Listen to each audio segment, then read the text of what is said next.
He's icy. Welcome in Icy MMA, making his debut to Prop Fiends. We got AJ MMA, MMA Toad, and Prelim Tim. How are the Fiends doing? Icy, let the people know where you're at and where to follow you, buddy.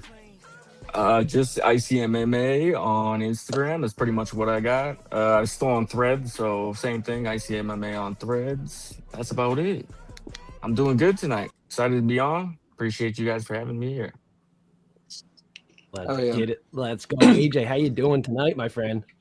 Oh, I'm doing great, y'all. I can't complain. You know, we surviving. We thriving. About to cash out some plays, you know. Just fucking make some money, man. Yeah, I can't. right. You know.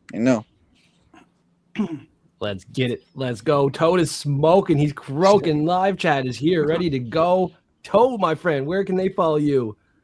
MMA Toad. Go hit it on the socials. You'll find me. You know, we're out here killing this thing. Thank you so much for having me again.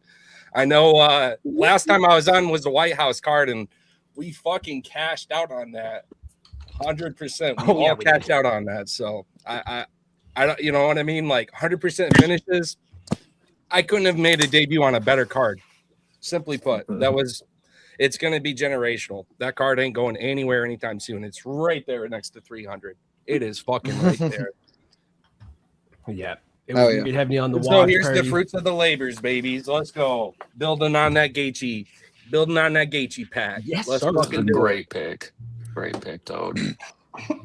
Yeah, the watch party was a ton of fun with MMA Toad. We're going live for the whole event in Baku. Everyone's welcome. Dropping the link in the group chat there. It's going to be a bunch of fun in Baku. Early event and prelim. Tim, are you ready to wake and bake? No, I'm going to wait. I've got a lot of stuff to do tomorrow that don't involve fights. So unfortunately, I can't watch it. It's not going to work out with my schedule. But I have some bets that I like for the event, and I'm excited about that. What's up, chat? How you guys doing? Thanks for being here. Yeah, we got to do that spin, the $50 spin. I told people to follow F3 Game, and there was only like 3 people. So I'll probably do the spin at the end of the event. We got like 20-some people ready to spin for $50. We will do it at the end on this show. Let's get it going.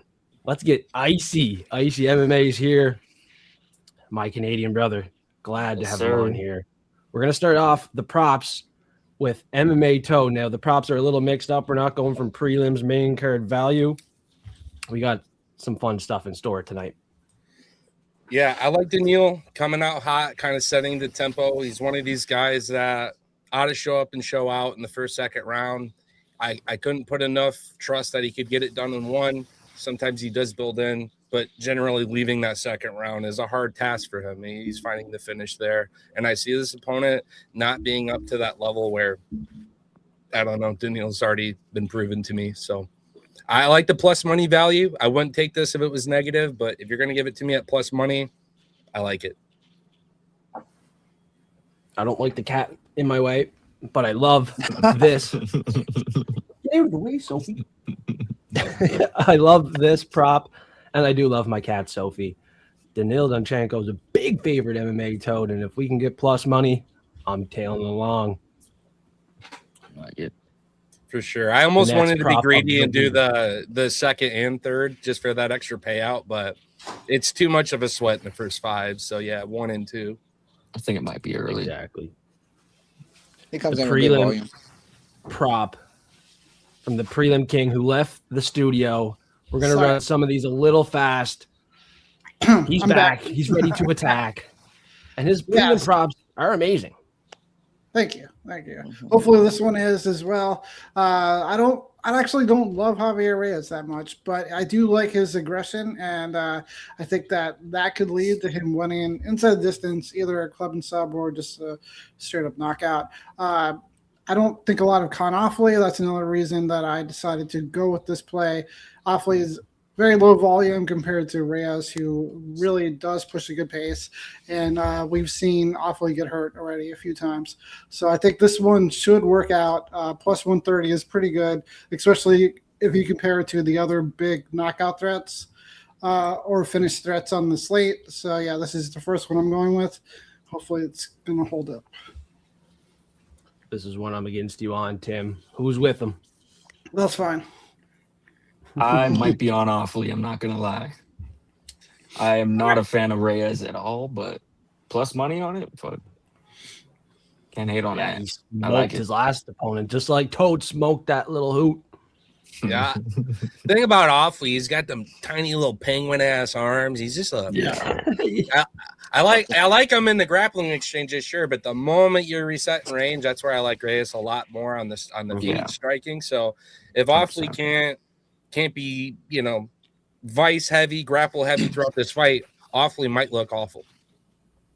That's I mean, I agree. don't know. I don't know if I don't like Reyes more in grappling, but I'm trying to figure out the reach advantage. I know it's really big. It's significant. 7 Yeah. inch reach advantage. So, Oh Yeah. shit, for Reyes?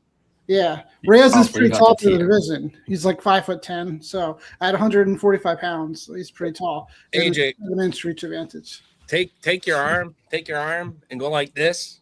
That's Awfully. That's fucked up, dog. That's not Awfully. even that's not even a penguin. That's a stub, dog. Well, that's all he's got. That's all he's fucking That's got. a stub, homie. Well, I will say this. I mean, he does have a good chance, but his chin and everything else is just like, what we've seen from the past. It's not good. As long as Reyes can honestly just keep the volume and not get tired and keep the aggression, he's winning. So I feel confident with this pick. I like it. Let's go, AJ, my guy. I see the vision.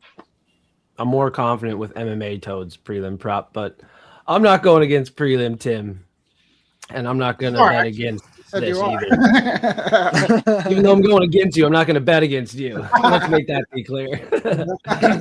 You're too sharp, lad. You're too sharp. Be a good fight.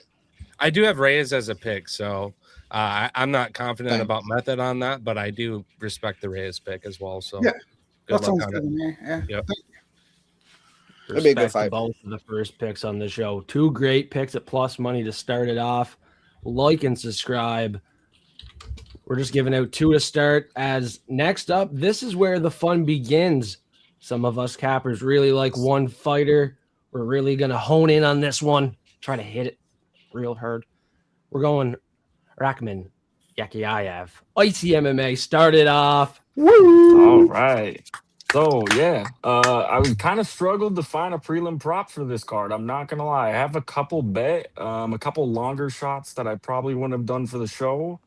But I think Yakiev, he's so aggressive, man. He's got solid striking, his ground game, like he's just strong, aggressive, and I'm not a fan of Julius Walker. I think Julius Walker has decent striking. I think he has a solid one too, but not a big Walker guy at all. So at damn near pick a mods for this guy that was like a minus 1,000, minus 2,000 before in his previous fights. I like the number.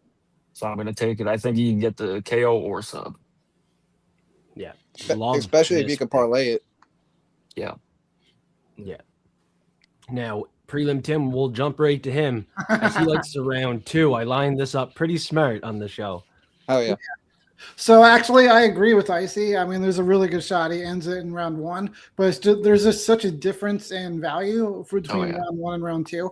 And in the past, in Yakayev's career, he's gone to a 5-round decision and he knocked somebody out in, I believe, the 3rd round before. So he has gone past the round 1 a few times, even though he mostly wins all round 1 and he's only won in round 1 in the UFC. But I think for the difference in price, so plus 500 versus minus 110, for my value prop, I just decided to take a shot on round 2. I definitely like the value of round 2. I can't go wrong there. Plus 500 is great. He has the 1 sub in round 2. I think that's his only finish outside of round 1, but the value is great on that. Way better than round 1. Yeah, you could parlay round 1 and then hedge bet with the round 2 single. Love it. 100%. That's what I was about to fucking say. Bet both them bitches. Hedge that shit. Hedge that shit. Play both. Maybe a little tap on round 3. You never know. He might tap him out round 3 because we like the sub, AJ, my friend. My gang. I like it. I like it. Yeah. His last 2 fights, he got KOs, right? I think Subs. so. He got a sub his last one. We cashed out. His first one. Fuck, he got a sub. Damn, that shit. First one was the head kick knockout. Anyway. No, we His explain last this, sub, bro. never mind. It's the bread and butter. bread and butter. See, there we go. But honestly, I just think with this fight, because there will be like the length. I'm not, I'm not saying it's gonna fucking, it's gonna probably make Yakayev, if I said that properly. Did I say that right, Tim? Yeah, that sounds right. Hey, there we go. Yeah, so like I know he might just come out like a little bit more cautious. I think the round two is very good. Round one is always like good, especially with how this guy comes out and fights. But yeah, I think this fight, when it goes maybe into that second round, I could see him getting him to the ground. Walker kind of quits and gets tired real quick. So I think a sub's looking good, and plus like this one coming in at plus 130. The KO was like a plus 220, 200. So I thought maybe he got a couple KOs in his last couple fights, which he did, but his last one was a sub. So I think he could pull off back-to-back subs just with Julius Walker not being so experienced. Yeah, he would add to his sub, which is larger than the KO total. Didn't you have like that? Didn't you have the submission bet last time, Joseph? I feel like you did. Yeah, I think he did. Yeah. He did. I think Got her quick too. his submission was like 5 or 6 to 1 for me. I remember just being so fucking happy with the play. And I was worried for the knockout. Don't get me wrong, but it's one or the other. And he plays. Yeah. You can definitely smart. set it up with the knockout and with the hands, I think. Well, what I'm saying I is think he if you hurts drop these him on the guys. feet or something. Yeah, he hurts these guys, and it could totally be just a ground and pound finish, follow up shots. But he is Just smart. just with the size and length. Yeah, the nickname suggests, well, he is a hunter. If you give up your fucking neck to this guy, you go to turn away from the onslaught. He's transitioning and taking your throat and choking your shit out. That's why I like this guy a lot. Remember Very last quick week to with the Magomedov? That's what he did. Oh yeah. He got right after it. But the Magomedov. props changed real fucking big time since that last fight. They're like, oh, he does it like that. They ain't giving me my 6 to 1 this week. Fuck that. Not against Walker. I actually seen this at plus 155, and then I went and looked earlier, and it was like plus 120, and then it jumped back to plus 130. So I actually have significant line 155 movement on this bet 99 right now. I What can you still got? bet 155 on bet Oh, 99. Damn. Oh, that's nice. I was I might in have to get between that my book. props for the prelim props. When I picked Yakyaev, I was like, I'm either going sub or round one. And I ended up going with round one because I think he hits hard, he's aggressive, he does throw ground and pound aggressively. So I like all of them. Great picks. And Tim's was a value prop too, so he was yeah. chasing value at that number. So Yeah. we That's kind a of mixed up the solid prelim props number. there with a value prop because we were on the Yakyaev subject. So like and subscribe if you're having fun. Everyone tuning in, thank you for tuning in. Prop Fiends are live every event Friday, 9 p.m. Eastern time. Now let's go to another subject. A fighter we all like, hometown guy, Nazim Sadikov. I don't want to talk about it too long because I love hearing from my guests who are on the same Brother. fucking boat as me, baby. We Let's all go. love this one. O's to O's, baby. Brother, Black Wolf, he's a very exciting fighter. Every time he comes out, we're just transitioning from the Hunter. I think no different of the Black Wolf. He's coming out. He's setting up his powerful striking, full loaded, committed shots. Ain't here to fuck around. And he's another one of these guys where he's really sneaky with the grappling, really dangerous. If you don't believe me, go look back at fight with Terrence McKinney. I think that says quite a bit there in how well that is fucking aged. Truthfully, he's right up there with these other killers. First, second round. If he can kind of survive the storm, he does fade a little bit towards the second, third. But in that first 7.5 minutes, you are sweating. This guy is fresh. He comes out, he commits, and look at where we're at. The Wolf is here to potentially get a bonus and do something very spectacular. But I took him plus 110, playing it safe, respecting if it does ensue a second or even a third. I'm not too greedy here, but I did put a little extra value because of that. So I'm looking to enjoy this one. I think the Wolf sends it, goes for the jugular, and we smack. Who else taking Wolf with me? And let me hear what you guys got on this one. That's my pick of the week. Yeah. Nice. I'll jump in if nobody else is talking. Yeah, so Nazim is a New York guy to me. I know he's from I forgot to say the John. country that they're going to be in, but he trains out of New York. So I've always thought of him as a New York hometown guy. I like this a lot. He's very aggressive, and he should be the better fighter in this matchup. I'm pretty sure I'm going to be with you on this prop. And Icy's with us too. That's a 3-peat on the pick. Sir. I really like it. I was talking to a few people before the show. I bet this at plus 115, and then now I'm looking at the book, and it's already up to plus 135. So I really wish I waited to bet it. But I love this number. I think Nazim is pretty high level for where he's at. I like his striking. I like his grappling. I like the fight. I'm not a big fan of Camilo. Obviously, he slows down. So I like Nazim getting the finish. Nazim likes to turn it on at some point, and I love the finish. Plus money on my pick of the week. I think that's the most likely method of victory for him. So easy. But I wish I bet it when it was at plus 135 instead. Yeah, I got plus 105 on my book. All different odds Yeah. depending on your bookie. So you got to book shop around. With Nazim, this is a big fade on Camilo for me. He's been submitted 3 times, even by Gabe Green. And I love where Nazim Sadikov trains. I think he's training with the higher level guys. I think he's a more seasoned fighter. He's fought the better guys, and he should get the finish. Hometown fight. Last time he was in Azerbaijan, I believe he knocked out Nicholas Mota. Beautiful knockout. So hopefully he can do that again here in Baku. I think he broke dude's jaw too. Hopefully he breaks fucking his opponent's jaw in this one. I'll take it. It's a good matchup for him. More fragile than Mota. So yeah, I agree. Sure. He's more green too. Mm-hmm. Less durable, especially on the ground, which is why we're going inside the distance. That sub is maybe a value prop. Although we didn't take it, I think it is a value prop, this submission. I think it's maybe 6-1 on some books. So I hedged for more by taking the sub as well. Smart. I love it. I might too. It's a good number, the submission. And obviously we're playing it safe with inside the distance, not chasing that KO. Submission at that number is a very good value prop. Although I don't think any of us did take it here tonight. Yeah, we have another value prop though that you could take with Nazim. Mm-hmm. So this one's juicy. Like I said, I don't like Camilo as the fight goes on, and I think Nazim can, he's got the comebacks in his career so far. I like 2. I did bet 2 at plus 500.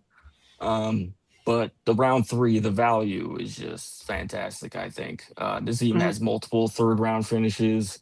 I did bet this one. Again, another one I'm upset because the CLV did not work out in my favor. I think this one's up to plus 1,000 now. It was 1050 before. Again, wish I bet it later in the week, but here we are. I still like 900. I bet it again when it hit 1,000. But yeah, I got round 2 and 3 on this one, but I like the value on 3. A ton of value right there. I love it.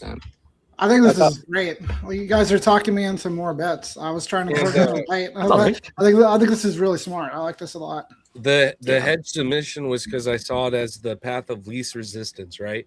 I think he knows that if he wants to be on the feet, Jaguar can send some shit back. It's not like he's not capable. He's like Poetan's little ex-cousin. There's a little sliver of it. You know what I mean? Like, he can do stuff too. But he knows that the moment he sends that shit and hurts this guy, jumping and pouncing is going to be big. Taking away range, getting into the clinch, going to the ground, grappling up, because we know he doesn't even stack at all. It's his fight entirely at that point, which is why I think the prop is a fair representation of the sweat. That's a scary ass 10 minutes, but you are going to be rewarded well because the Wolf will try to finish this fight even at the end of it. And I see that wear and tear grind transitioning into a late 2nd, 3rd round finish potentially. So I wasn't round specific in kind of fear of that, but also for those who are taking this 2nd, 3rd round angle, like it's really sharp and it's respecting his weapons.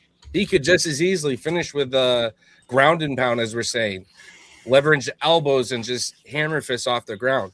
This dude gets doctor stoppages. He's going to cut you up. He's going to make you bleed. Going 15 minutes is going to be tough.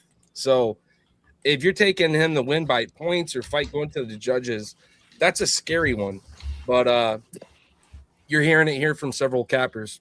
We don't think it is. So good action, boys. Love the place. Let's get it. Let's fucking go, boys. We're in Baku. Yeah. Ready to get these bags. Prelim Tim, what are you doing in this live chat? I see some stuff going on here. I kind of like. I'm building a small wheel for just 5 people. Let's do in a little bit. I'm gonna spin my wheel. Rainer, 20 minutes if in. Rainer is still in the chat, if Rainer says F3 in the next couple of minutes, I'll add him in. But otherwise, it's locked. But I feel like I owe Rainer a little bit. So. Did you just get fucking electrocuted? What was that? The drink just like. I went to go like crack a shotgun and she went right up in my face. I swear to God, I heard sparks. Like, ooh, squirt. One time I was cutting a wire with my X-Acto knife, and she fucking did that with sparks. Melted my blade, nearly my hand. Jesus. So 20 minutes in, we're going to spin the wheel with 20 people to win $50. They're all purple platinum forecasters in Discord. Link in the description. Everyone, crack one, pour one, have some fun. Prelim Tim, are you spinning this now since the 5 are right here? Well, I'm going to do 7. Okay. You should do 10. Sorry. No, it's all right. I think we're pretty good on 7. Let's just, so let me just finish up here. 3, 2, F3.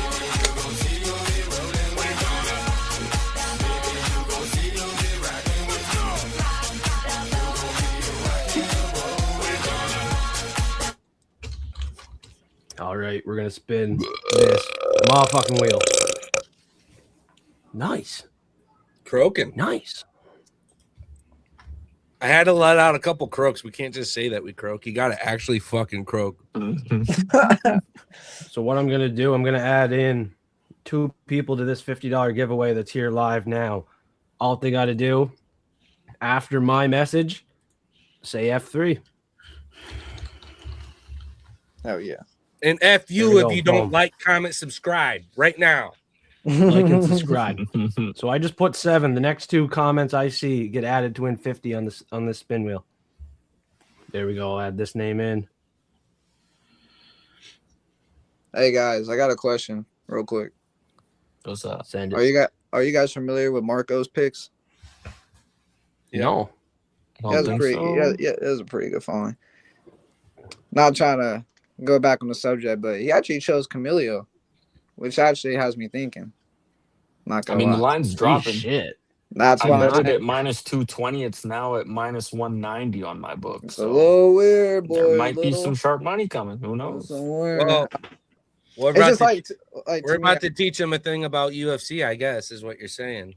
that and just like I don't know, like even like if worse comes to worse, right? If Camilio was able to like actually like just come out and have like the best performance he's had, I don't even think it would still be enough, you know. So I don't know. I was just kind of backtracking on that, but just something to think about. Just something to think about because like for me personally, I get burned so much by always putting one person on a parlay, and it just fucking happens. Like I don't even know how I cook it, and I even look at all of them before I even do it. So Lima, like last week, and as well. Oh, as well, man. Yeah. So Oh. the two biggest ones that hurt. So, you know, going back to this week, just telling the people play it smart, you know, telling myself I gotta play it smart, you know, and also like how Toad was saying, you gotta hedge, man. You gotta do a little bit of hedging. It's good. One thing yeah, I'm you going do. to tell you guys, I know some bookies are very limited in this, but I'm fortunate to have a prop. Fight to end via knockout submission or points. Oh wow. I get a lot of stand and bang matchmaking where I am getting way better value than people who say distance no. And I still bet those. If it's, you know, a Diego Lopez or Dubronx, someone who's going to offer a little bit of that submission threat, but more than likely get the knockout, you know. So if you think a fight's going to end via knockout, instead of saying distance no, do your research on your bookie, spread them props, fight to end via knockout, and you're going to respect the angle on both sides. So Camilo could pull that upset and you're still cashing out. I've had a lot of parlays saved with this instead of picking between fighter A and fighter B, just saying talk about distance a little bit. It's a great leg. It's gonna not burn you more times than not, like kind of thing, versus picking a fighter. So there you go. I can't see Camilo grinding 15 minutes and getting a win either. So you see what I'm saying? That would respect it on both ways. Like even if Nazim had the craziest upset, one of the biggest upsets of the card, I think you're still going to cash out. Yeah. Oh yeah. Let's just see. Good call out though, AJ. Much love, brother. Oh no. I appreciate you guys. It was just something I saw. Let's see who won this $50. Who we got? 50. Oh my God, it's Christine Joy. It's Christine Joy. Are you kidding me? No, it's not. Oh, I got Harry. No, it's Harry Bird. It's Harry Bird. Nice name, Harry Bird. It's fire, man. Where's that name in chat right now? We're missing a Harry Bird. That'd be fucking hilarious. I have never seen Harry Bird ever in Discord or in this. That's probably Paulie Walnut's other name. That probably is. That's his burner account, his alt account. Paulie's really patty on the low. Oh, he just wants to chat with the boys. I saw Paulie's face, and he's definitely not. Do another one. God damn it! My hopes are out the window. Sounds just like him. Nate Brown. That's a name we know. That's a name we definitely know. Nate Brown. Boom! It's Nate Brown. We know that name. Yeah. We didn't know Harry Bird. Never active in the chat, ever, and I don't see him actually active in the cord. Purple. So, Harry Bird, message me if you heard this. And Nate Brown, we will get a hold of you because you are active and no one in the chat. So Nate Brown, if you're listening, Harry Bird, you boys just won $50 Canadian. DM me after the show. I will send you that money. I don't know if you want to do the other wheel or if you want to wait a little bit first and do some more picks. Yeah, we'll do some more picks and then I can plug in the names. Okay. You have them all in that chat that you sent me? Yeah, I sent them to you in the private chat. I sent Irvin twice, so it's 11 of them, but it should be 10 people. All right. Thanks, everybody, tuning in. Shout out to the winners, Harry Bird and Nate Brown. AJ, the next prop of the week. What are we doing? I like it. So it kind of pains me to do this. This kind of pick is still up in the air to me. But I think like the obvious decision, something that always kind of gets me is like, I go with like my I really like Charles Johnson. Really good guy, not even just a fighter, but really good person. So, I want to support that always. But it's just that like this match will be tough just because of how Asu comes out. Asu has only lost to Manal Kopp and he's gonna be fighting for the title, maybe a little bit later on. Depending on how long he wants to wait. But, with that being his only loss, I think he's going to, of course, use his grappling. He won't really get as tired. He's seen a lot of 3-round fights, especially in the UFC against like some good competition. Or decent, should I say.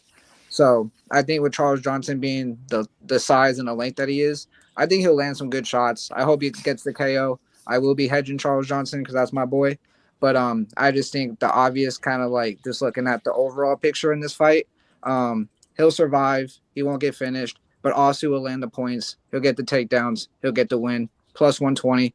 Put your kid's fucking childhood's fucking college bond on it. It's one of those type of plays. I hate to say it, but I want Charles Johnson to win. So that's how it goes.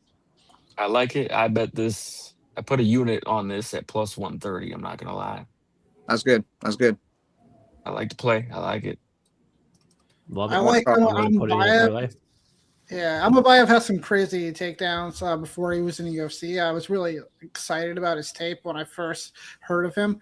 But Charles Johnson is interesting. He wins fights where people take him down sometimes, and he's lost 6 times in the UFC. But he's actually 4-3 when he's an underdog. So he has a pretty good record as a betting underdog. And I don't know, it's hard to really count him out though. But exactly. What I really like about Energy is he's got pretty good recovery. Not to say that, Perez didn't test that to the limit. No. And Perez isn't the kind of guy you want to even recover from, right? Because he sends it too. But my point is, Energy, you can normally count on this guy in the second, third round. He's kind of like the Neil Magny of the flies. very sneaky with his clinch work, those knees up the middle, using that range. Even when you're exhausted and the game plan's going to hell, he's still just a threat in there, and he's flowing with it, and he's smooth. He's kind of like Neil Magny meets Bobby Green of the Flies. Let's just say that. And my boy Energy has, throughout the years, made me incredible dollars in the fight game because of how disrespected he had been during his climb. So yeah, we can all dissect that Van fight and be like, God damn, like knowing how well that aged, right? Because I really thought if the fraud check was going to happen, Tatsuo Taira was game for it. And it turns out Van's about his shit. It wasn't just some fluke Pantoja shit. He earned that respect back. Not to say that Pantoja ain't that next level, but the Flies are an interesting mix, and Energy's rankings is vastly the wrong direction right now. It would be such a huge comeback statement for him against an opponent like Asu, which minus a few moments in the octagon that we've seen at the UFC level, he's pretty dominant. Also, as well, too, number 15, Johnson going against number 8. This would be such motivation for him to get into that top 10 and actually kind of get back to where he wants to be with like the new ranking. Stream is lagging, I think. It's going. But yeah, trust me, I want Charles Johnson to win. I want him to win, but I just have to go with kind of like just stuff that I don't know. It's out of my power. Sometimes you have to go against your bias. Sometimes those are the best bets.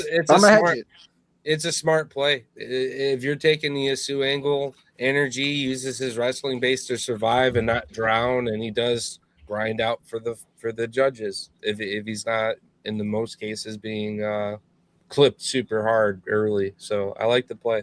Won't happen with Asu too. I don't even see Asu even clipping him. He could get behind his back, and the sub could be live, but I just don't see that happening at all. And I would love to see a Charles Johnson KO, but if that doesn't happen, decision, not too bad. But I like this one. I think this would probably be like my second confident play out of all the plays. I like it.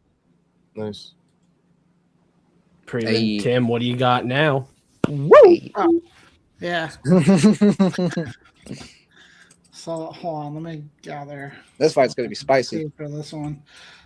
Yeah, so this, I'm obviously I'm a little bit worried that Pereira has kind of been getting finished lately, and he doesn't look good. He looks like he possibly might be washed or on his way out.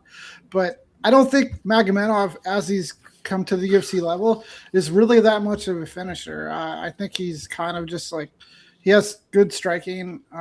He probably has better volume than Pereira, but I don't think he's necessarily a knockout puncher, even though he kind of seems to be. But if you look at his record, it hasn't really happened too much at the UFC. And other than recently, Pereira has been a durable fighter throughout most of his career.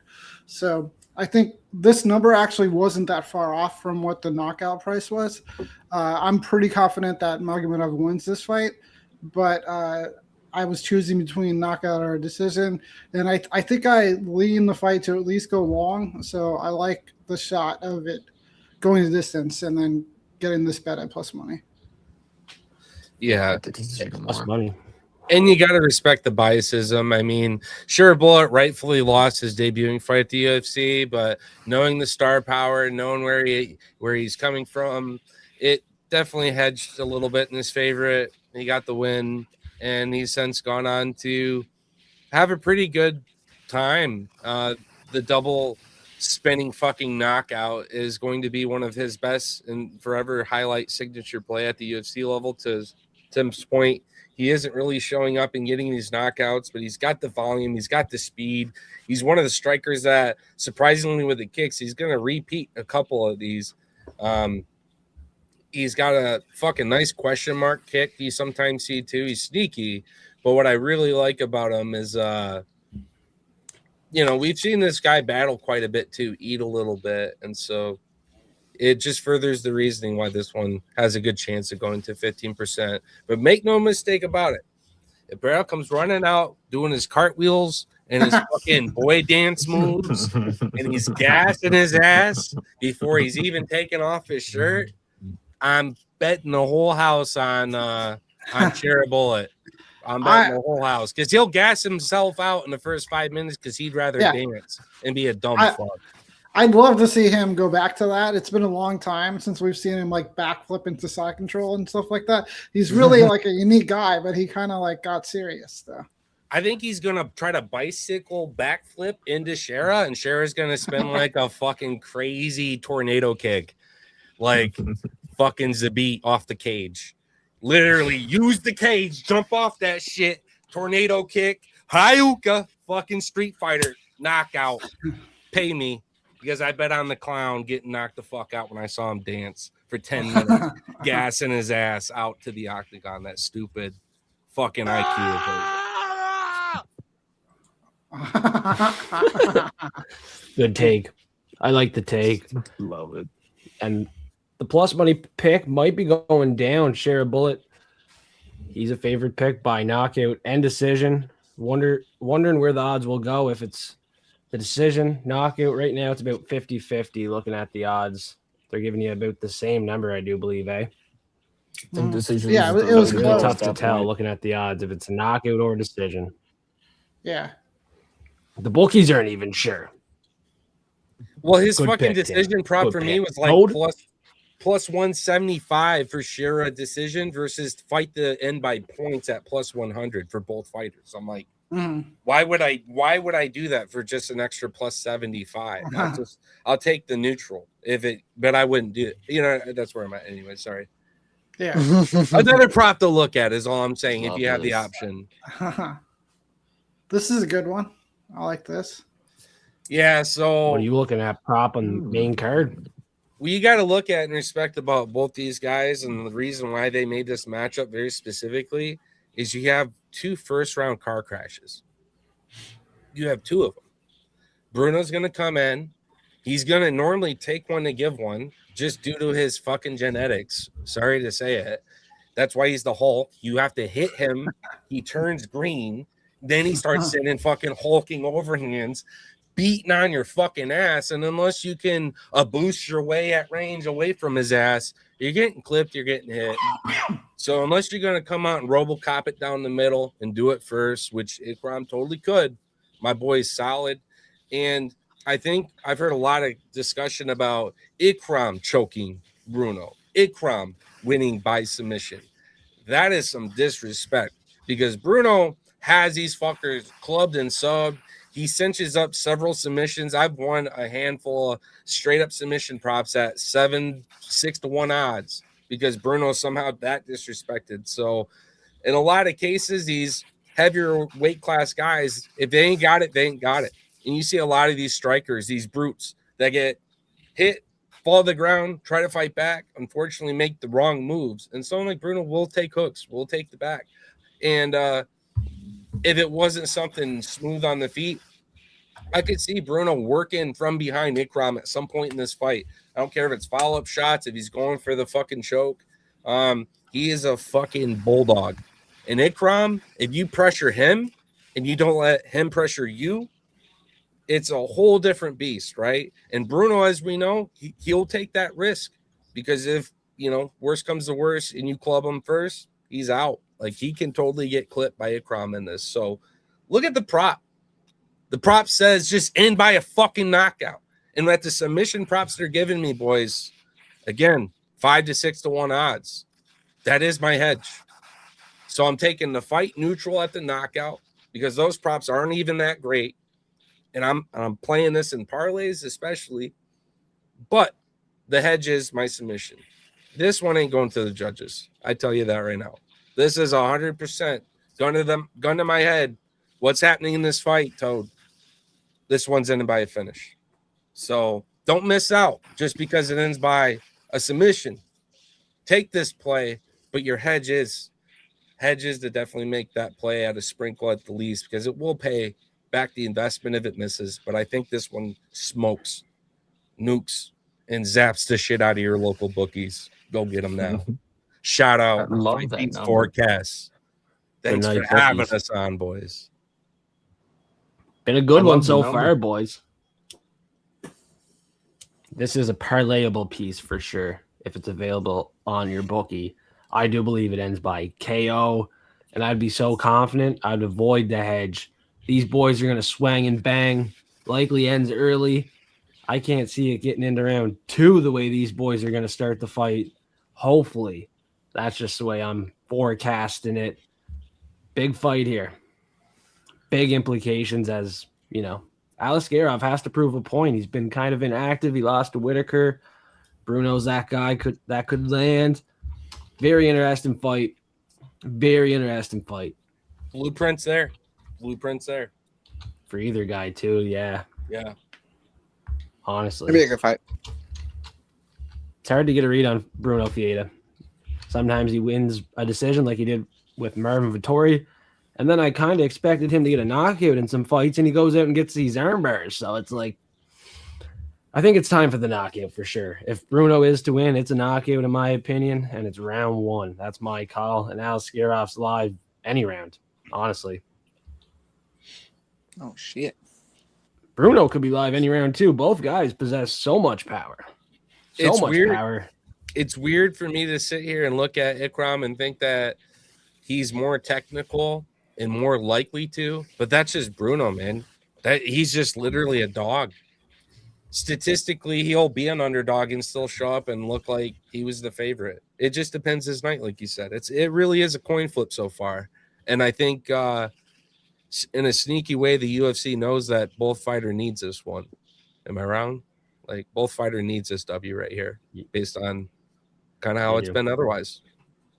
Well, to make I don't think themselves more Ikram loses that serious bad. for sure.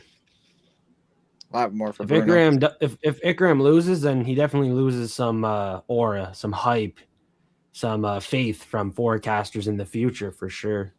Well, I know Bruno just came from a really hard knockout, but the difference is the inactivity. If Ikram stepping in always has some local advantage, doesn't fight a lot, and when he does, something bad like this happens. If it happens again, it's not going to look so great in my books, just because he wasn't maybe flatlined the last fight or whatever, It was more of a TKO, but RoboCop, he hit a little different. And that's crazy that Bruno beat him the first time. I had him. That was a real match. I took him in that, and I was sweating my ass off because I love RoboCop too and respect him. It's a tough one. As a favorite, yeah, I think Alaskarov needs to win this one. Make a little bit of a statement here. He is a little bit of a big favorite. I thought this line would be closer. Bruno just to win is plus 225. That's a big number. That's a great number. If he goes out here and pulls it off, makes it look easy, the odds were way off, and Alaskarov clearly underperformed. So that's my worry here for Alaskarov. Like, if he loses this one, it's just a really bad look for him, and I think he does need the win. And for Bruno, as an underdog, he kind of does need the win too, because he's kind of hit and miss. People are having a tough time getting a read on him. If he loses as an underdog, I feel like we could cut him more slack just because of the price, right? You're like, well, he was the dog, right? So we'll see what happens here. Very explosive fight. And I got to say, Toad's on to something with this main card prop of the week. Fight ends by KO, minus 135. Certainly parlayable, and it covers both sides. I do like Bruno by round 1 KO at plus 1,000. I have to sprinkle on this. Like I said, if he is to win, it's probably by KO and probably early. So at this number, value prop we're talking, I'm grabbing it. Look what the Hulk's doing right now. He's grabbing it. Ion Kutalaba had a chance early in round 1. He obviously failed at that opportunity. We get another Hulk literally the next week, and I think he could grab the win, but it would have to be round 1, in my opinion. KO, kind of like Robert Whitaker knocked out Ikram Alaskarov. It's not impossible. He has been knocked out twice in round 1. If you look at Hamzat Chimaev, who knocked him out round 1 too, put him on skates too. His chin doesn't seem to hold up when he gets hit hard. And guess who hits hard? Does anyone want to guess who hits hard? The Hulk. The Hulk. Yeah. There we go. Anyone like this number? Anyone want to put like $10, 0.1 unit, quarter unit, half unit on it? Honestly, a half unit would be a bad bet, in my opinion, at this price. Half unit, a little heavy, maybe a quarter unit, more comfortable. 0.05 units, AJ. $5. There you go. I'll do that. I'm at you there, brother. I'm just on Incrom. I mean, he beat Park. I mean, I know. Yeah, but I went to a decision too. It's just I don't know. Bruno's very guy swings, man. So honestly, yeah, $5 is Why, honestly too? worth it He because if swings he's wide. swinging and banging, yeah. But if it gets past like 1.5 and he's kind of tired and Crumb's just kind of doing good, I think he can take over. But that's just my opinion. I agree on that opinion. That's why I like this prop. It's round 1 KO or bust almost for this pick, Bruno, because swinging and banging, he might lose energy, but I can't really stand on a pedestal and scream that and back Ikram to look live late because Bruno did win a decision over Marvin Vittori, which I did True. not see coming. So he has proven like he can win 15, Bruno, and he can look good later. So I just love this number, especially how I think the fight's going to play out and how both fighters are going to use a game plan. I will say in your favor too against someone like Vittori, probably he went in there kind of thinking a little bit more smarter and conservative. But going into this fight, you know, I think for sure he probably knows too that he can get the KO. So it's live. $5. I got you. Yeah, Might manage sprinkle the on this one bankroll. We too. talked about That's it. it. I had him on a submission prop already as well, because to me it's way less dangerous for him. I think he would try to lean on that grappling skill set than to try to strike tip for tap with Ikram based on how he knows he receives that hit. But I got 1 and 2 knockout on Bruno at plus 700. What do you think of that? Ooh, wow. If you can get both together, that's really good. Yeah. Just That in is case. really I mean, solid number. it's some of those rounds is I always look at the second round, boys, as like everyone's hitting the gas pedal. First round, you got one guy maybe a little bit more defensive, trying to find the timing, the tempo, the cadence, the rhythm, switching stances, seeing how they bite, feigning a lot more. And then the second round as well. I don't know how they scored that first one. I don't think I won it, or maybe I didn't do enough. But both fighters going to that second round with the mentality of I got to get it.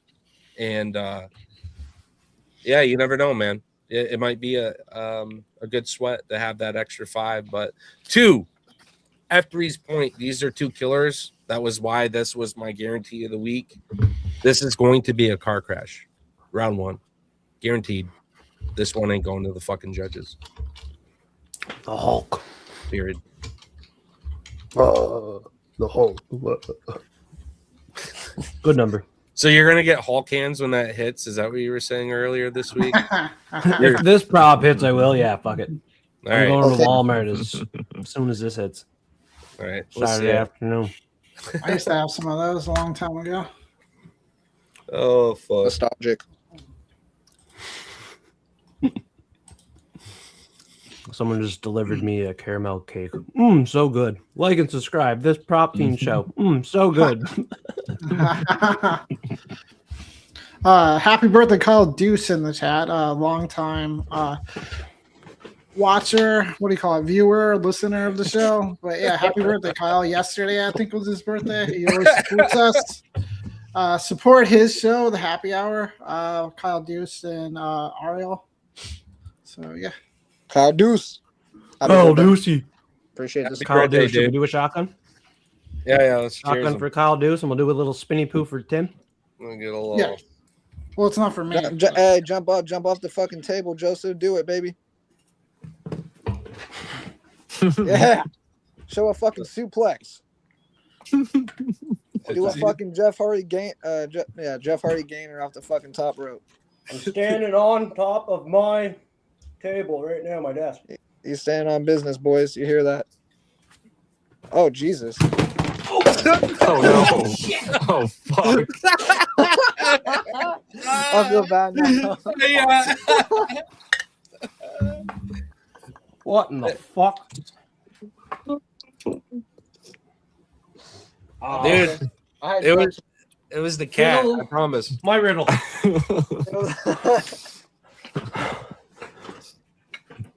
What's up, Kyle Deuce? Yeah, happy birthday, man. Kyle? Cheers. Let's definitely raise a glass if you got one.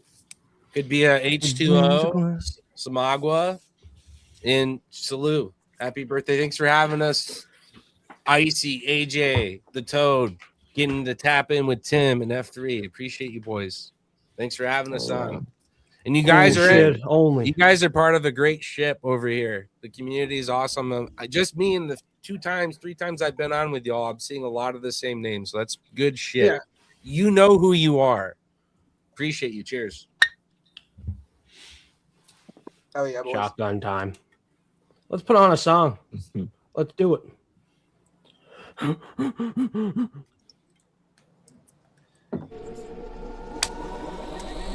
Shotgun time. Cheers! Cheers. Jesus, dog. Fucking White Sox 17-1. That's I wanna crazy. go fucking jump off a building now. Fucked up. Fucking Minnesota Twins 7-0.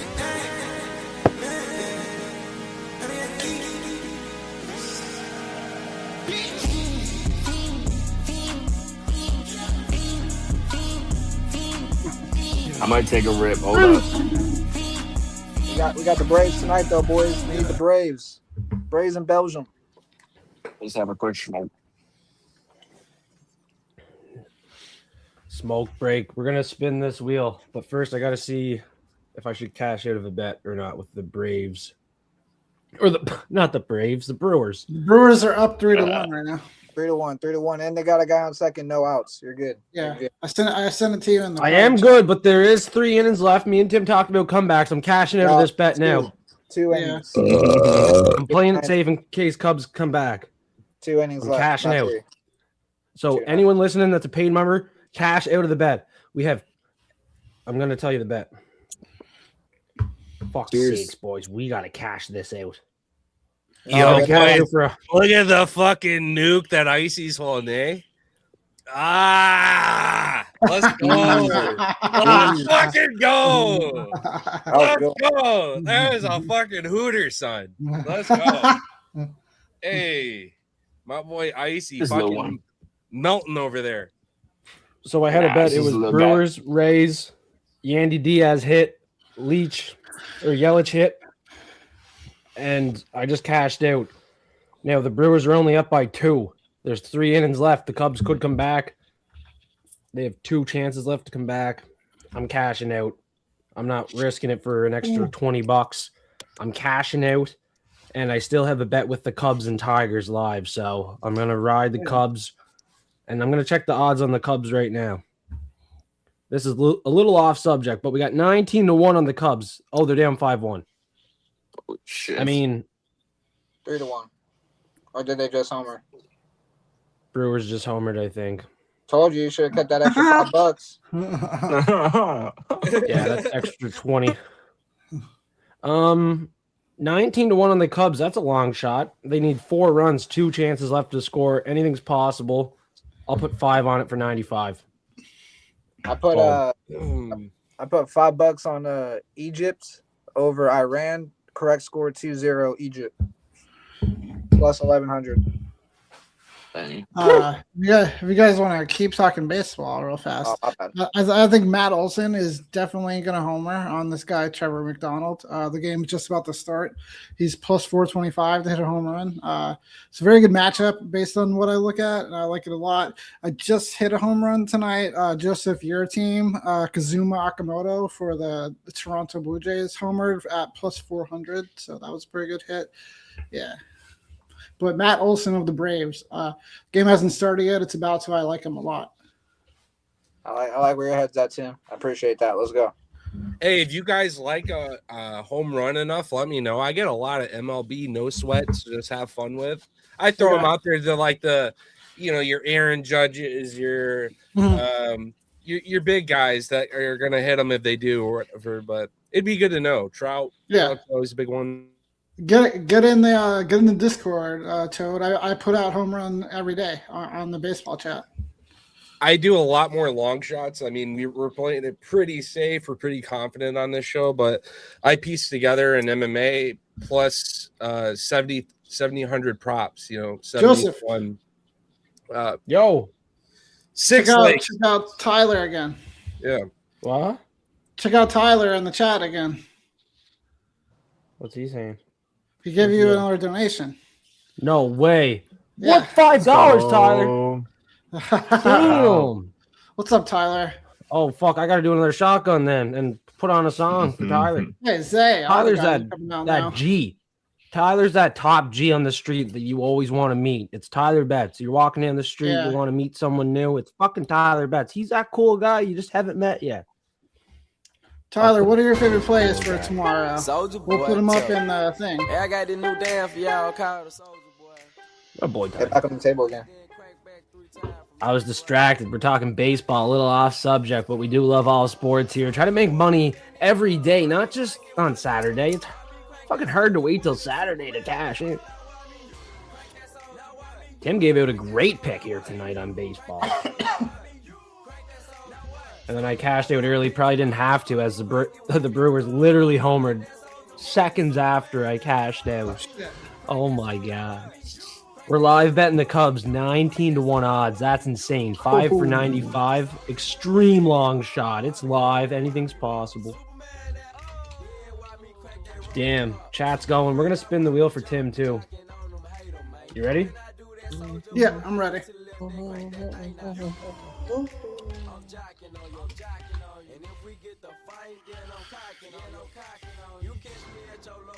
It's just loading here. Here we go. We'll spin the wheel and we'll do a shotgun. Prelim Tim gave me the names in the live chat.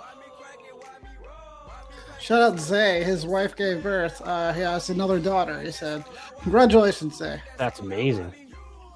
Shout out So- Zay. He's a new father.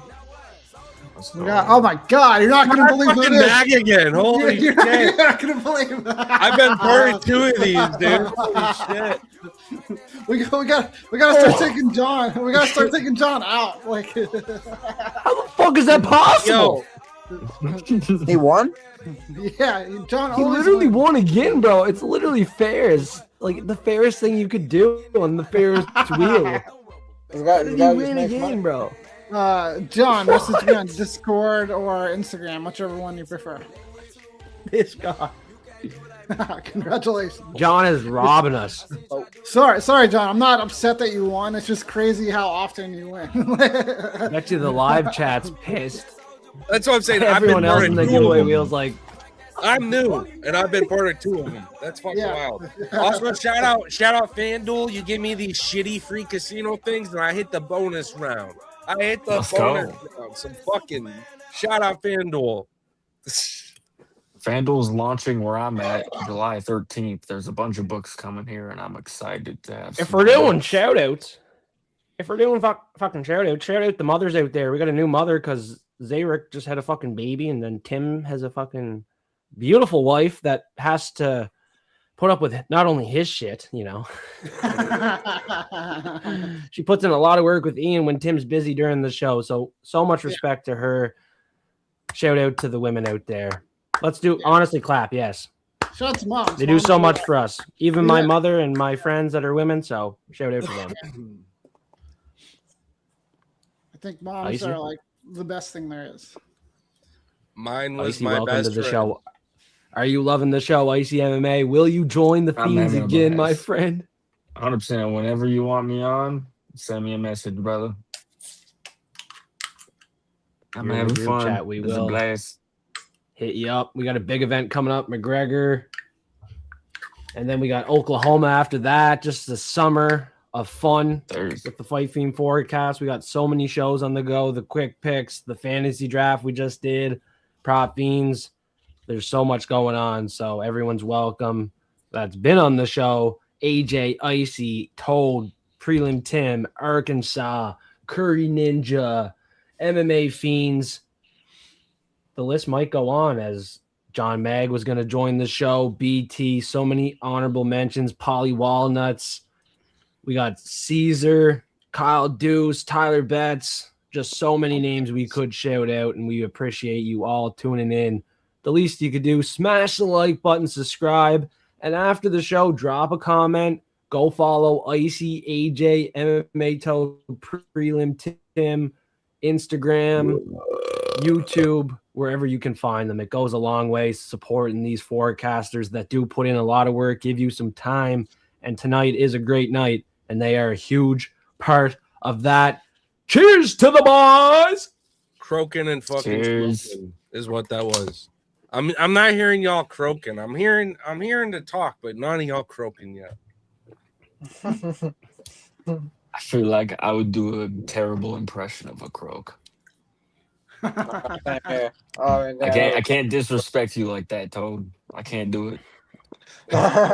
Y'all naturals. Trust me. Y'all naturals. I'm seeing this. I already know Icy can croak. He just hit a fucking nuke. So he's good. I already heard that he croaks already.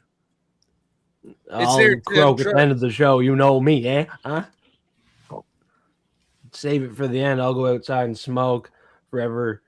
For whoever is still staying forecasted, I'll hoot some bongs and have some fun at the end. But for now, stay around and smoke some more. Oh, we're getting back to work because Icy MMA's here. He's gonna freeze the fucking bookies, make them scared, make them question some things in life. That's Icy, right. that's what All right. So my first underdog of the week on Instagram was Mihail. Toad collabed with me on that. Shout out Toad. Love the pick. When I saw the number, I was totally expecting Mihail to be the favorite in this one. I thought a boost was going to be a slight dog, and I think that's where the line is kind of at right now. But I bet it at plus 120. I love the line. And then I ended up betting later in the week the under 1.5 at plus 110, and I liked both. And then when I combined them on Bet 365 today, I saw plus 350, and I thought that line was fantastic. I really like it. I think Mihail, obviously dangerous in the first round. A boost can be put out. I think Mihail gets it done. I think he gets the KO. Most likely round one, but just kind of have that 2.5 minutes in round two just to kind of edge it there. But I like this line. I like this line a lot. I bet both individually, and then I bet it at this number as well. So I got a little bit on this fight. I'm back. Sorry, I had to grab some water. No, shout out AJ. I appreciate the collab this week on that. And this plays fire. He's just one of those guys where he's gonna win the fight, kind of like Bruno. It's probably within under that 1.5 all day. If we're going over, the game plan's falling apart because this guy gets it done one way typically, and it's in that first round. He has killer hands, but we know his Achilles heel, his grappling game, his ground game, right? And I do like the move to the fighting nerd. I think his grappling defense and takedown defense could be improving slightly and just enough to keep it on the feet for as long as he needs. We'll see. His grappling's been really bad in the past. Oh, yeah. 100%. And a boost has good grappling. This is a dangerous fight, but I like him as a dog. I like this number. Yeah, I do have Oleg Sikchek as my dog so far this week, too. I haven't pulled the trigger on making a bet yet, but I obviously don't hate that since I'm picking him to win. He's a minus 120 on my book. Really? Yeah, so I got plus 120, so that's he's not a dog anymore? Not on mine here. I can show you right now if you guys want to see. But yeah, that's why I couldn't make him the dog of the week. You see, we talked about that. I was like, one of my books, Betway, has him as a plus 100 underdog still. So he is an underdog on some books still. Yeah. I got that book. But I got not plus 120 and Bet 365. Oh wow. Yeah, he's a favorite. Wow, 10 cents. Oh wow. Hey, Tim's still celebrating Tim, that New York plus Knicks. What? He's not plus money at all anymore. Huh? Minus. Oh, he's minus 115 now. Yeah. If you can get plus money, maybe put a unit, 2 units. When I first started looking at what I wanted to bet earlier in the week, I almost bet him as an underdog, and now he's favored. So I wish I did, obviously, but I did not. Both of my underdogs of the week were now favorites, which Eric Nolan's still an underdog if you like Eric Nolan. Any takers, huh? I'm not the listen, I'm not the biggest Eric Nolan guy, but I am betting Eric Nolan. Someone teach me about this guy. Like someone like where does he train at? Like watch my video, AJ, on YouTube. I did. On YouTube. You gotta watch the breakdowns. The thing is that pretty good. I don't think so, but we'll see. We'll His see. highlights with base and Gur, some of those combos were pretty good. He was tagging My- base and Gur a bit in those Oh, clips. shit. My For thing me, is, what? The competition is just not there. I think if he I think can the same take for Sursakai, Hasanov, but you never know. if That's he can true. I think take It's going to be an Sursakai- interesting fight. He's fought better competition, Nolan. Yes, he has. He was the CFFC champ. he hurt that really good Russian guy Surzakayev. but that's due to Surzakayev just being a fucking idiot because that guy was just going in there fucking just doing like he was just kind of bullshit until he got hit by Eric Nolan. No, that's just it. He's always been able to disrespect his opponents until Eric Nolan. Eric Nolan started making him look like a dumb fuck. He went from taunting him to getting wobbled by him. It was fucking epic. I loved Eric Nolan in that fight. I also have some props on the Nolan fight as well. I did sprinkle on Nolan 2 and 3 as well. Yeah, we will see, man. We will see. His money line's been going down too. Live. It's definitely ending via the knockout, I think. Either way. So. Oh shit! I wonder if they have it on. Yeah, I think it ends by KO. Another fight that ends by KO. Because the Hasanov, he trains at American Top Team. His ground and pound is pretty vicious. His top control is really good. So if he ever does get the fight to the ground and Nolan can't get up, he's struggling on the ground, the fight could soon be over with the ground and pound approach from Hasanov here. So I think the fight does end by KO. The submission's probably more unlikely, but I think Eric Nolan's a lot better than his record indicates here. Holy he did shit. have moments of pace and Gur. He did tag a bit. Boys, fight to end by knockout plus 100 prop. For Am and Nolan. I was just about to check mine, but the only book that I can bet those limited me to very small bets. I don't know why. I'm putting $50 on it to make another $50. I think that's live as fuck. I like it. Yeah, easy. And that's respecting a car crash and not getting emotionally invested. I'm making money either way. That's how I look at these bangs. That's why I love certain fights like this. That's why I love the fucking UFC White House, boys. I had a 7-leg parlay cooking into the main event. You're eating your shirt, bud. Yeah, this guy. Well, you gotta see. Nice tats, man. You gotta see the fucking the sexiness on that shirt there. Minus the freedom. Minus the Poetan fight and the bullshit that ensued, that card is so fucking flawless, right? It was an amazing card. So it's right up the side and everything. All day. One of the best cards. I mean, just a spectacle. It was wild. That's coming from Canadian, so my tops now 20 card Gaethje little box is gonna get here, and all I want is the case of him doing the backflip with the White House in the background. That's all I want. Wild. 20 fucking Gaethje cards. Just give me that one card. That's all I want. And I have one of the best collections of his in the world. I love that dude. Big fan. Shout out to Nate Brown. He's probably still watching. He DM me. He's like, Joseph, really? He's completely shocked he won. He actually did win. Nate Brown, Harry Bird, you won $50. Nate Brown did win the platinum access, I think, 2 events ago. So he's in there for free for a month.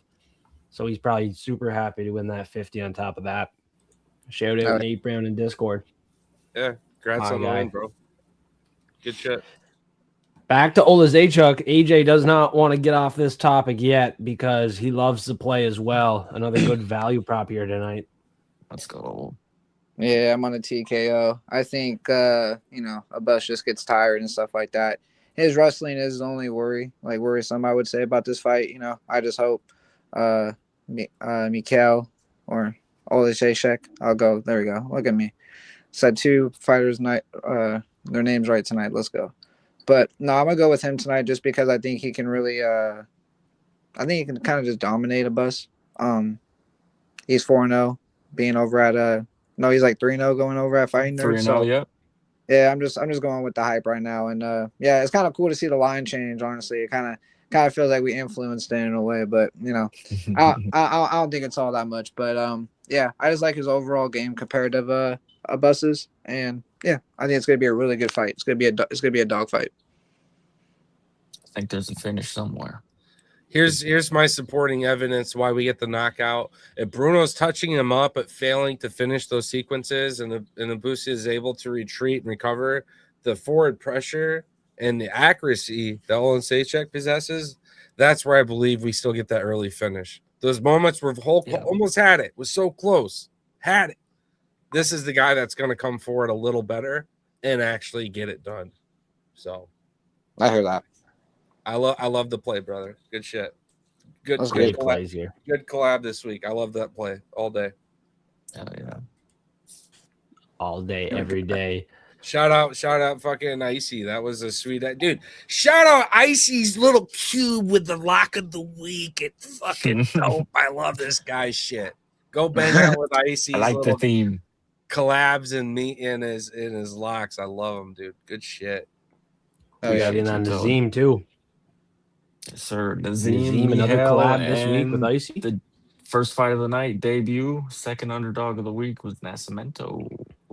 Icy, your fucking walls match your content, my guy. Blue Your walls are painted light blue. Everything's matching Hell with you, yeah. my guy. Yes, sir. You're on trend. Let's get it. Oleksiejczuk is a pick for me as well. I love it. Love it, love it, love it.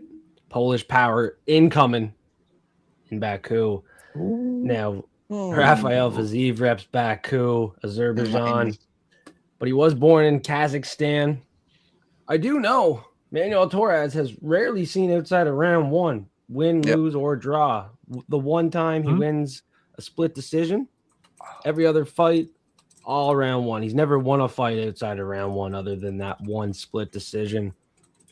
And then every loss was round one, but I will go outside of the box here because I do see a little numerology code. I'll post it for members later. Not going to leak it now, but simply put, Torres falls 5-2 in the UFC as Fiziev improves 5-2 in the decision column. Is that live at the same time? Do you I believe so. Hey Joseph, do you have any what's that thing that you see and you're really good at and like it's really good The at Zodiac. Yeah, well, you got anything like that this week? This one, yeah. Torres falls 5-2 in the UFC. Okay. As Fiziev improves 5-2 in the decision column. Oh. Fiziev is 4-2 in the decision column right now. He could improve 5-2 in the decision column, and Torres is 5-1 in the UFC. He can fall 5-2 in the UFC. So that's something I seen right away. I was like, damn, like that kind of lines up pretty good there. So I'll give it as a decision. I could see it like the later the fight goes, it favors Fiziev. He's hometown guy, and this is definitely a prop that could steal so much money on the board from people betting here this weekend, as everyone's going to bet the fight to end by KO or either guy to end by KO. If they like Torres, it's all around one money coming in. It's all finish money coming in. If they like Fiziev, it's usually KO, maybe KO decision if they play it safe, but someone has to get paid out at some point, and I will give out a value prop main event here. My main event picks have been terrible, honestly. Like, haven't hit many this year, but at some point I'll turn it around in Baku. It could happen, boys. I wonder what they're. I'm gonna see. It's something no one's expecting, and it's not like a crazy wide number. I don't think it's a crazy outcome at all either. If it goes to decision, I think it favors Fiziev so much. That this number is too big.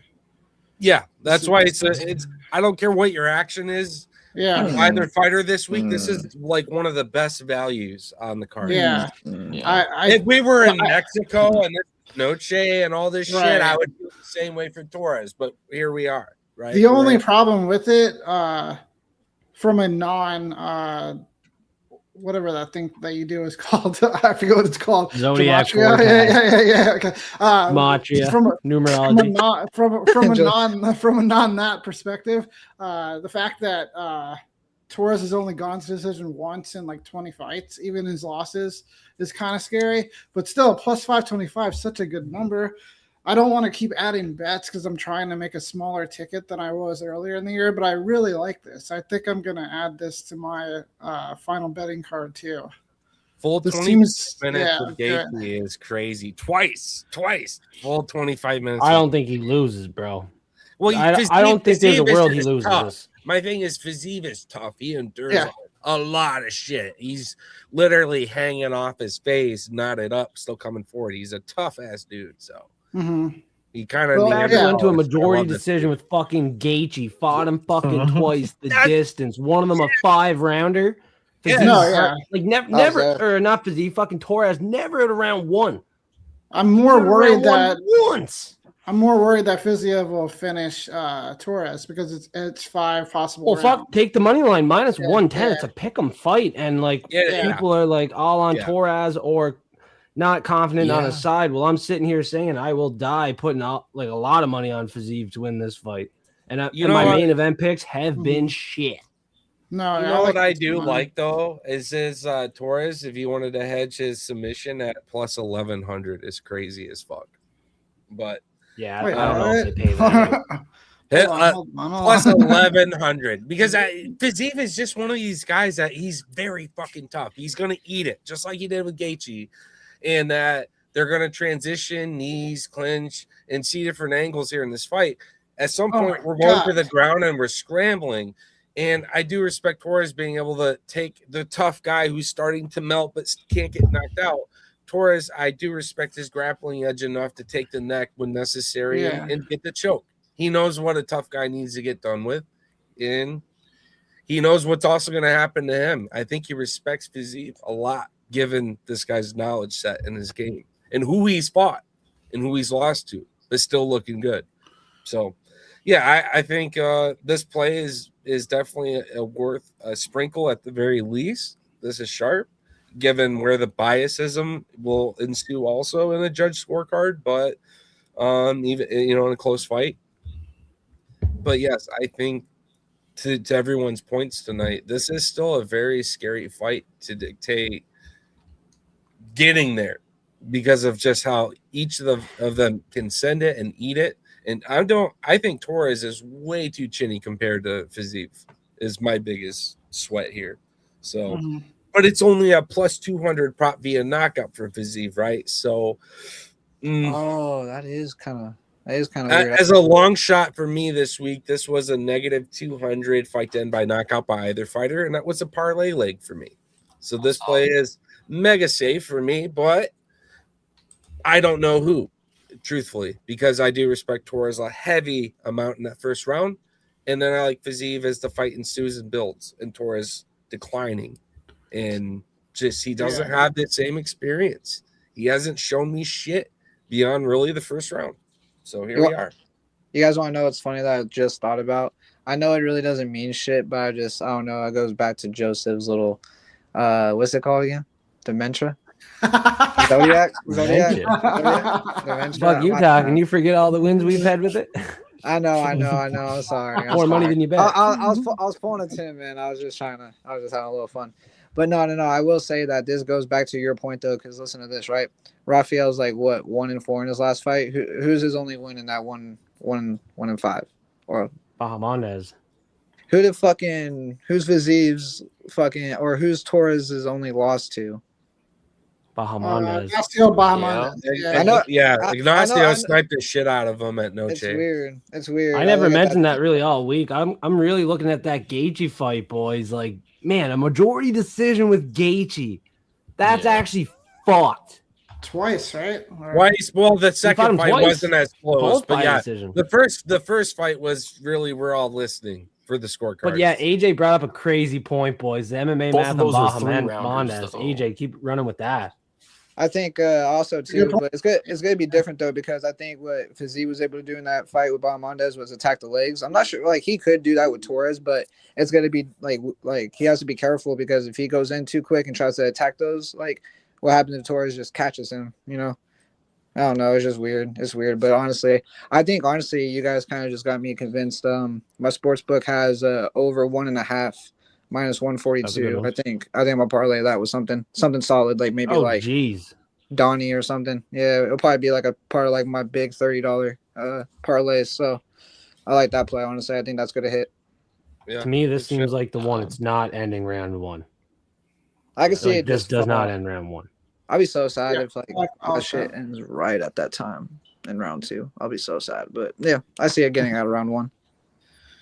We've had a couple sketchy fucking close calls. Like 12 seconds was it MMA toed with that over 1.5. Sometimes it can Twice. end pretty close. Two times now we've been sweating with 12 seconds to spare. I have 2 stories I will ever one's a lifesaver and the other one breaks my fucking heart. Fucking no. It wasn't the time, was it? No, never mind. It wasn't the time. I was thinking about something else. But one that has to do with the time. This is a good one. I remember I needed like over 1.5 on that Dustin Poirier and fucking Benoit Saint Denis. And like right at the last second, like 2 seconds before he knocked him out, my bet was saved. So I was just like, that shit was key. Shout out to Dustin. Hope he's okay. Hopefully He's all right. He'll be all right. He's a good dude. Dude. Exactly. He's just one of the boys. all right. Just one of the boys. How you doing back yeah. there, Icy? Doing beautiful. I actually bet Fiziev money line. Oh shit. Fiziev money line. I did want to point out the longest fight in Torres' UFC career, he did lose to Ignacio. That was his longest fight in the UFC so far. It's because Torres is a gas pedal. That's all you know him as. He hits fucking hard. He says he has more. He just hasn't used it. He just hasn't. He doesn't had get it to. tested. Yeah. But Fiziev isn't a Hasn't guy who needed gets to. steamrolled. So that's why it's like, in a way, it's kind of like that Ilya Gaethje fight in a leveling up aspect too. Is you got a dude who ensues and thrives and lives in wars, and you got a guys that's like, oh, I wish I could have wars, but unfortunately, I happen to touch them and they fall over. We all just made great points about how Fiziev is very tough, very durable. So any action to get into that second round and start looking at round 2, 3 plus, There you go. you're gonna have some great value tonight for sure. Because I I was really think looking Fiziev's going to be different for Torres. I think Fiziev's an entirely different Big opponent things for happen Torres. tonight with the fantasy draft. Who's that? No shit, eh? Gavin McKenna, first overall to the Leafs. Let's go. There you go. I can't do the accent. Yeah. I'm sorry. I'm trying to hype up some fucking Canadian hockey here, boys. I didn't know the draft was tonight. I didn't even know. That's what I'm saying too. Yeah, buddy. I mean, the draft was tonight. Everyone expected it to happen, obviously. I mean, who else would they pick? But McKenna. let's go. Let's go, Toronto.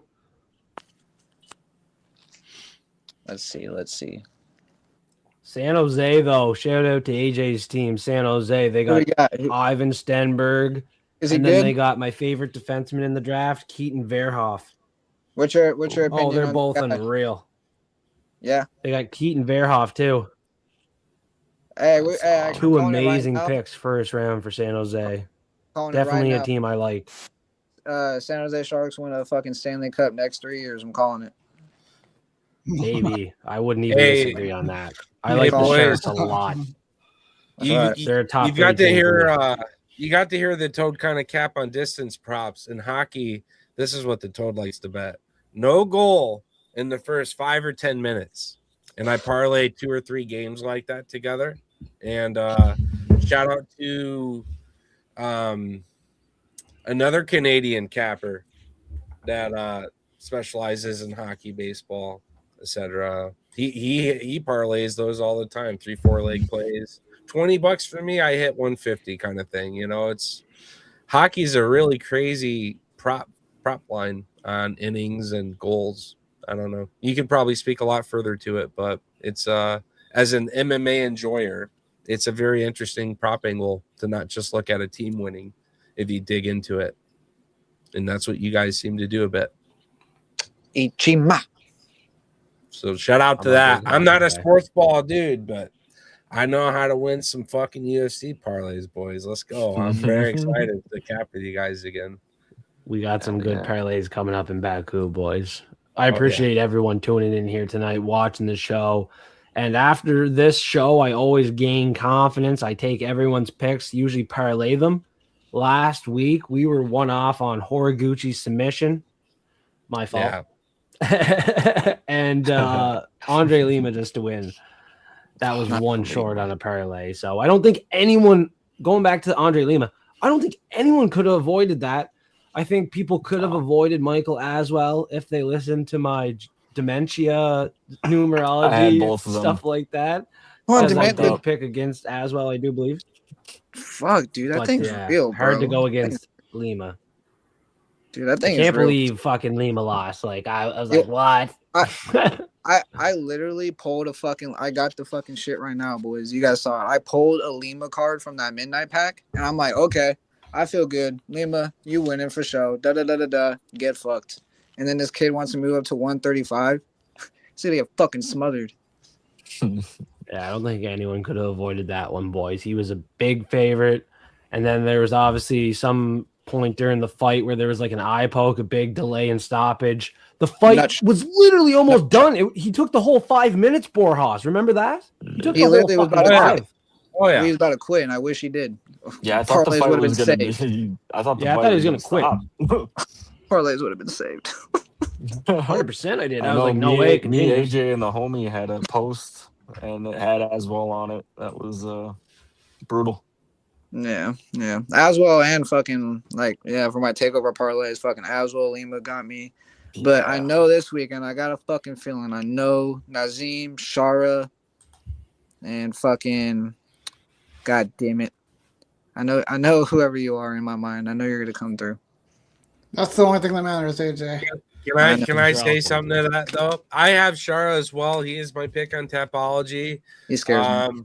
But it is a sweat in the sense It that is. we know what he looks like in his grappling game against much lesser guys that neither mix it as well as Bear, as well as both in the threat and striking and his grappling, the jiu-jitsu. And if he's getting out wrestled, he can totally get submitted here. This dude takes back, he clubs you to the ground, mauls you, pressures you, flattens you out, and then does a fucking spinning cartwheel knee off the cage and should be DQ'd, but the fight ensues somehow. And he said it should be DQ'd.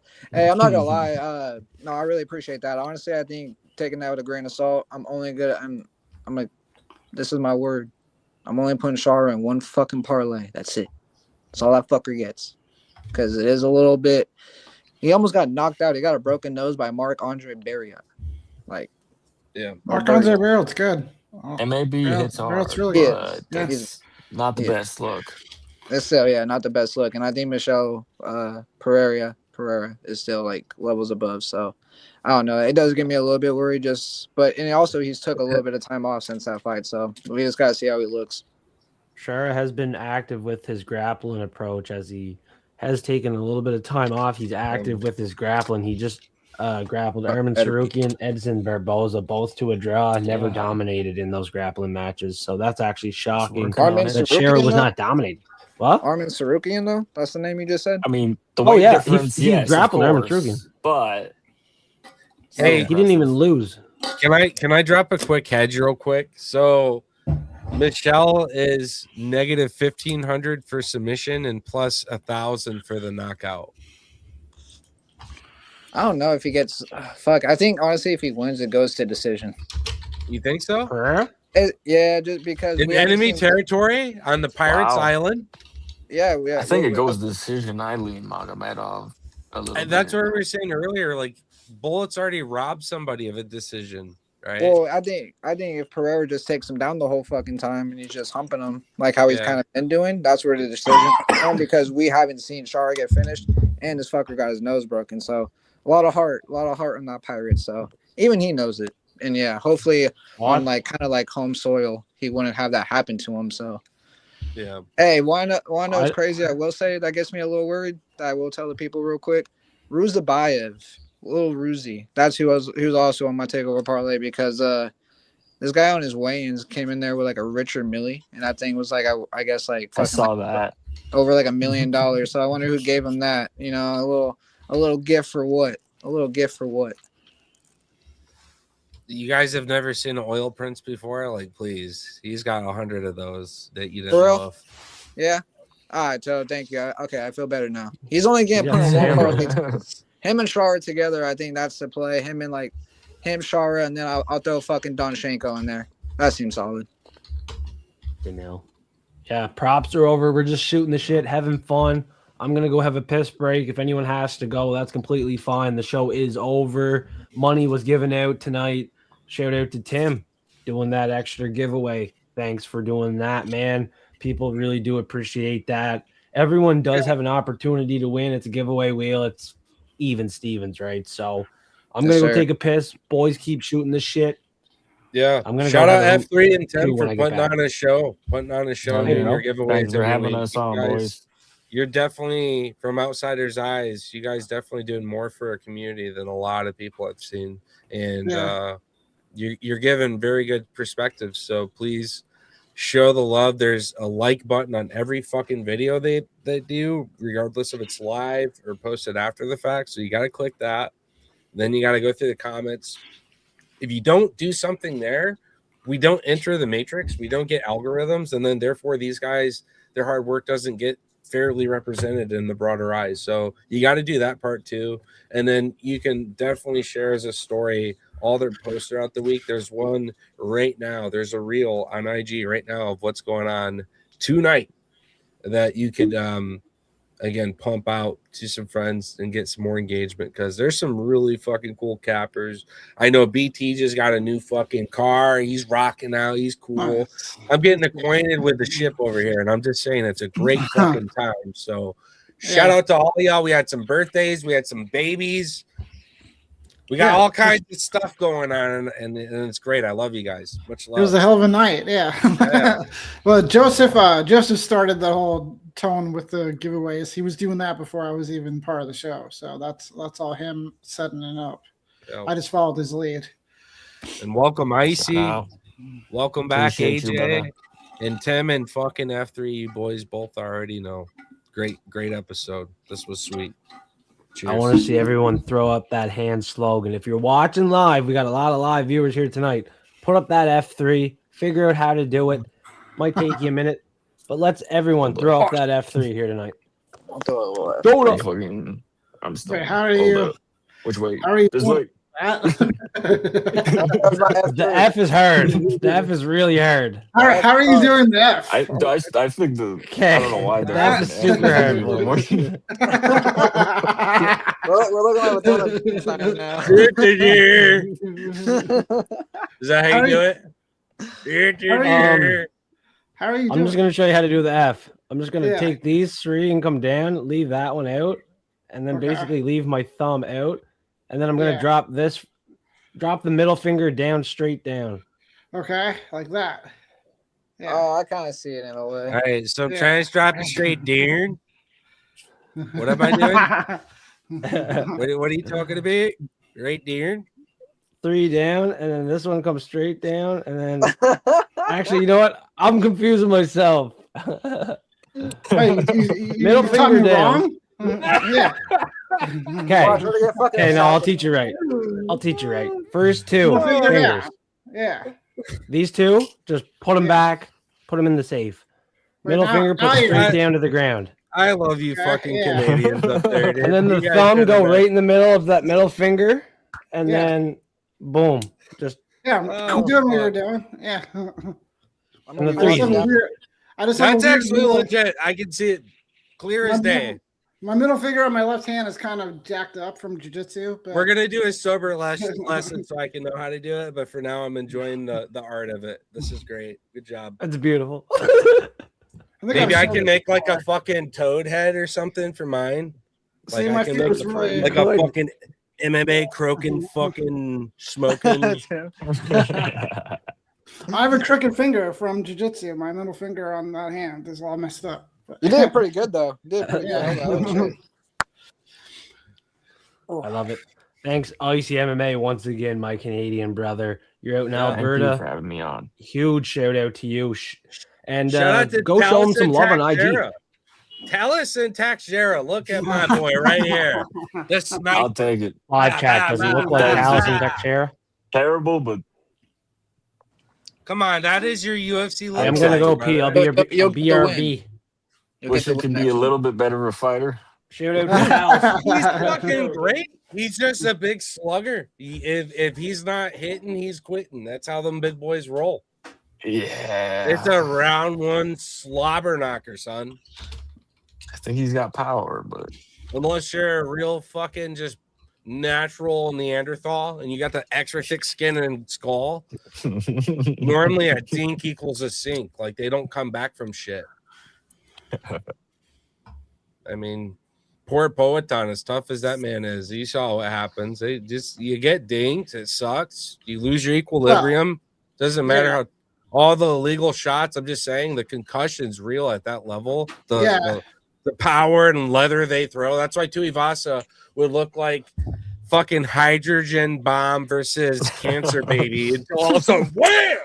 And Tuivasa's going back. Like that's how them big boys crack. Like that fight was fucking brutal.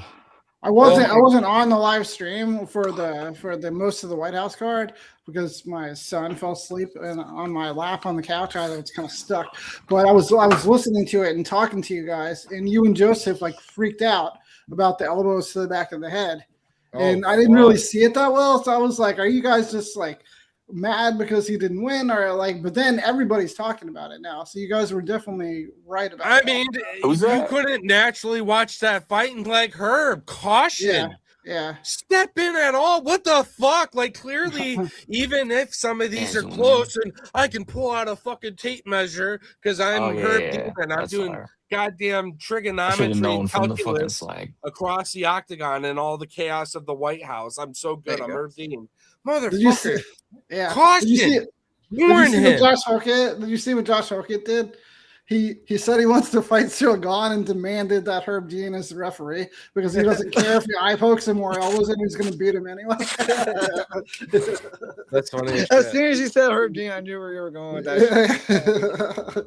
Hey, boys, I got to bring this up. This little key blew my fucking mind. All right, Minnesota Twins were winning. Next card. Would you get base card? Oh, hold on. This is crazy. Minnesota Twins were up 7-0 on the Colorado Rockies. 8th inning. Rocky scored 3 runs. It was 7-3. Top of the 9th. Rocky scored 5. 8-7. Jesus, there's so many crazy comebacks like that. And the homie just got another double too, and they got another guy on second. Wow, Rockies are not that bad. Icy's got some heat. I love it. Well, they're pretty bad. Got a few on display. All my shit's downstairs, so it's not melting up in this hot ass brick house. But yeah, I miss all my cards right next to me. Craziest thing, not UFC. That's my best McGregor. But a few years back, when he was still on the Mavs, I bought this shit for $14 Canadian. Wait, Jalen Brunson? Jalen Brunson rookie auto at a 99 for $14 his last year on the Mavs. Nice. I'm my best really buy I've ever had. That's great. I'm saying a couple of copies sold over $1,000, I think. What do you got there? Is that John Tavares? Mitch Marner. It is John Tavares. Yeah. Mitch Marner hockey stuff. I think you'll like this one. It's only like a $10 one. My best card deal is I paid. That's pretty sweet. Yeah. $20 for Topps knockout Khabib slot, and I hit one of the transparent autos. It's like an art piece on display, and it's a transparent card of him choking out McGregor out of 8. No way. And it's worth like $10,000 apparently. But for $20, I was very happy with the hit and a case break. Is that Fiziev you just pulled? Bro, I got a Fiziev autograph right in my hand. Oh shit! I forgot I had Let's go. Oh, nice. And then I have another Fiziev Prism. Nice auto. Rookie card. It's a rookie card Fiziev. Yeah, the gold in the flash. Prism. Those are nice. Select. All right, guys, I'm gonna get out of here. All right, Tim. Have a good night, Timmy. I'll talk to you guys tomorrow. Yeah, nice to meet you, Icy. Nice seeing you. Good luck on the fantasy draft, Tim. Yeah, AJ, Joseph, see you guys. Talk to everybody tomorrow, probably. Oh yeah, later. Peace, tell me your home runs. Your big sluggers, Tim. Apparently. Fiziev auto, that's dope. I can't give it out because it's the only one I got. I still have 3 boxes to open. Oh wow. I got a Mega Box of 26, a Blaster of 26, and then a Stadium Club Blaster of 25. Can I open some mail with you boys real quick? I've been excited all night to do this, and well, why Can I hog all the smoke with fun? you boys? Can I bring out Smoke Fiend? Yeah, bring out Smoke Fiend. Dude, let's do here. it. Can I open some cards with you boys? I've been waiting for some mail here. This is an interesting pack. Toad, you Lot of always tell variety. us you're gonna do this, and you never I'm doing pull it right through. now. Tonight, you better pull up and rip it. I'm not ripping right now. I'm going through mail I just got. Oh, well, I want to see you rip some cards. I will rip some cards. I'm going to record You it. told though. us last time. Well, you guys end the fucking show. I'm the one hanging out. I'm not the one. All right, me and interesting. you were live for like 7 hours, weren't we? Yeah, but we were doing fight shit. We weren't doing cards. Damn, that's so great. All right, never mind. They're all fucking yocked together. I'll do cards together. I'll do it with that. But basically, here's the John Jones TKO video game. Very early on, rookie, vintage, almost like case hit or limited print in a Jesus, sense. mother of God. What year? There's not even a sale record of it. That's how rare. Damn. And I got that with the Last Emperor. I have Tops 2008, 2007, you know, all that shit, 2009 or whatever. I got Panini in here, like you had some gold flashes, Smoke Fiend showing us some really cool select. So I got a huge variety in mail here, but I do have shit I've been waiting to rip too. And yeah, we'll do that. We'll do that after the fight card because it will be kind of midday and it'll be a fun thing to do. So we'll finish the live stream for the fights.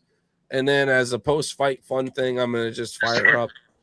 We're going to rip all the mail. So Yeah, I'll pack a bowl with your boys. I just cleaned my piece, so it's all nice and clean too. I'll pack a good one. Look at this dirty ass setup. look at this old ass Amanda Nunes right here. I was about to say, Show us your Toad, tip, bud. hey Toad, I'm not sure if you saw, but I opened my midnight pack the other day or last week, and I got the Lima auto with a piece of the octagon on it. That was pretty fire. I still have that. And then real quick, let me show you. The fucking goat right here, by the way, everybody. Who's that? Oh, John Jones. Ilya? Mighty Mouse. Oh, Mighty Mighty- Mouse. I couldn't see it fully. Yeah. All right, this one was a pretty cool one. Fucking got a little Carlos Oberg, 2 out of 25. Anybody have the munchies? Nice. I'm starving right now, but I'm gonna go later. Oh yeah, I would. Only fighter to go on UFC 100, 200, and 300. I fucking would. So that's Oh, a Jimmy lot Moore. of nice, like, fun base value, but a lot of numbered cards and some autos and things in here. But yeah, just on the front rip of that, a really rare John Jones, whatever the fuck this is. I got it in a lot, and I don't think the person who was selling it knew what the fuck they had. That's how it usually goes. Yeah, because there's no sale market on that card. I'm one of it that I know of. You're at 1-1. Yeah. You're at 1-1. No, that's you guys. That's you. No, that's you guys. Cheers. That's Much love. you. I can hear you in the Great, pond. great stream. I think everyone's props were live as fuck because if they weren't the things that I had, they were hedges too. Like every play tonight was solid. There's some good sweats out there, sure. But like the Fiziev and Torres fight, I think Fiziev's capable of his own knockout. Or if it did go to the judges, yeah, I like his odds more than Torres. So that's why it's sharp. At like 6-1, that's crazy value. Love I that thought shit. it could be bigger. Torres is a big round one guy. I thought that number was kind of low compared to how often that guy can finish round one, Torres. Yeah, but it's a good sprinkle at the bare minimum because you probably, like the rest of the world, are betting for a knockout or a finish, fight to end by knockout. But when those parlays break and those plays miss, did you have a hedge? If so, plus 6-1 value is something that I could believe in the local guy who's proven a lot more at this level in rounds and obviously location, I like it. That's worth at least a sprinkle to me. Who are you talking about? Fiziev 6-1 by decision. I it's think not- it ends by a knockout. I think it ends by a finish by either men, but I like that play as a good hedge if I was to do one, Yeah. you know. I was That's a good betting the play. money line on Fiziev, but I was kind of looking at round 2 and 3 for Fiziev. But I'm not sure if I'm gonna bet it yet. I feel like I'm onto something with my Zodiac code with the 5-2. The decision is Torres sharp. following that in the UFC, and then Good odds. Fiziev improves 5-2 in the decision column. So I will code it more and send all you guys my in-depth code. But I would like to be more in depth with the numerology pick. I just really did notice. That's fucking insane, by the way. Notice the 5-2 with in the UFC, and then Fiziev in the decision column. Fiziev needs to win by a decision, and then Torres would fall 5-2 in the UFC. The same time, Fiziev improves 5-2 in the decision column. But I will go in depth with that one and send y'all the pick. Talking Toad, AJ, Icy, and then all the paid members. I will go in depth with the Fiziev main event there, but definitely some early leans with the Zodiac forecast on that one. Yeah. I'm looking forward to it, man. No, you have some really interesting predictions. If the Derek Lewis upset would have occurred, that would have been the craziest. Did before. Well, I mean, it did before, right? And I made like 2 bands on him.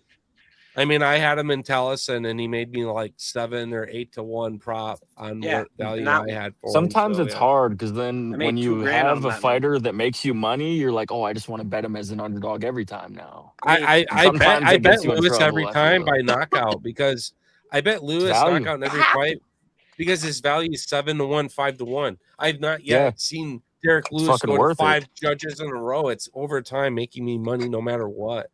I strategically have my plays and I hedge Lewis no matter what by a knockout. That's just how I do it. Man, these numbers start getting Hoke was my pick of the week. These numbers start getting whack, and I don't agree. I start hedging. I had the fight ending. I had the fight ending by knockout. That's where I was like, I'm telling you, I had a 7-leg parlay going into the main event. Yeah, with Gaethje, I didn't pick him, but I still hedged it with Gaethje KO because I knew how live that was. And I respected Gaethje so much. I only had Roofy by knockout, and I had O'Malley by knockout. Other props were distance no or fight by knockout, yes. So that whole parlay went up, and I had all my eggs in the basket, Justin Gaethje. So guess who that parlay ended with as a hedge? Ilya, 1, 2, or 3. So I knew everything was going to catch. I already had plus money value on Gaethje. He still remained at plus value, see? So I went into that fight knowing no matter what happened, I was going to make a lot of money. But I was more importantly invested emotionally as my favorite fighter of all time. This man right here, this is his official fucking White House. Who's that? Yeah. Cheers. Swamp Donkey? That's my bro. That's my favorite fighter of all time. Who that? Justin Gaethje. So I'm glad you joined me for for fucking that. respect on my bro's name. Toad. All you illitards. Toad. No, I'm sorry, I'll stop. But anyways, no, for real, I'm geeking out. You got it done. That's fine. Toad, what was my free bet that night on the main event? Gaethje by knockout because we had a good chat about it. And then what did we do right before the fight? Double down? Yeah. We that was a great pick. Yeah. No. Now I picked Ilya too, but I had to take Gaethje with the free bet, and that was based off the Zodiac forecast, the numerology, dementia shit. But it does work sometimes, and with any bet, any strategy, you always got to manage the bankroll. And with the Zodiac, you're always going to find stuff that you normally wouldn't find. With a lot of people, Gaethje was not a pick for people or willing to hedge. With the Zodiac forecast, once I seen all the information I provided, I was willing to hedge. And I'm actually going to do a full video on Justin Gaethje, but I'm just waiting on Toad to be available to join me for that. I want to decode it. And maybe someone with a lot of following, like 50,000 followers on Instagram, he might join me for a video rabbit season on Instagram. Like, we want to not only give you good picks, but there is another side to it. I'm not saying they're scripted. Me and Toad talked about it. They're not scripted fights, but there's definitely gematria, numerology, and stuff like that, a stronger force that could be in effect. And it's definitely a good look when you're deciding to hedge bet when the consistency's been high. Like, the free Zodiac pick was 5 in a row at one point this year. And obviously we take some wild chances. We go wrong. But the odds I give out with the numerology, big odds. We're never giving you a under plus 100 bet. And I never personally bet under plus 100. Let's remember that. So I know I'm not maybe the sharpest person in some people's eyes. Some people think I am one of the sharpest in the game, but I never bet below plus 100, and that makes me profitable long-term betting. So we talked about a win I hit tonight. It was obviously plus 300, maybe one of the lowest odds I took tonight, but I'm taking a couple bets above plus 100. At the end of the night, you're going to be profitable long-term. You're going to be profitable. It's really hard to be profitable long-term betting under plus 100, boys. Like, if you like these minus chalky plays that we give out, or picks, or fighters just to win, I would advise parlaying those options, in my opinion. But me and Prelim Tim are going to work on a video for making money sports betting and stuff like that here soon. Maybe someone else wants to join that too. Hey, Fiend, one thing to call out too, not only is it hard to be profitable long-term in picking the favorites, the negative values, but it's especially more true in the year of the dog, the year of some of the biggest upsets of all time. We're talking about not just an upset, but we're talking about our perception of what Mount Rushmore could have looked like and can still look like, etc. These are high-ranked upsets. Dogs are barking. If you have a chance to play values that are so out of whack with your bookie that's going to hedge your, if this then that value going into a fight where you have options to be very safe, that's always preferred. But if you're feeling pretty torn and you in your heart can imagine a fight being a bit more of a pick'em than what the odds suggest, you may find a 3 or 4 to 1 dog that you might say, you know what, that's worth something. I don't agree that this fight is a 4 to 1. And then, the Lima fight ensues or whatever, you're going to have upsets. It's the world of mixed martial arts. Sometimes it's not even the fighter's fault. It's terrible fucking judges, terrible fucking refs. Shit goes either way, whether it was wrong or right. So when you hedge correctly, and you can kind of anticipate this and that's like with Gon. Oh yeah, he's an eye poker. He's a cheater. I'll actually bet Cyril Gon by a knockout because he's gonna fucking blow a bag of fucking powder. Spice fucking pepper dust in Poetan's eyes, and then Looney Tune kick him in the dick. I mean, this guy will do whatever it takes because there's no penalties apparently, and he's proven it. So. We talked about the line, too. The odds versus the public opinion on Tapology, how 75% were on Pereira, and then it was a coin flip fight. Yep. And I think AJ tried to touch on that here tonight a little bit about versus maybe the odds and then the Tapology opinion. As Tapology is 95% on the Zim, and now money's coming back on Camilo. Like, that doesn't make sense. So shout out to AJ mentioning some of that forecast forensic movement. That's only that guy Mark of MMA. He's a really good. He has really good knowledge, and that was like one of his straight picks, and it just caught me really off guard. So I'm just just a little cautious when it comes to betting that one for sure. Shout out to him, but we got those same reads, AJ. We got the tools to give us the reads that Camilo could be live, and it's the same with some other fighters that maybe. A lot of Tapology picks have them to win, and the odds are a little closer than expected. That's all for paid members. And Zim is one that's definitely cautious, but I'm willing to risk it for the biscuit. I think he can perform and finish the fight. Now, obviously, the odds versus the public opinion isn't always right, but sometimes it is. We talked about Alex Hernandez a couple events ago, AJ, how 80% were picking him to win, and it was a coin flip. He ends up losing. So that was a situation with Alex Pereira and Cyril Gahn. And we see it again tonight with a couple different picks, maybe, potentially. But sometimes it's hard to get a read. On this event, I really don't see any that's really standing out other than that first fight of the night. But yeah, good read on that one.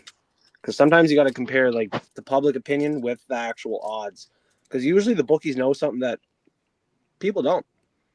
Do you know what my odds were for the fight to end by knockout with Gon and Poetan? Yeah, I was actually shocked by that. I couldn't believe Gon negative 120 fight to end by knockout. Poetan Gon 5 rounds. Heavyweight. When I seen Gon by knockout, it was under plus 300. So just right away, I was like, how the fuck are they going to offer that low of a number?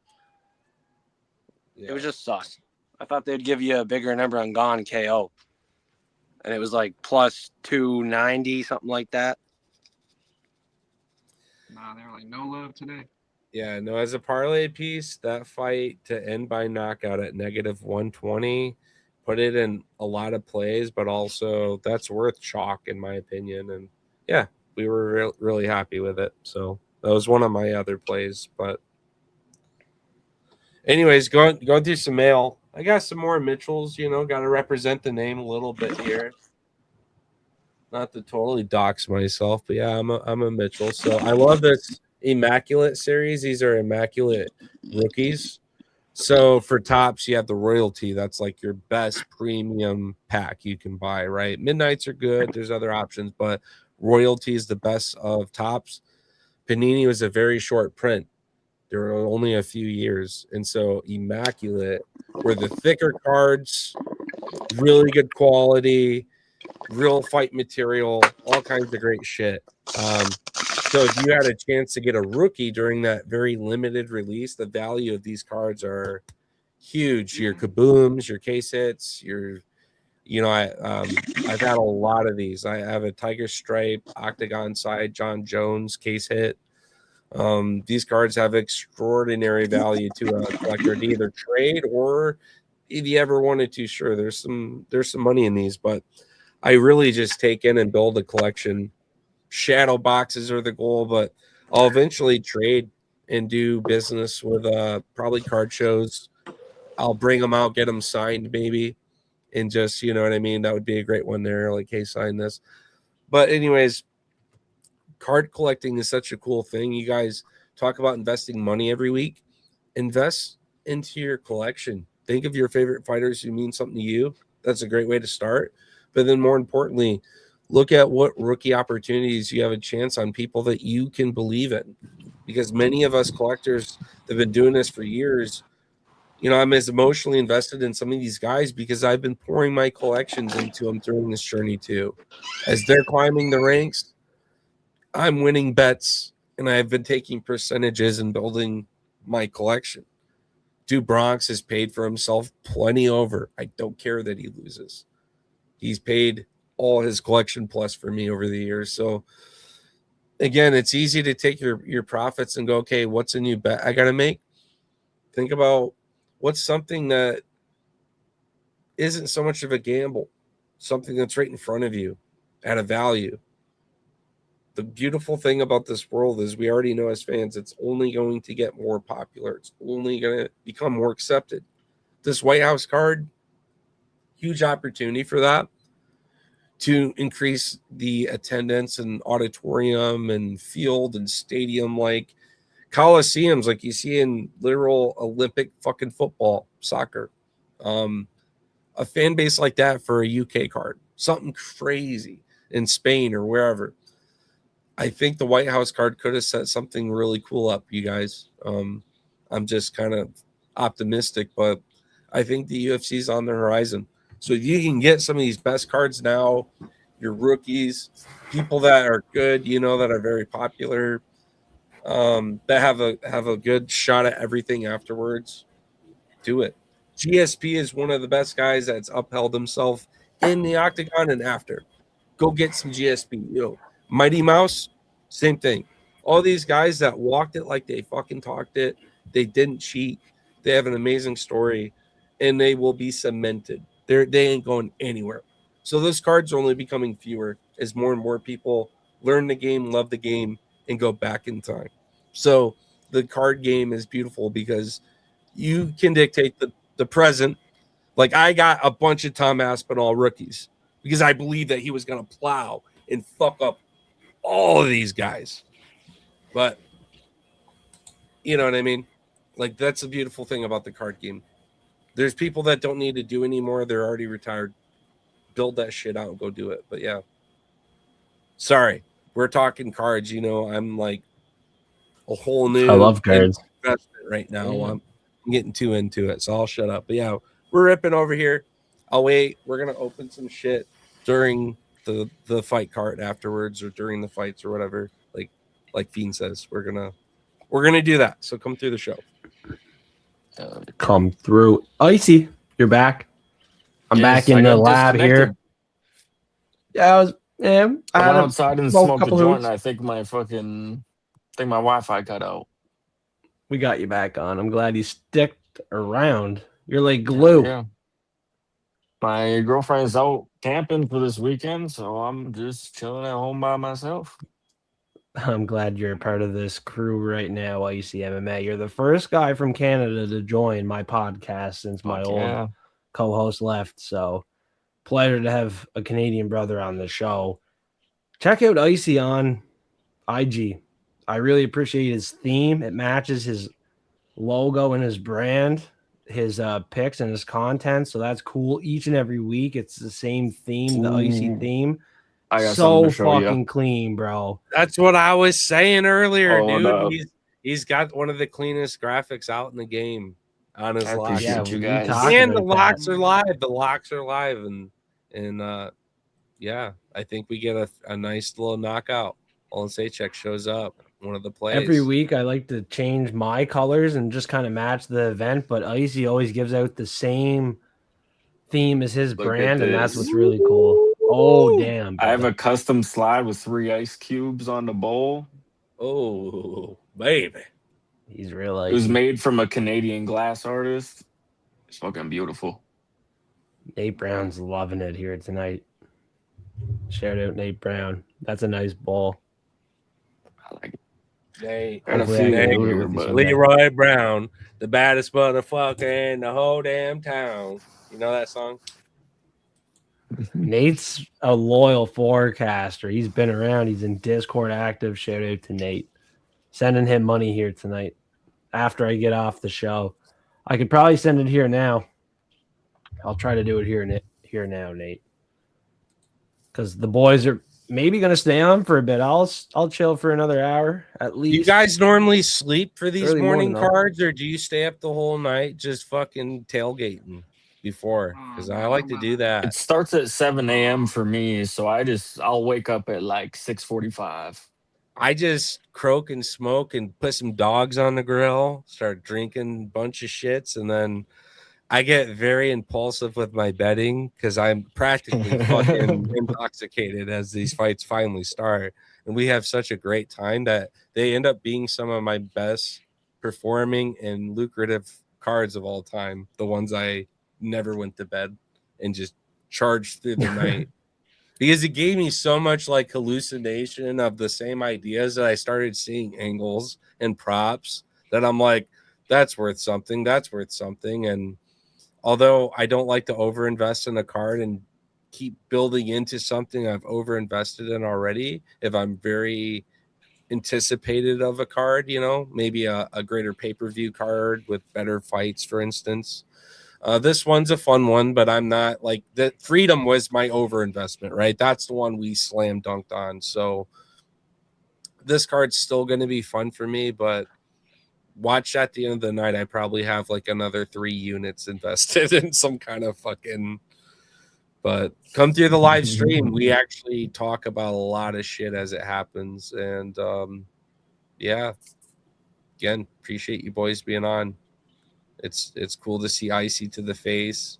AJ, obviously OG and our friend Fiend F3, my boy down here running the fucking show. Yeah, I can't do the Canadian accent. It's our show, brother. That was terrible.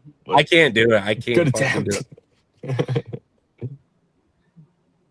So I'm glad to have all these. I can do the Canadian like you know, like because Trailer Park Boys. Getting a care. Shout out. I always say A just randomly sometimes.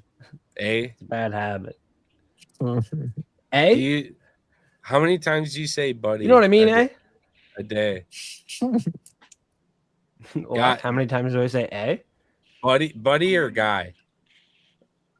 Buddy, like. How many times do you say buddy a day? You too, Icy. Buddy, Where the fuck you I hiding feel from? like I feel like I don't Bud. say it that often at all. I might say I feel like a bud lot of more than buddy. stereotypes. Getting Yeah. a care. Yeah. Trailer Park Boys, it's like ingrained in my brain. It's a care. Bro, Oh fuck. I live in PEI, right beside Nova Scotia. Shit you not. The pizza parlor, literally a That's walk all. away from my house. No, you're laughing? Julian, Ricky, Parlor. the Trailer I Park love the Boys. R's, dude. The Canadian R's. I love this shit. JR's Pizza, right down the road from my house. Trailer Park Boys were gonna stream in the trailer park I grew up in, and then I ended up moving out of the trailer park, bought a duplex. So yeah, I leveled up a bit, but I grew up in a trailer park, came from literally nothing, boys, and the Trailer Park Boys on Icy MMA screen. We're gonna film in PEI, Shadow Estates. Yeah, no shit. They do have relatives in PEI, other than Sunnyvale, so they were gonna do some episodes in PEI, in the trailer park in North River, and that's where I grew up. Fucking right. And then I bought the duplex up the road, not far from the trailer park that JR's Pizza basically founded. The founders of JR's Pizza were Julian and Ricky's Pizza. And that's literally in PEI, not far from me. They were going to stream Trailer Park Boys in PEI. There's not much information back in that, but if you look hard enough, I think there is. They have relatives in PEI. They were going to do some of those shows in PEI. I could have been a bottle kid. Fucking bottle kids! That's crazy. Huge Trailer Park Boys guy. If no one knows Trailer Park Boys, like literally look it up, start watching it. I've watched every episode 30 times by now. They toured to this like local pub in my city with their on the road tour a lot, and they just go around selling their dirty burgers. Randy with his belly all greased up, just fucking out. It's typically like it's not the whole gang, but typically it's like Ricky or Bubbles along with them just yelling at him the whole time, like, get over here, give her a burger, you fucking, just ripping on Randy. But it's like their ability to pick on each other makes them insanely funny at improv comedy, that whole crew. So good. So, yeah, no, like you said, shout out. That's probably, I'm not a big TV guy. Like, I watch movies and TV shows, but I'm not a repeat guy for the time I put into it because I do other shit. And that is a show that I've watched like 4 times over every fucking season. It's just so hilarious. Yeah. Trailer Park Boys. Electric. I grew up in a trailer park. Thankfully, I was able to level up, get a red seal in carpentry, buy a duplex up the road. But I still go to JR's every day. And when I was a kid, like they literally had Julian and Ricky Trailer Park Boys, like a separate room from the pizza parlor. Now that separate room's like a dairy bar, but yeah, they were pretty close to PEI, and they're just literally a province away, Sunnyvale. So Trailer Park Boys, Icy MMA in Alberta is well aware of them. Yeah. Legends of the game. The best show on air.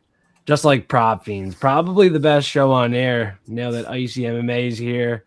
And AJ, he's in the dark, but he's still on stream. That's crazy. He's still repping the game. I'm watching the game right now. I'm watching what game? New Zealand. Belgium and New Zealand. What? Who you got? AJ, give us a bet. I got right now Belgium and Atlanta. I had them in a parlay, so I'm just keeping tabs. I gotta send Nate Brown some money, and then maybe I put some money on Belgium and tail you, buddy. Well, shit, they're a big fave. I just parlayed them with like a decent, like a pretty close money line to make it a plus. I can hardly hear you. What's going on there? My bad. Can you hear me better now? No. Not really, no. Yeah.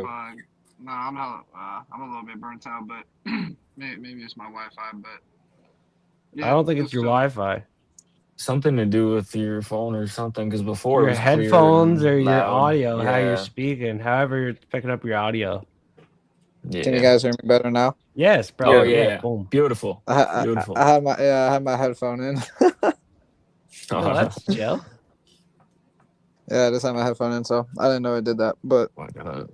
yeah, what do you A call it? little Just better, watching the Belgium and Atlanta game. Just I'm not about to, what do you call it? I'm not staying up all night like Toad said. I ain't tailgating shit. I'm about to fucking knock out in the next like hour, and then probably wake up at like 4 in the morning. Have to go put these plays in. I dedicate myself to the grind. I feel I don't like to miss out. So I'm very excited, even though it's early as fuck for me. Yeah, no, I'd be a might pull total an troll all-nighter. to people, but I'm kind of weird like that. I've been up since 7 in the morning for work, so I'm just, this is my Christmas. What will happen is the fights will ensue, and I will be passed out somewhere in this house afterwards, just drooling with my phone in my face, looking at my bets. I know, same here. That's how I'll probably be. Like, yeah, it'd be crazy. I gotta make content for the live stream still, so I might have to do that live on the stream if we're staying on, Toad, because I'd pull the all-nighter. I'm a crazy fuck. I got listen to me. I got some mushroom crazy shit in the backs that I could get into. Oh my god! Tonight seems like that night. I got some like Yeah. 1,000 milligram or not THC. Maybe you can say that is what it is, but it's mushroom crazy shit. Oh, dude, I got a chocolate bar. I've just been waiting for the special Mushrooms? occasion. Yeah, son. Oh god, I got a mushroom. Oh god, I got a mushroom Mine's like nerds a rope. 10 gram bar. Ooh, But I kind of want to eat. You know half what?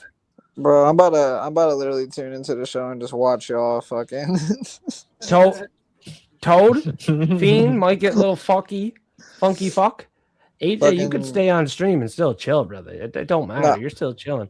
I might actually no. rip, Let's like, open it. Let's eat the chocolates and open these. Bro, that should be Jesus that should be Christ. so funny. Boys, I am feel I like gonna trip out on live stream?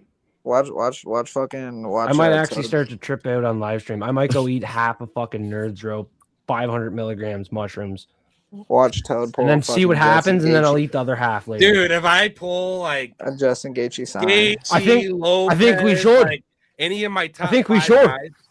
Oh Yes. my god. No, Oh, you gotta yeah. rip a box, man. You keep teasing me like my wiener's getting hard, man. You gotta pull a box, real. Well, man. hey, real quick.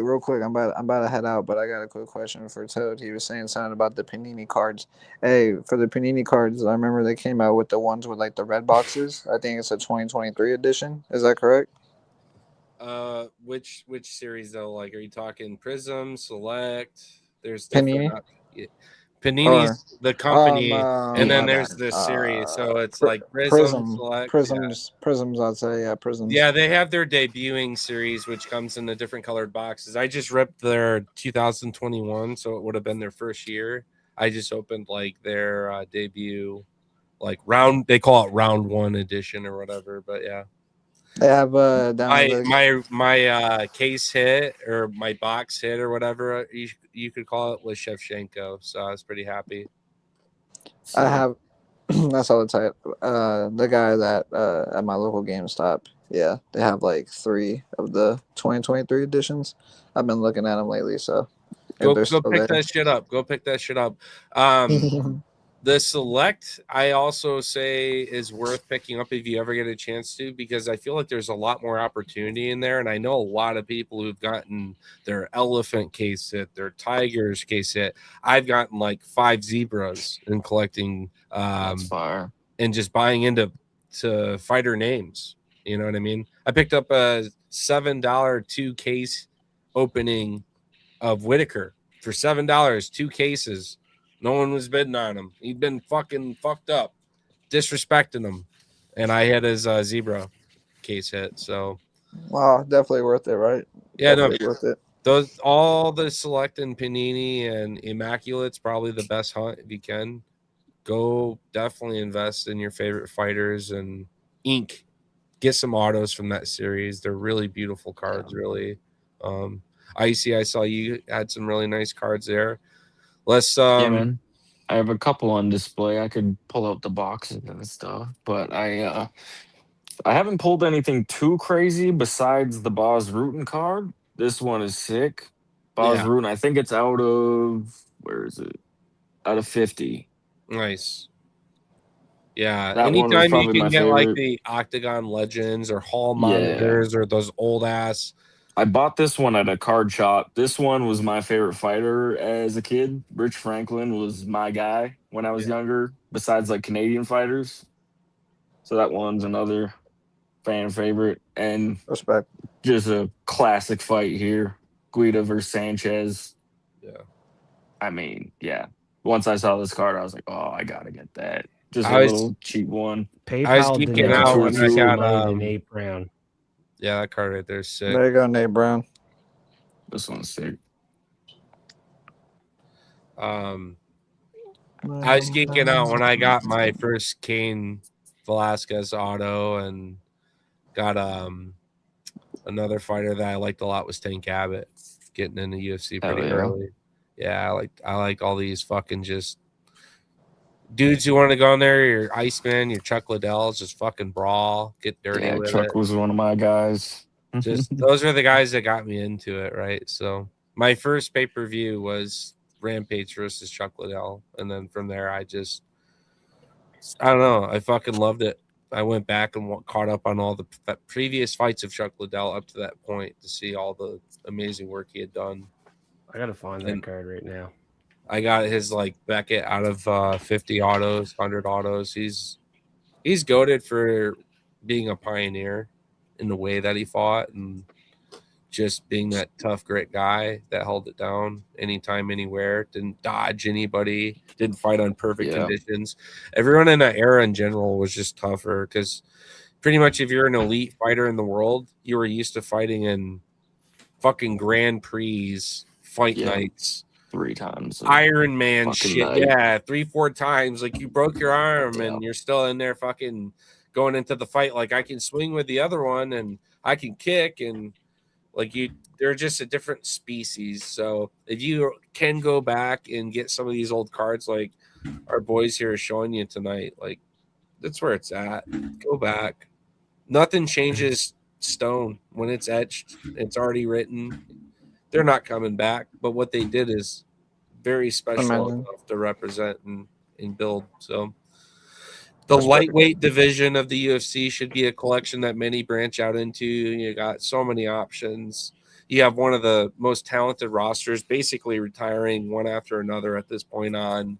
And so, your Holloways, your Gaethjes, your Dustins, your Diaz's, soon to be Hookers, soon to be DeBronx, soon all these motherfuckers soon to be Hookers. Yeah, This quite is literally.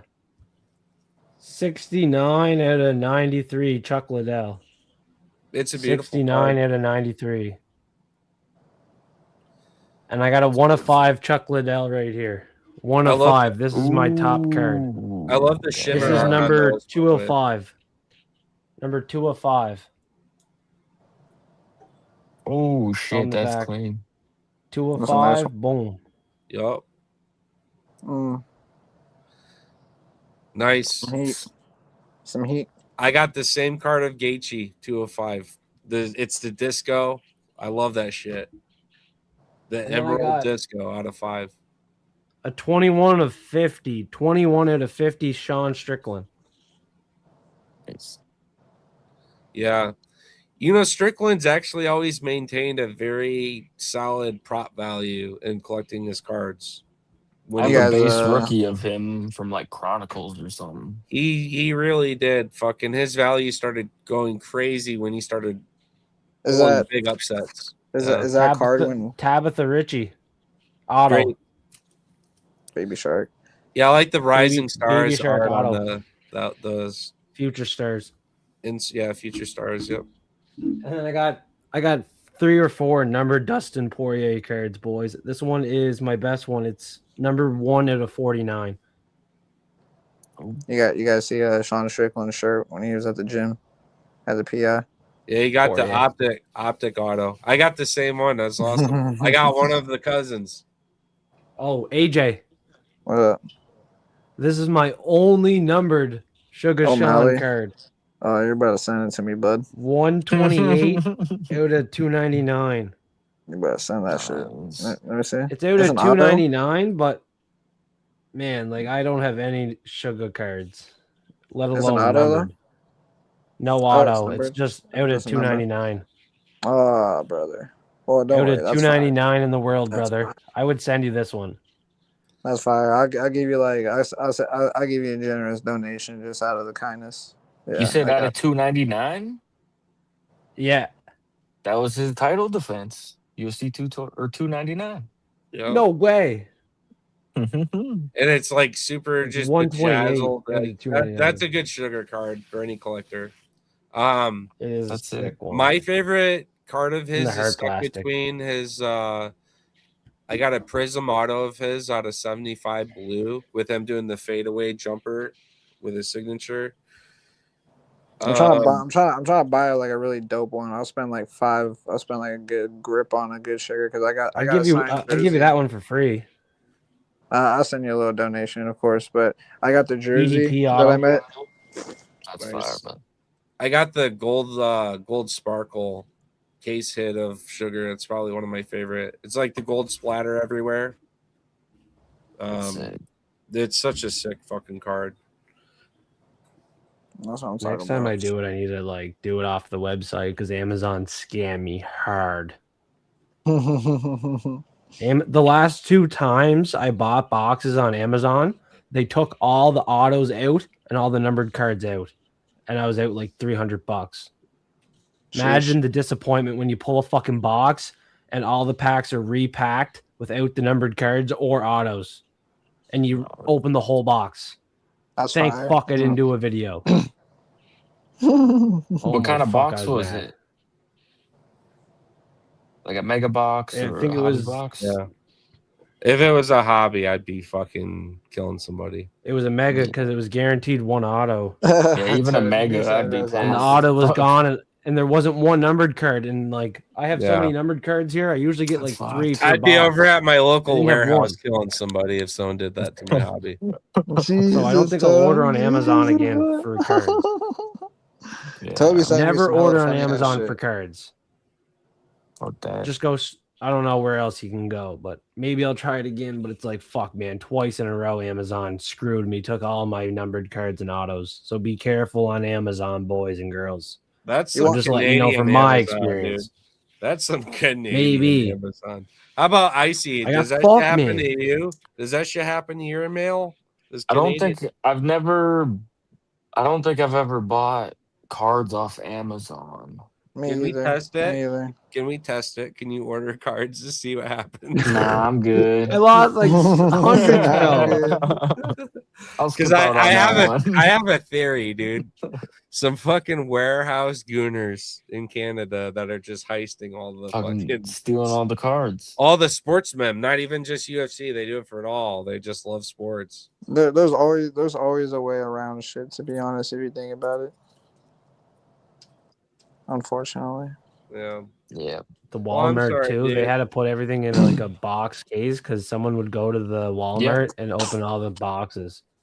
The So now two all the Walmarts in cards my at city Walmart are are in like like that. a glass case. Yeah. Fucked. That's I so watched fun. a video way back in the day, like 2009, where a dude like takes a fucking little scale on a battery and he's like, all right, I'm gonna go take the heaviest Pokemon packs home. He buys like the top 20 heaviest packs out of like hundreds of them, and he's just pulling like these big ass shimmery autos and megas, and every pack's got heat in it because it weighs like a full gram more because of the foil.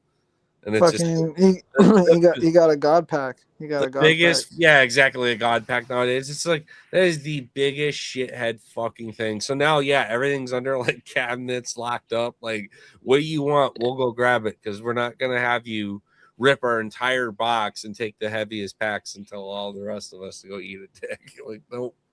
That's how most card shops operate, and stores have had to be because of how crazy the theft was. I'm seeing videos now of dudes going up to Pokemon machines and they're just glitching it out, scanning something, and packs are just falling. They're not purchasing, right? And people are literally sitting there arguing with them. And I saw some some dude got in a fight with this big ass dude doing it, but his girlfriend kind of insinuated it like, I would have been like, if you don't stop, we're gonna. And then he goes, "What? You're gonna do what?" I'm like, this poor dude's about to get fucking. if it like, But they honestly, weren't wrong, right? That's where you're like, yeah, this dude's an asshole, but whatever.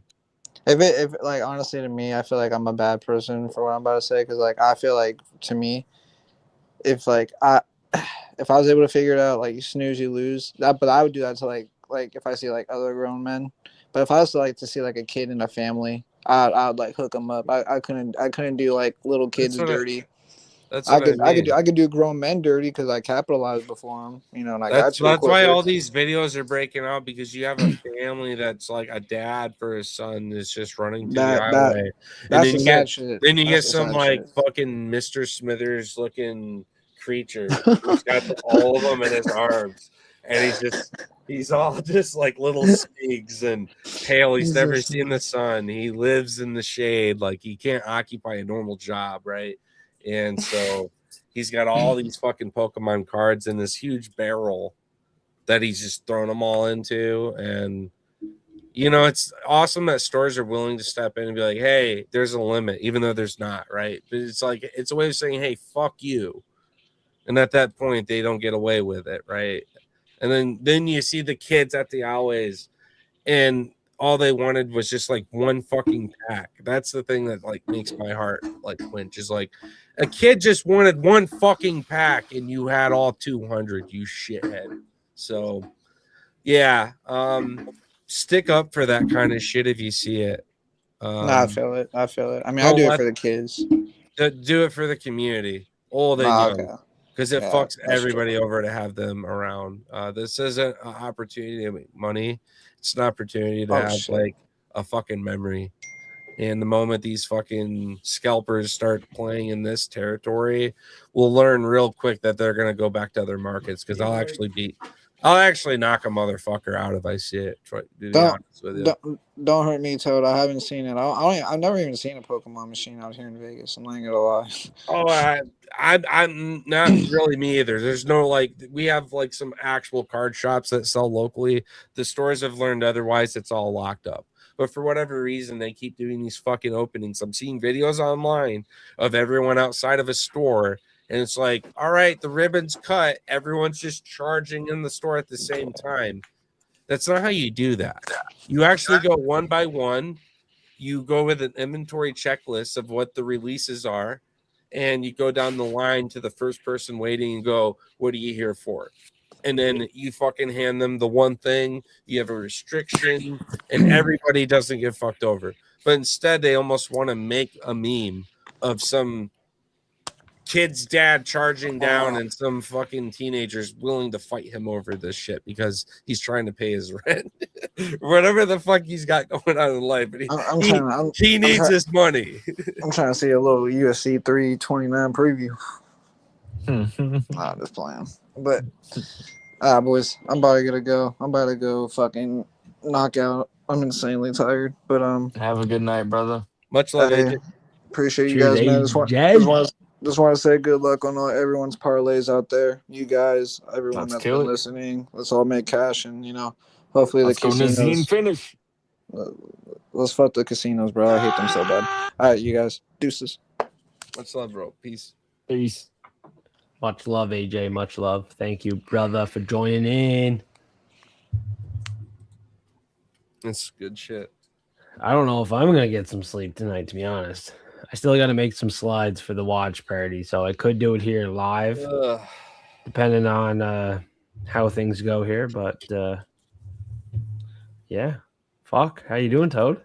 I'm good. I mean, you guys ever rest your eyes? It's not really sleeping, you know. You just take like a good old blink or two.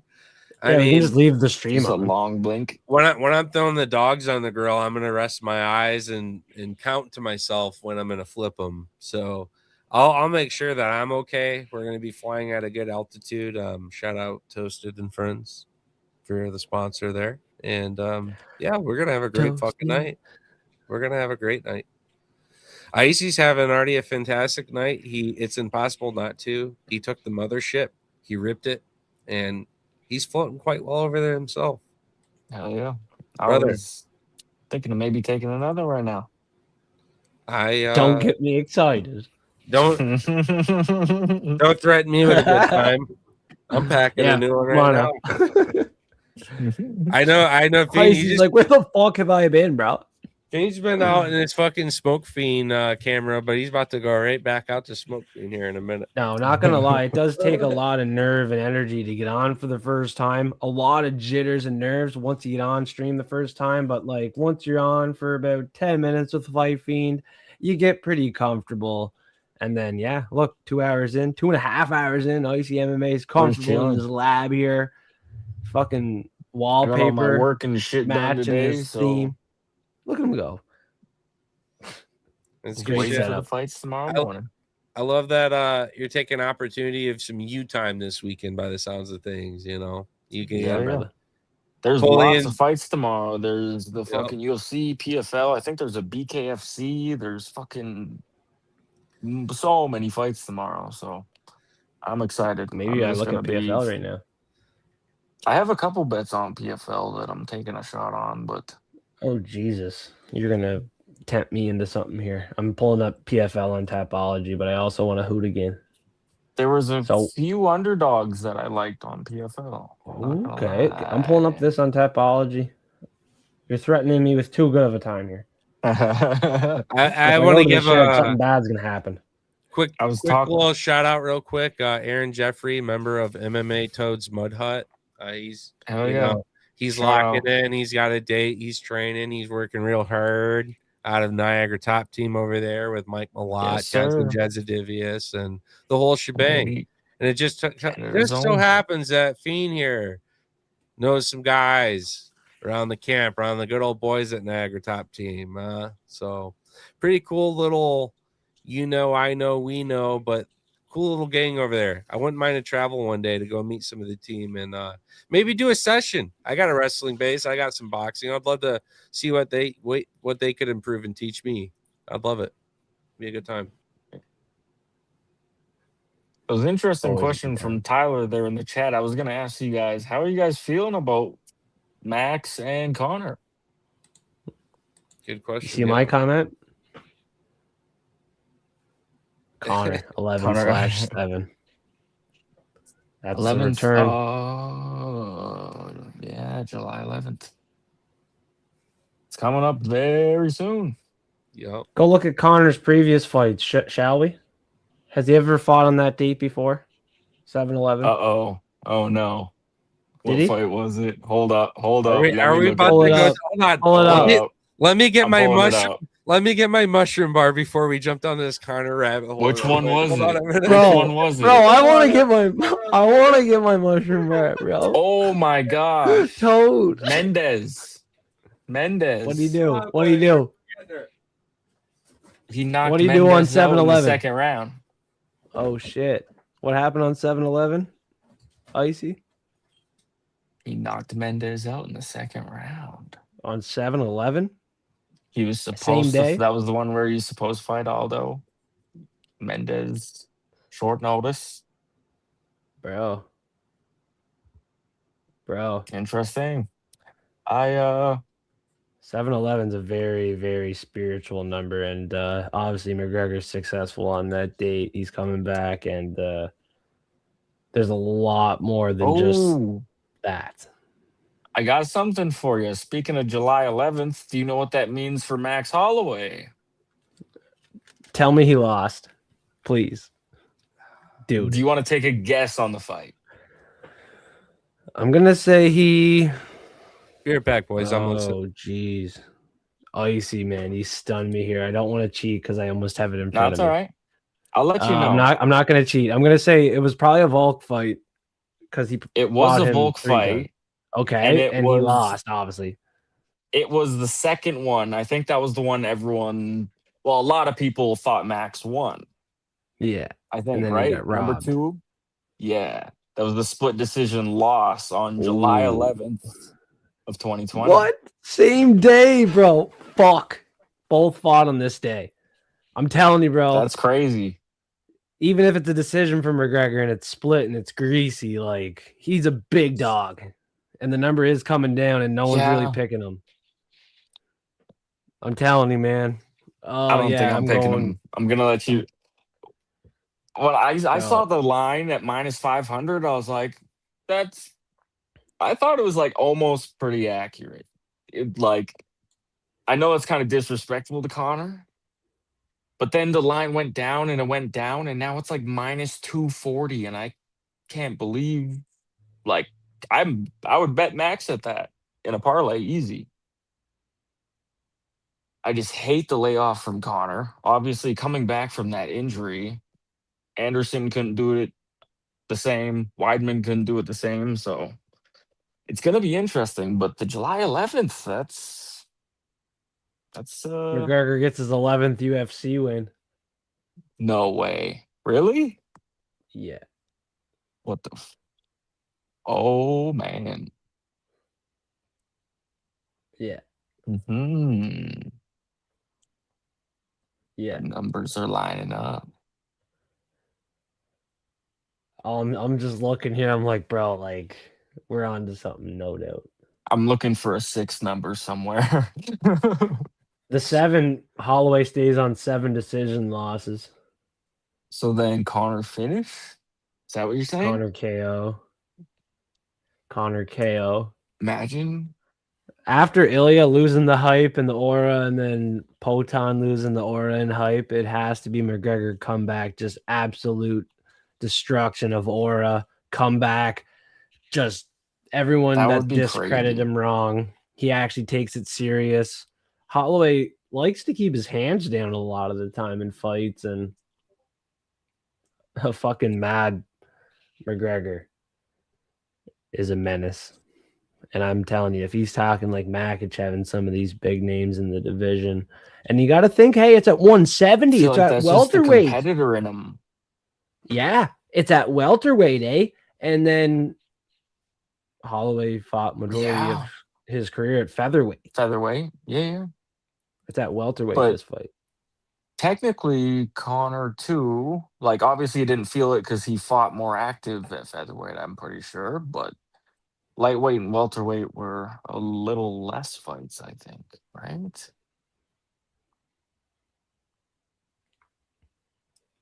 I don't even know what the This exact is going numbers to on be that. historic. It's gonna be a crazy card, and usually for the Connor fight like cards, they don't really load up the prelims. They don't load up the main card, but I Patty's on there. am so many fights. I'm looking at Ethan Ewing versus Fareed Basharat. Holy shit, gonna be a very good fight. Big fan of Ewing. I made money on him multiple times now. Kong Wang and Tracy Cortez. Whitaker moving up to light heavyweight. Luke Riley versus Kai Kamaka. Gable, the debut of Gable. Former champ Cody Garbrandt. It's a lot of really good fights. King Green versus Terrence McKinney is going to be a very fun one.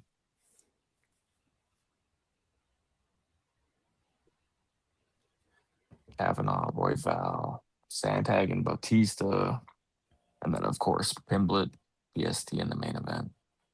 Such a good card. Banger, man. I'm trying to send Nate Brown money, but PayPal will not let me. It's now getting me to USD to send Nate Brown money. Yeah. Yeah. 50 I've used to the PayPal a couple times USD. to I send to send it. US, and exchange rate's Family and crazy. friends.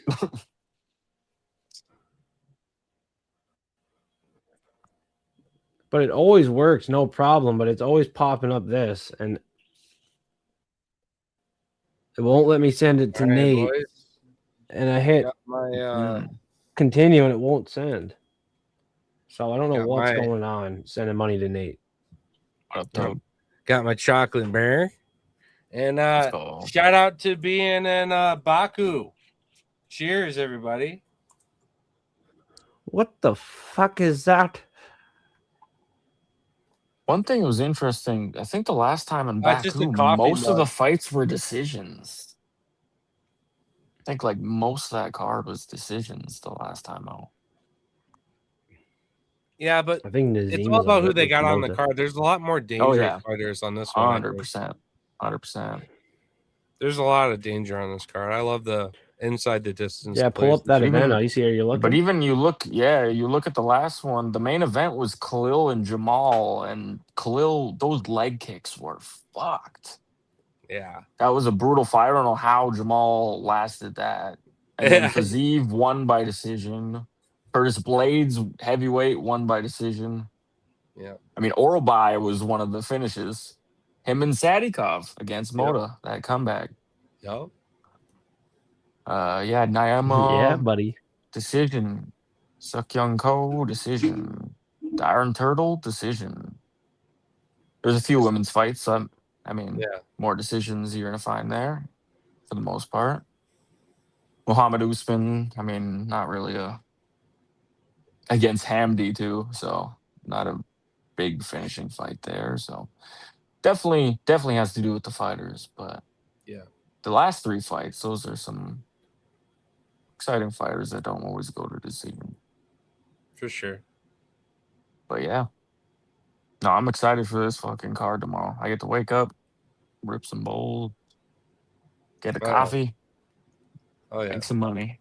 Hop on the fucking stream, the live fight companion that we've been just doing, hanging out, watching Yeah. the fights. You guys do the whole card or main card? Yeah. Yeah, we do the whole card, just kind of fight, react to it. We make last second plays of like, say lines moved on something. Live odds are fun, Yeah. obviously sometimes too, but then we do we just kind of talk round specifics on some plays, or oh hey, I'm gonna refire this, but man, the dogs are really barking. Da da da da da. Yeah. Like, we have some good last second reads that so far for anyone joining chat. I think they've been pretty happy with the plays. We've been cashing the fuck out more than just normal. I've had 2 back-to-back actually record weeks for me for this year, just about. So That's freedom sweet. freedom led the charge, but yeah. Yep. Let me see if I can pull up. I had a good week. Hold on. Let me see if I can pull up my chart here. All right. Well, the money sent to Nate, so hopefully he's real and he doesn't fucking rip my bank account. Send him money. It worked. It wasn't friends and family, but PayPal finally worked. Hopefully Nate Brown's real. He seems real. He's very active in Discord. And he's obviously in the live chat right now, like begging me to check my DMs. So the money was just sent. You seen it. So hopefully no scams. PayPal was very worried, but we got the money to him. Shout out Nate Brown. We tried, we got it. New account maybe on PayPal. Little sketchy. I got him 50 cent. Harry Bird, he's probably like not available. I feel like a lot of Americans don't use PayPal for money. Like I've had a couple homies from the States and like try to send them money. Like, I don't have PayPal. I'm like, what? They use like some other apps down there. I feel like, right, Toad? You're down in. No, I use PayPal, Cash App, Venmo. Those are like the 3 popular ones. Yeah. Yeah. Venmo is cool because the boomers know of it, so that one opens up some doorways for them. Cash App's more hip, more modern, and then PayPal's OG, one of the originals. So it's pretty easy. I do a lot with PayPal, surprisingly, and I like having that extra layer of their security on top of whatever else I'm doing. So I've never really been wrong with PayPal, honestly. But yeah, salute. I'm let's in words of GCJ, let's get trippy, man. Let's go. Cheers. What's this? Cheers. Let me go. I think my phone's charged up a little bit, but let me go. Yeah, Icy was right, man. McGregor fought July 11th, beat Chad Mendez. That was his first, one of his belt wins. His first UFC. First one, the interim belt. His interim belt. it was 7-11. Now he returned 7-11. And McGregor, or not McGregor, Holloway, his opponent, lost on that same date, July 11th, by a decision. Rightfully robbed, Lit. but lost on that date. McGregor got his interim belt July 11th, returns on July 11th. Yeah, we're breaking it down. We're talking about the 7-11, which is a huge number in numerology. Obviously, 7-11 is your spiritual heaven number. So I think it's pretty strong. I think McGregor beats Holloway, boys. And didn't McGregor recently kind of get more into religion, from what I heard and saw?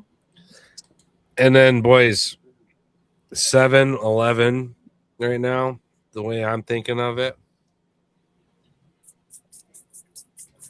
When I think of 7-11, I'm thinking of, well, Conor McGregor right now, right? Well, yeah. I'm fucking, I don't know. I'm being a fucking To the troll. store. I got this at a garage sale, and I just love it. I don't know what it is. It probably You're has putting the value up on it. It probably has a spirit that's trapped inside, but for now, it's doing really good with this milk and this chocolate bar I'm eating. So.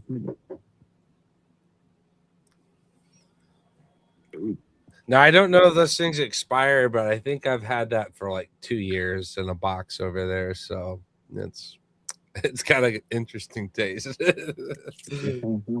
It's a little goofy tasting, but we'll get her down one way or another tonight. The fuck is that? Bring them back. It's a Sour Patch Kid. I love that. I have a few custom bowls. This one was like Seahawks colors, the blue and green. Yeah, break down the rest of the rig here, my man. She's a beaut. The rest, it's mostly the. Hold up. She's a fucking beaut. Let me flip this around. What's going on here?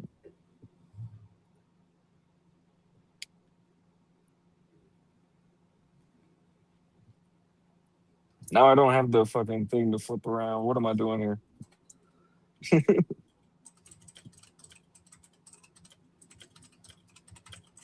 Screw it. But yeah, just a cheeks bone. Yeah, no, that's fucking. I like it. And then I got a custom down stem in there. Yeah, blue and green as well. So the bowl and the down stem are both hand blown. But so then you're the saying rest there is was a just, Canadian glass blower that you know, or someone that you're aware of that you support? I don't know him personally, but this one I think was done by a dude named Mac Truvish. I think that's how it's pronounced. I think he's out in like Ontario or somewhere out east. And then the down stem is actually from a guy from the States. I can't remember if it's Florida or LA, but it's Fluid Glass. So That's sweet, one man. Canadian, one from the States, and then the rest is just like a China glass. Yeah, I had a piece that was one of my homies and another one of my homies, and one of them sadly had like passed away, right? So it's like a piece of them, some of their last work and everything. We had that thing for years. All reliable, we call it, because everyone at that point in time had basically broken a piece. We had it outside at this bonfire outside on this like brick little concrete area. And there's like a little koi fish pond thing there. I did like MMA before I did MMA Toad. I just basically shared all my fights and pics with like personal friends, people I knew, random. I'd make random Facebook posts at the time. I didn't have anything like public, right? Yeah. And I had this fucking frog hanging out in that pond that ended up watching the fights with me and becoming like my pet, basically. Funny enough, we had that piece out having this fire, and someone scooped back in the chair and just tipped that shit over and shattered it. And I was just like, oh, fuck, bro. Yeah. You can't rebuild that one. When you get a collaborative piece, it's something so special because it's in a way it's a one of one, right? You got a very cool gig going on that you built and modified in the ways that you like, plus meant something to you probably, right? So that's sweet. I love it. I did a little bit of work with this guy too. He built me my little Gandalf piece Ooh, here. that's beautiful. I got the galaxy, so it goes through like the dark space into a star cluster here, and then Oh, that's yeah. nice little opal. He like slapped on the side of it, and I didn't ask for it. He did. I was like, okay, that's a nice gesture, I suppose. Looks nice, but yeah, I wanted just a nice Gandalf piece. So they're nice. No, that's They're clean. good pulls. Bitch to clean, but really solid floats. So shout out to whatever the fuck that dude is on Etsy. Hit me up if you want a link. I don't know. He's cool. Oh, yeah. I got a few pieces with him too. Here's like a little one hitter quitter that he made. He knows I like Oh, aliens yeah. and shit. Because I'm like, hey, I like outer space shit. Yeah. So this could be an Hey. octopus, but to me, everyone knows that's a fucking alien, dude. So Oh, yeah. Cheers to that. yeah, cheers, yeah. My dog wanted outside, but here he goes. Benson, what are you doing? Look at him. Yep. Benson, get upstairs and go pee. He was barking. Apparently, he wanted me, but maybe he needs outside. I'm gonna go hoot too. Fuck yeah, come Once hoop. he goes Hell pee. Hey, Icy, to go with the theme, I bet you you dab. Do I? Yeah. Yeah, I have like. Are you I guess kidding me? both of you for I'll that grab matter. my rig for you. I was saying Icy specifically though to fit the theme. Have you thrown marbles in your freezer? Have you tried that trick? No, I haven't. Throw some fucking I don't have a marbles. marble. Go buy a bag of them, throw them in your freezer, and dab. Put them bitches in. How many dab rigs do you have? Me? Yeah, how many dab rigs do you have? Let me see. I have a few. Hold up. Let me move some shit and I can give you guys a little tour of I have a my whole stuff. display that My desk has is a a little bunch dirty. of dab rigs not even ripped. Oh shit. I have a display of dab rigs not even ripped, brother. Like a shop. No. That's fire. I'm gonna show you. Oh, I put one gotta out every find out. show. My piece works, but I need to rebuild it. I have a piece that's not connecting the way I like. Hold up. I built right. the fucking shit out of it too. I need to just replace it. We can start up from here. First of all, shout out to Seahawks. I got the collector's pin Oh, right hell next yeah. to all the glass. Oh, hell. I got a bunch of Seahawks shit, but I have a few different bowls. Good amount here. Look at that This fucking one. woodwork, the Cheech. Oh yeah, I got that from the local shop Love it. there. Yo. But yeah, this one's nice. Just the green quality's not the best on my video here, but you already pretty seen good. the ice cube bowl. This is my seeing favorite just one. fine. Yeah, you're showing me that. That's a great piece. You know, I don't use it much anymore, but I do have a smoke Instagram. It's icy ass glass. Link it. Got another one. This one's like a frosted with a blue handle.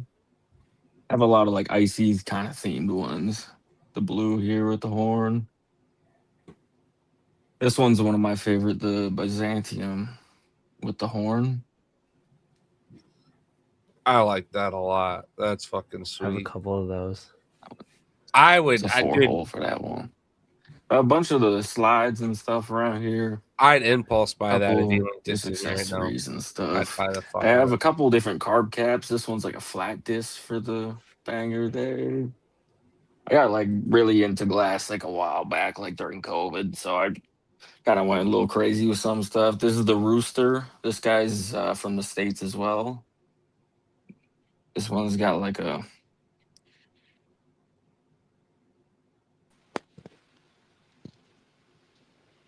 This one's nice. Dude. And a couple more. Just a beaker, Chiefs there. All my like dab tools. Dude, you got your own fucking But room this in your is my house? rig Oh, here. shit, here. Just a recycler. I need to clean it right now. It's got the little mushroom millie in it. Nice. Shit. Yeah. I got the walls Seahawks colored all fucking crazy. This is the fucking room over here. But yeah, and then I got a couple other rigs, just a couple Cheech ones here. Nice. Like Come here, buddy. another recycler, just the green as well. Lots of blue and green. But that's about it. Dude, you're Basically wonderful that. collection, dude.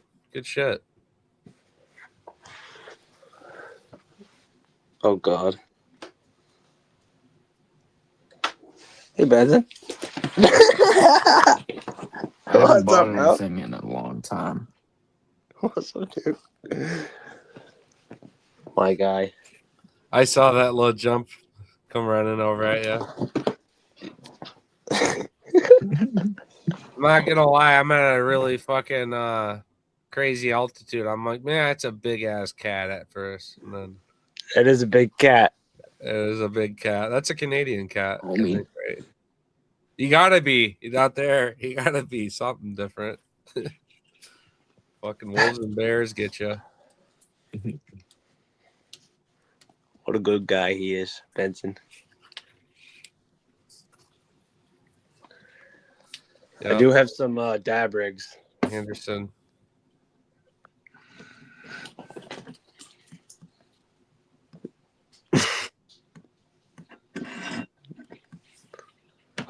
I like that a lot. A little fucking bowl of cereal.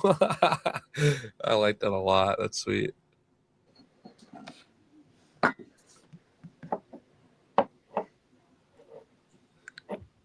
I love my ashtray that's absolutely covered in fucking everything right now, but it's Venus or Packwood ashtray.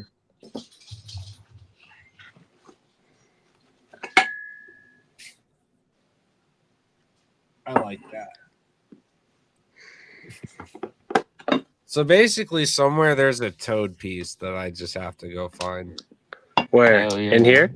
There's Or gotta just be. have someone make like a custom. There's an octopus. Yeah. That's what I need- did for the icy bowl and the Sour Patch Kid bowl.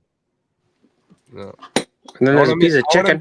I want to make a piece that's like an octagon, though, like an There's a chicken. octagon, Oh, that'd be crazy. and then the rip at the top's like a fucking toad, fucking MMA toad signature piece. That would be fire. That'd be funny as fuck.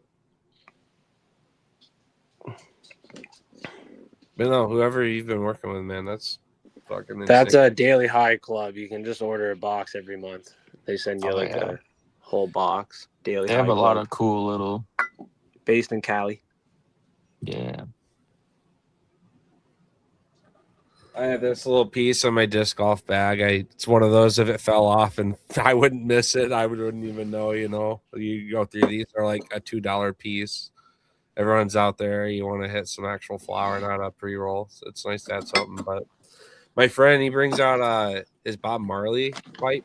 I love that thing. It's such a smooth hit. And he's got the whole combo that he sells, like the whole kit. It's so fucking nice.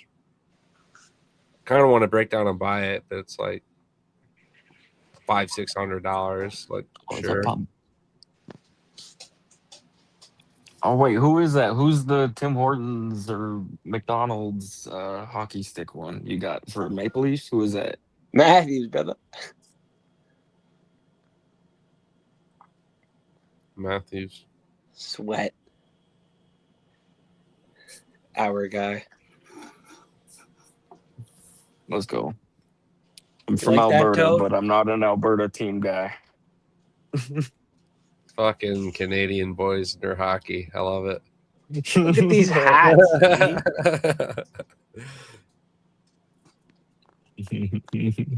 Yeah. No, I like the hat on the right, the one you did your thumbnail with, that one.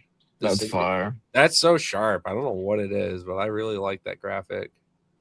Whoever made it actually knew what the fuck they were on about. Look at the Big League Chew. Yeah, oh yeah. Oh, that's fire. He showed me that one. I hardly wear it, man. It's like rare as fuck. I wouldn't. You got it right where it needs to be. That's a beautiful hat, dude. What the fuck? That's so vintage. I got so much cool. Look at this fucking Grey Goose we drank in one night. This is like a Texas Mickey. That's bigger than a quart. They sell them like that normal over here, dude. Bitches love their vodka in the United States. There's McGregor, baby. I love that. Nice. Yeah, I want to collect all those. I've decided. This Like, I one's was sold just going out. to get a few of them. Yeah, but they always enter in the market just at higher values. Brother, sold out. Hopefully they never put them back in stock. No, I need to I'm get saying more the stuff. people who buy them will sell them. Like, you know, the Connor rookie just sold again. Things always enter the market and get sold again. You run your filter and you wait your turn. That's all. I think they are done really well, though. Did you see that they released not even just the same model, Gaethje? The one that you can buy right now is not the same one I was looking at when those debuted. You could spend $99 instead of $50 and get his like signature one where it came with his blue trunks and his posture was different. I think he could like do the backflip or some shit. It was sweet. So these are grinders. No one knows what these are in the background. This is actually an Oreo grinder on top of my Pink Whitney. What the hell? It's an Oreo grinder. That is sick. Isn't that fucking crazy, boys? I fucking And then love this it. is a grinder, dude, for weed. What? Dude, Yes. I love no that. fucking way. Isn't that nuts? Hell yeah. So I broke my grinder, but I got a really good alternative that this thing rocks right here, dude. That's all you need. Hell yeah. Some plastic piece of shit, but it works great. I'm a hoot again with the boys. I Let's got one go. drink left. You guys seen the cans? Holy fuck. Friday fun day. Rip and cold. Yeah, that's why I also want the Marley kit. His grinder's dope as fuck too. The one I had it for like 8 years. I just didn't have another one. I'm like, oh fuck, what's this? Some random 420 bag, some random shit in it. Oh sweet, it's a new grinder. I'm going outside, boys.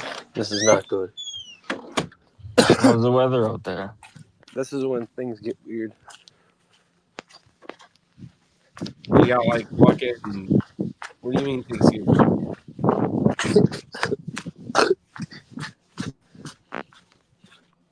Might lose Wi-Fi.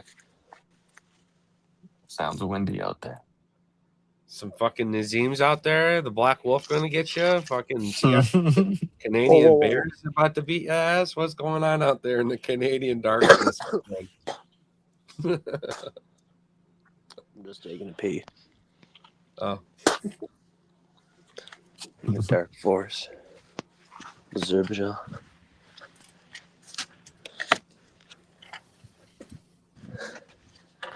I'm about to fucking trip out.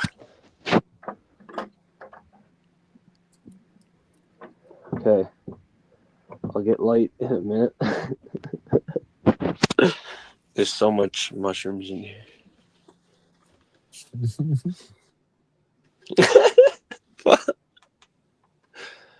No, I'm just kidding.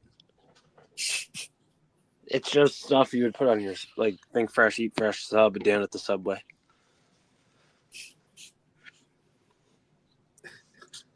I've been waiting for this moment forever. being back. You're in looking this at me shit like again? fucking crazy, dude. Who? Bogus. Oh, I'm I'm scared. I'm honestly scared, boys. Why? It's been like 2 years. Oh, You'll eat be them. good. I haven't done shit in a long time either. I told you this bar is 3 years old. Okay, Oh, fuck. like I ate the brother that came with it. But, you know, I'll tell you, it was a bad trip. I was fine, but my girl at the time wasn't. So I don't know how, but I did like 6 grams, and I somehow became a perfectly good operating like caretaker. And she's all cramped up. You know, like some people don't react really good to like the fungi or whatever of mushrooms. Like it cramps them up and fucks them up, especially if you're like super dehydrated. I heard it's a thing too. Well, He I don't just think I'm immediately. dehydrated with how much I fucking drank tonight. Oh, I'm especially, but I'm just saying it ruined the whole thing. I was fucked up, and we were looking at the sky, kind of out with a bonfire, chilling. But the whole Okay. night was poor you, like fuck. I don't know what to do. Like you're in pain. How do I fix it? I'm like, here, smoke this joint. Clearly, I got a fucking magician hat on here this weekend, so let me show you something cool. Okay. Some syrup, huh? 3,000 mgs. I'm dehydrated. I'm hydrated enough, not dehydrated. So I might whip out the old Nerds rope. You know what I'm saying? Oh shit! You know what I'm saying? I had one on Tuesday. It was fucking good. We got a one. Oh, this light is shit. 1,000 milligrams.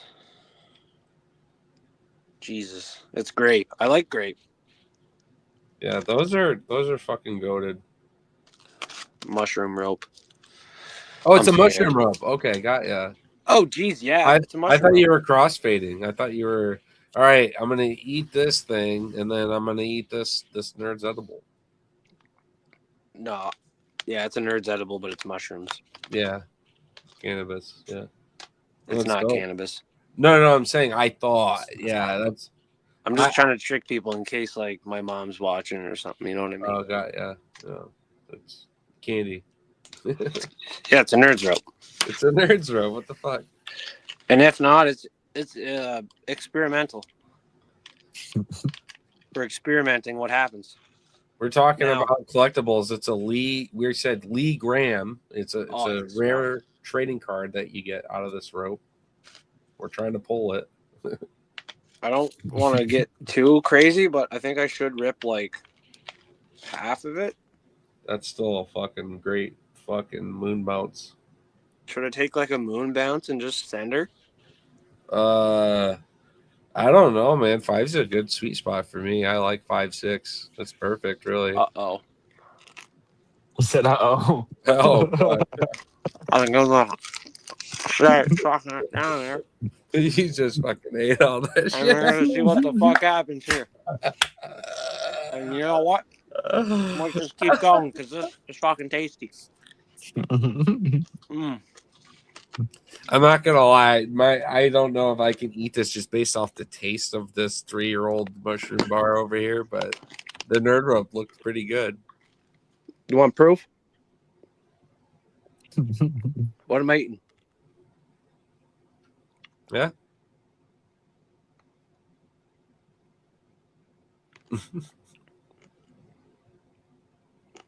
$1,000. We're gonna rip it and dip it. Yeah. So you guys mess around with like honeys and syrups and different things like that, like weed leans. I had a friend who made a lot of honey and stuff. He'd make actually like weed tea as well. He'd use the leaves, the sugar leaves, and he'd do all the tea. Delicious shit. I have some butter in my fridge. But yeah, he'd bake, do all kinds of butter. But then he experimented with doing weed lean.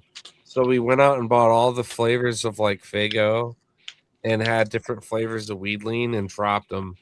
And they were 1,000 milligrams a piece.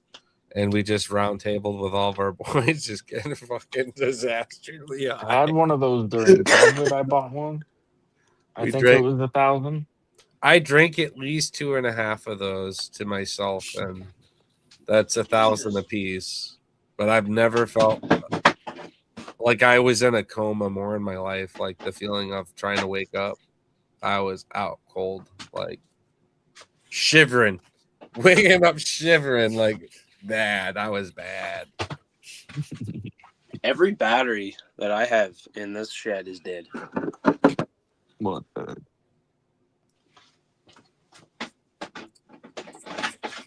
I got a dope light though. This one might be good. Yeah, For like that's good. 2 fucking minutes. They're all like the shittiest batteries I got. Brutal. Definitely need a better battery for out here.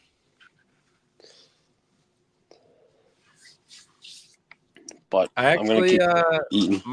my garage kind of fucked up. Like I got catfish. My house said it had things that it didn't, right? So it didn't have electricity to the garage. So I did a bunch of little solar stuff that works for my needs out there. You Okay, run I'm them gonna off. take another bite. Yeah. I can smell it before it goes into my mouth. I can literally. Oh my god! It almost puts me on my ass here already. Wait, so how much of that you got left? That's a lot. I only got a little bit left, Oh my so I god. probably overate this shit. Oh Jesus! Oh, that's so Got good. less than 9 hours till the card starts. 9 hours? Less than 9 hours, I think. Is that kind of that's funny as shit. Well, let me smoke a bong then.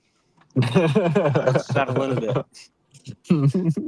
I can't wait to see you during these fights, dude. Holy shit. Bro, I got a whole freaking pint of vodka in the car. Not even cracked yet. Yeah, I'm especially not eating any more of the chocolate bar till I like go get some supplies. I was gonna make a run in the morning before the fights start for me because it's like 9 my time. So I got okay. hashies I can throw in the air fryer. Yeah, I was gonna go grab some Hash browns. breakfast and grab some Sausages. more refreshments, more drinks and shit. And I had fucking Timmy's this morning. Fuck yeah, bud. I think that just derailed my whole I want to eat the rest of this mushroom bar. Ordering some fucking Domino's, bud. We actually got better pizza joints near me, like non-chain, JR's. just good pizza shops. Yeah, I there's wish like you had JR's. what is JR's? Yeah, I've never had that. Julian and Ricky's Trailer Park Boys. Oh fuck. Okay, is it actually good though, or is it just like funny? I get it every day almost. Used to. Their slices, they just take like a whole large pizza and cut it into 4 slices, so your one slice is huge. Shit. That's cool. Your slice is like fucking like 1/4 of a large pizza. There's a place that does that near $6. me too. Yeah, they do the same $6 shit. a slice. You don't even buy a pizza. I mean, you can for catering or whatever, but it's just No, you buy JR's. this giant ass slice or 2 slice combos. Yeah, They're famous for their giant slice. that's You just sweet. buy a slice for like $6, $7 with a can of pop. Unreal. In the city I live in, there's a pizzeria that's won like the statewide best pizza, and it's very good. You're going to spend like twice as much as money as a normal pizza, but it is the best. Well, they do pizza buffets sometimes, and so I show up to that thing, and it's like every pizza is gourmet. There's crazy types of cheeses and toppings, and you can make it not be a pizza real quick. It becomes like a fucking restaurant quality dish almost. Like, what the fuck is this, right? I had one that was a wonton pizza that had like duck sauce, and it was just perfect. It was delicious, crispy. But yeah, anyways, that place is awesome, but fuck, it's crazy. You're gonna go spend like $30-$40 pizza. It's just fucking wild. It's supposed to be a poor people food, but they just do it cuisine style, I guess you could say. It's not bad. Man, this light. I don't know if I have a fucking full one. You get you old Jesus. fucking be a real Canadian, have some Bro, I can't just kerosene up be there. in here in the Like you're ice fishing. You're like you're ice fishing, eh? I'm gonna fucking get scared, bro. I ice fish too. I spear. I tip up. I hunt. I This do one's all gonna that. work for a bit. That's why That's why you guys are gonna see the toad disappear, because I'm gonna die in some fucking data center launch that I'm like standing in front of with a fucking. I got a whole fucking charging center here. I might have to set up the cord. Got the whole DeWalt charging center, just the batteries on the floor, just not doing a goddamn thing. Jesus. Goddamn batteries, not doing a goddamn thing here tonight. I might actually have to charge one if this one fucks off. But I'll go back inside maybe in a minute. It's real fucking Good Fucking old check it out. yard working shed. I love it. You got all your shit everywhere. I'm a red seal carpenter, man. I know that's what I'm you're like saying. swinging my hammer at stuff, man. Like putting these nails and screws in. Well, it's a good skill set to have, man. You got an infinite market. Hopefully. I think so. I mean, it's the biggest demand for a lot of people is just The places. biggest demand is sports betting, hitting these bets, slamming these bets, not having to stand in a square for 8 hours a day. Let's fuck these bookies tonight. Let's See, make generational money. I want to do that so then I can hire you, and I'm gonna buy that plot of land I was telling you about. I'm gonna need We nice need money so we can do it together. I'm gonna do a nice little A-frame. I'm thinking just something chill. Buy a swamp. A-frame, V-frame, fucking U-frame. We'll do it. Fam. Gotta find a little swamp. I Fiend. gotta make sure I'm outside croaking. Smoking. Somewhere's swamp donkey territory. You know what I mean? Like, That's a lot of where I'm at. Honestly, it goes from like inner city to the outskirts is the sweet in between, and then all of a sudden it gets real fucking redneck real quick.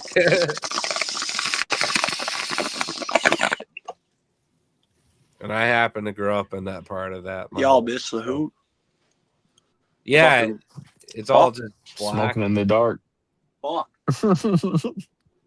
I'm going on a fucking mission. And I don't fucking care. I'm plugging in the power. I'm plugging in to the cord. Is that the solution to your electrical issues over there? My issue is the power. I need to charge up. So I'm going to make my way to the electrical outlet and plug in these batteries. Is that scary? It's fucking different, I'll tell you that. You'll never experience anything like this. No, I think we're both thinking it at the same time. This is like a one-of-one. Well, let's get on this mission because I need fucking light. Oh, God. There we go. Fucking dookie-doo. Oh, Jesus Christ. We're going. We're trucking. We're fucking catching a knot here. Fucking. I swear to God. If I don't get power to this bitch, I'm a fuck a bitch. In the ass. In the ass. Okay, we're getting somewhere here. Not quite sure where the fuck we're getting. Okay. We got power hooked up to the saws.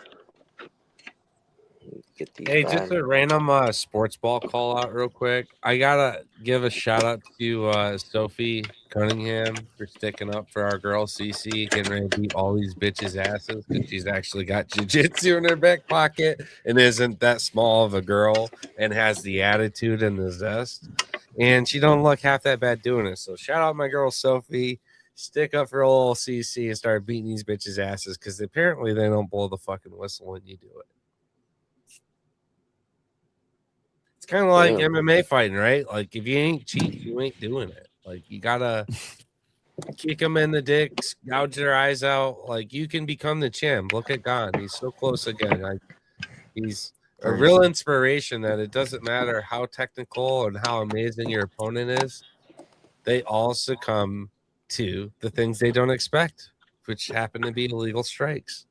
You don't train. He's got so many. Like he's got such a variety of them too. The amount of highlight clips that shows Gon's fingers like full extending and like pawing and reaching, and the sequences of his hand are ending like this. Yeah, is so fucking crazy to me that I just, what do they call? They don't. They can have these discussions before and go through the same routine. One thing is uniform. You guys don't call the shit you preach and warn about. You get in those situations and you look like fucking idiots. And you're supposed to be like this very veteran, aging like wine. The only person who does that is people like fucking Anik and Buffer, and I wouldn't even say Rogan, sadly. Love it. But you know what I mean? Like or Nor Dana. Huh? What did he say? Lopez? English? Ah. That was Spanish. I'll tell you, kid. Fucking Dana. But Oh man. anyways, yeah. No one's aging like our boy Buffer out there, so yeah. He's gonna be fucking missed. I hate doing that to myself, damn it. I started going down these like worst case scenarios and sad little gateways, dude. I can't imagine it's time without Buff. So go get a card of him. No one's really collecting them the way they should. His autos are everywhere. I got his rookie auto, and it's one of my favorites in my whole collection. It's sensational. Yeah. Sensational. I think it's just it's a happy and sad era because it's bittersweet. We're going to see so many retirements in the next like 4 or 5 years. That's going to change how we feel. We're like a piece is missing. And if anything happens with any of these out of retirement fights, which will totally happen to Zuffa Boxing, BJJ organization, RAF, we're going to see all kinds of transitions of other activities with some of these people because they are professional, fighters, athletes, if you want to call them that. It's the way they pay their bills. So they're going to have other opportunities, but I think they all know it's a little different when it comes to the octagon, and that's nothing you just crawl right back into. So Conor McGregor's really on our minds. He's the kind of guy that you'd never fucking truly know. It takes a special mentality to come back, and he has a very special mentality. But I also think that he's using the positives of coming back and the things that motivate him, and he hasn't yet to face the harsh realities of what that actually feels like and what's different about his ability. Conor was very dominant, kind of like how Ilya wanted to truly mimic. He's calling the round, the minute, the moment, the punch to the T. Conor losing that wasn't just due to his injury. He was losing that before. The modern era of MMA was at a really awesome crossroads where strikers were being met with people who could handle that void, cross it, get them into some dangerous waters like Khabib. And I don't have to outstrike you. I'm going to drown you. I'm going to choke you. Conor didn't really fight through a lot of those fights the way that Max had stayed around and fought a lot of these fights. Like Conor had a couple sweet early moments and a couple sweet not so happy moments, right? But like Cowboy, that fight didn't get to ensue. He had these crazy, awesome shoulder strikes that were just popping the fucking bridge in the nose of Cowboy and broke his fucking nose and just made him quit immediately. He was done. That fight could have ensued entirely different, truly. I'm Again, terrified. yeah, an early nose breakage can change a fight so bad. Max and Gaethje's a rematch I'm interested in seeing because of that. Get one back. But you also want these fighters to fight other people too. Like, for instance, I love Max and I love Gaethje. I was at 300. That meant the world to me. But it would also be a beautiful torch passing moment for Justin to fight someone like Arman, where he's young still and he's got a lot of time in the UFC. And you want to build your future, like potential legends and goats of that division. You want to have something on their resume that has that conversation of a former champ and things like that. He's got it with Charles. That's a great one for him. It was close, and we all tease the idea, well, in a real 5-round fight, DuBronx looks like he's choking his ass because he's getting out of these the rounds ending. The bell's saving his ass from getting submitted twice. That ain't good. In 5 rounds, he might lose. Well, a fight with Gaethje would also prove a lot of things, how good Arman is as well. Not to doubt that Zeke. out. But it's a beautiful torch passing moment. But I don't know. I'm of the compass. You give the guy who's deserving the title shot. The division's been kind of moving all around with these super fights and people leaving, and it would restore a little bit of respect and order. Max has just recently fought for the BMF. I think he's had some pretty cool spotlight things, and him and Connor is a big enough payday to say, hey, I'm good right now. Arman doesn't worry about money, obviously, but I guess given the right thing to do, I don't want Arman to be a guy that something happens and then we have the conversations of like, well, what would have happened in that fight? The what ifs. Yeah. The more that he has this free time, the worry I have that Nina Drama is going to become pregnant. He's gonna hold down the gate. He's gonna hold down the fucking house and become a Mr. Mom, because Nina's got to make the real money, hustling and getting out, and she'll still have her other boyfriend because you need someone to record the camera and shit. But like Arman's a busy dude. I don't know that he'll be able to fight. So more time fighting, less time cream pieing drama, and then I think we're all right. So, all right.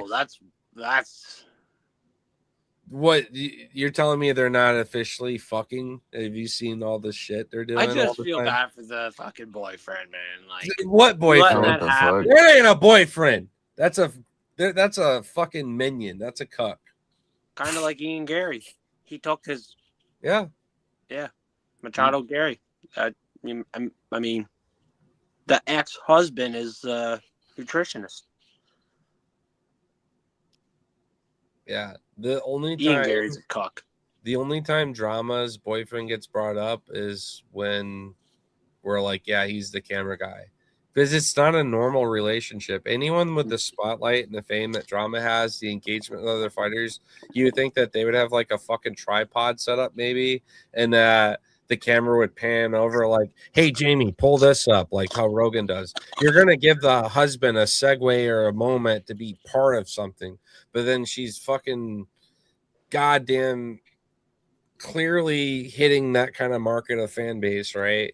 Guru and OnlyFans. She's the Guru versus Drama video I love because it calls out kind of a lot of the common frustration, right? But there's no denying it now. She's kind of worked her way in. She's done a good job of at least opening up certain fighters that I don't think many other interviewers probably could. Like she does use some of her perks to her advantage to making her somewhat good at what she does. But dude, it's very fucking just corny as shit. Like when she's alley cat walking around the Freedom Shop and the people are like just trying to shop and she's like fucking trying something on, her boobs are flying in their face and they're just like, oh, it's Nina Drama, but her boobs just flew in my face. Like it's just weird alterations that I keep seeing with her and her. It's just she's cringy, dude. She's cringy with the. But it's not the only sport, dude. Every sport does it. I like a woman with some dignity, you know. I like my Megan O'Leavy's and my girl that hold down some fucking true professionalism and art and craft at what they do. Shout out Laura Sanko. She's a solid fucking commentator. Just about to say her too. Like she's actually, despite everyone's hesitation when they announced that she would be the first, woman fight commentator, fight analyst live, everyone kind of froze and it made a bunch of articles about the potentials of it not, obviously working out well or maybe, whatever, giving her flowers for what she has done. But dude, she absolutely crushed it. The breakthrough moment for her was the sequence with Strickland and Israel Adesanya. Everyone was stunned. The arena was exploding. The shot hurt Izzy. You see Brittany Palmer, my favorite Octagon girl of all time. Hope you're enjoying your retirement, baby. But yeah, she's in the back and her face is just like, it's a meme. She's like in slow motion when they break it down. She's like, oh my God. It's just Strickland teeing off on Izzy. None of the commentators could speak and tell people what's happening. And you just hear Laura screaming, "Oh, Sean Strickland."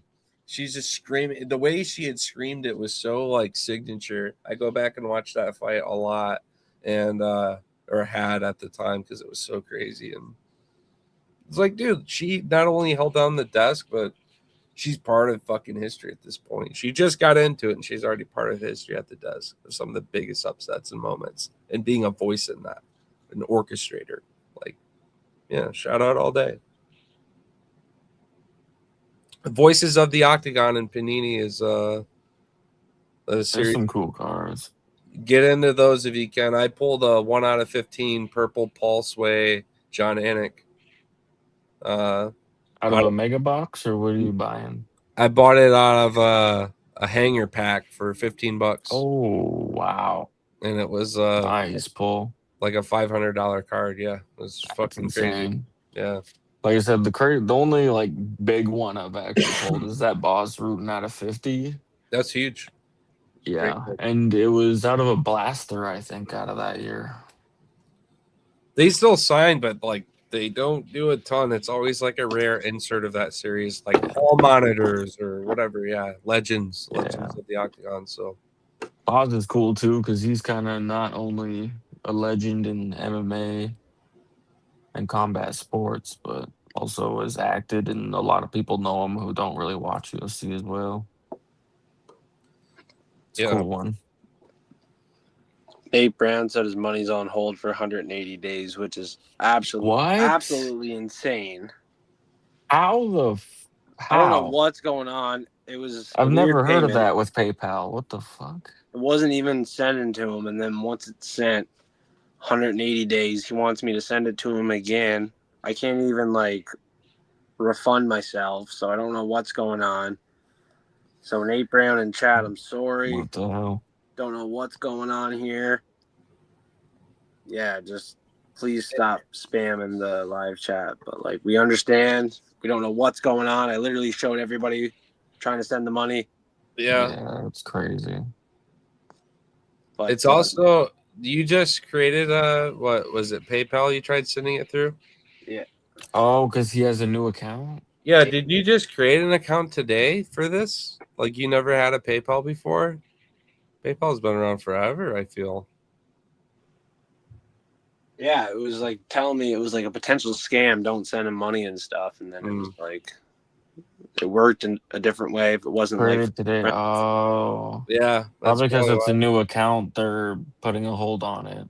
They're gonna investigate it. Yeah, they're gonna look at activity like this more so on Fiends, like background of his account and stuff. Yeah. Well, it'll come eventually. Yeah. Which sucks. I mean, Nate Brown will stay platinum until the money comes in for sure. He is a platinum forecaster for free. Yeah, PayPal's the only way. Like, I do crypto the odd time, but it's such a hassle for me to do crypto. And then I already sent the 50, so it's like I'd be able to 100. You know what's kind of crazy? 180 days from today, if we're past midnight, would be Christmas Eve. No That would shit. be perfect timing. That'd be perfect timing. Little Christmas present. Mm-hmm. Speaking of Christmas presents, I want to open a prop I saw earlier that I might put some action on. I kind of looked at it. I liked it. Something that no one really talked about tonight that kind of escaped my mind. I'm pulling it up right now. I want to see the value before I say it real quick. Oh, wow. How you doing over there? You're doing good, I hear. It's good. Wow. So it dropped a little bit. It was that plus 290 Jefferson Nascimento by submission or knockout. Yeah, I bet the money line at plus 100 a good amount. I went pretty heavy on it, I'm not gonna lie. He's at plus 230 for me still, but yeah, he was at plus 290 earlier. So, but yeah, Excuse my French. I love it. Oh, Okay, yeah, I nice. liked. I did put some action on him. I got him at 290. Hell yeah. And that was the double chance on what again? Sorry, Nascimento by knockout or submission. finish. Yeah, Yeah. that's fire. Yeah, I bet the money line on a unit and a half on that actually, which Nice. a little big for a debut guy, but I liked what I saw watching tape, Yeah. and the matchup I think is gonna be good. Yeah, LFA is all you need, man. LFA is all you really need right there. You've proven yourself, much tougher guys. You've showed up. yeah, You got no reason to fade you. You're undefeated. Go out there and starch another fucking, in this case, maybe even easier opponent than what he's fought previously, honestly. yeah. No, I did tape study on both guys, and I had notes. And when I looked at it at the end of tape study, I was just like, oh, I like Nascimento at plus 100, but we'll see. how you doing I over do there, like him. Fiend? No, it's a good prop. Plus money, Nascimento period is just Yeah, gold. I expected him to be at least Plus like 130, plus like minus anything 130. gold. But when I went to put action on that, I'm like, yeah, guys, I respect it. Can imagine a finish. What's your double method? Just curious. And I see it. I'm like, oh, at 3-1, that's the risk I'm Yeah, willing to take. I'm gonna no, put that's good. I like the. put a lot less, but I'm gonna also just hope that we get a finish. There's definitely a chance it goes to decision, but like the value on that's beautiful. Shout out Also, to Palm Beach Sleep with the Blue Jays logo. He's here. oh fuck yeah. Also, shout out. We were talking about PFL a little bit earlier. Shout out Dakota. Ditch the buck. Ditchula. Dakota. Oh Don't put her my, in the ditch. she You think we see her in the UFC one day? I saw her Mm. at Chicago PFL, the Grand Prix, where I saw Aaron Jeffrey fight the other Dakota, her boyfriend or whatever he was, the little baby hawk dude. And I got a picture with Dakota. Dude, she is a fucking fox through and through. But it's you can see in her like just her length, long legs, long arms, like you can see that she's just a dynamite striker, dude. She's incredible. So I think it's sad as fuck. Exciting. We're already talking about her planning her retirement right now as a media trend right now, but she's not even in the UFC. And I was always watching her, wondering when she coming over, you know. So she's very loyal to the PFL. I think that much has been proven true. Sometimes it's not how good you are, it's who you are, and she feels a loyalty and an engagement there. Obviously, if she's still dating that Dakota guy, I don't follow her that in detail as far as that shit. He fights for the PFL. There's probably a lot of loyalty there, but it'd be too sad. I always thought she'd come over and we'd see her fight Shevchenko and some of the goats over here, some of the female best fighters over here, just to see how good she was. I mean, the other fighters do it from the other, weight classes and things. Why wouldn't she? It's just, but she is Yeah. damn good, and she's made me a lot of money over the years. So it was kind of a starstruck moment for me in passing, seeing her and getting a photo. But you could tell, man, she's got that fucking snap that puts her out, dude. You could just tell. We got to look at that PFL event here coming up. I got 2 bets on women's fights on the PFL. 2 underdogs. Talk me. I had Ariane De Silva for Lipsky and Arujo versus Carmouche. Those are one former UFC fighter. Those are both former UFC fighters. Yeah. And Viviani, like I know she's a little older now, but Carmouche is what, 40 something at this point? Liz Camrose. Ooh. And I got Arujo at plus 190. I was like, what? Like I'm taking that value. And it's a 43-year-old or whatever Carmouche is. Yeah, that could be live. Camus is so old. And then Ariani was underdog, slight underdog, my better as well, against a 40-year-old Jenna Who's the Bishop. main event? On the PFL, I can't. Reese Mc, is it Reese McKee or AJ McKee? AJ, right? Yeah. No way. I'm fucking stoned right now. I think it's AJ McKee, right? Yeah, you're right. Yeah. Yep. Who's he fighting? Salma I can't. is Belayev. There's a What? few I like that Vivian's still solid fighting. ones. Yeah. Well, I was like plus 190. I was like, fuck it. Yeah, she's plus 160 for me. That's a good take. I'm gonna play that, I think. I got plus 190 on bet 99. I think, yes. I can't remember when I bet it. I'm gonna go pull up the PFL card on my computer. And I might make a bet. Yeah. I'll tell you what else. When is that start? I haven't been watching. Is the Beats brother fighting on this one too? I'm excited for that. Yeah, Zabit was one of my favorite Kasama. fighters, dude. He was so awesome. Yeah, he is fighting. Have you seen any of his brother? He has a Yeah, very he similar fights just style. like him. Yeah, they fight literally. Split they image, man. Holy shit! I'm excited. He's fighting Joshua Williams. Who did he fight in the UFC? Oh, C-Rod. Right. Yeah, choked up by C-Rod. But dude, we're talking a negative 3,500 money line prop for a fighter. That's so crazy. Oh, I negative. Look at You're the so odds crazy. on that. Weems is a plus 3,500. He's a plus 1,500 underdog, just money line, not even finished. If you open up the methods, you can't. It doesn't even let you. Do we think Weems is that bad? That's probably the worst I've seen someone dead to rights. As Weems far as got to be like plus 1,500 or some shit. That's normally crazy. like a method prop, dude. That's ridiculous.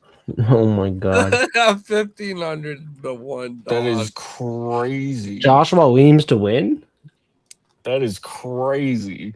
I can't. Probably doesn't happen, but like I can't look at that and not sprinkle, boys. Throw like a couple dollars on it.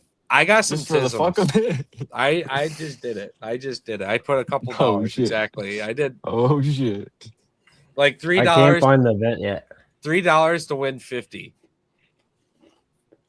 Like also basically. Canada's own Shannon Clark. She's from my area where I live. She got knocked out on the Contender Series. She's fighting on this card. Oh, that's cool. She was undefeated until I think it was Dubin who knocked her out. Yeah, It's in San Diego. that one was brutal.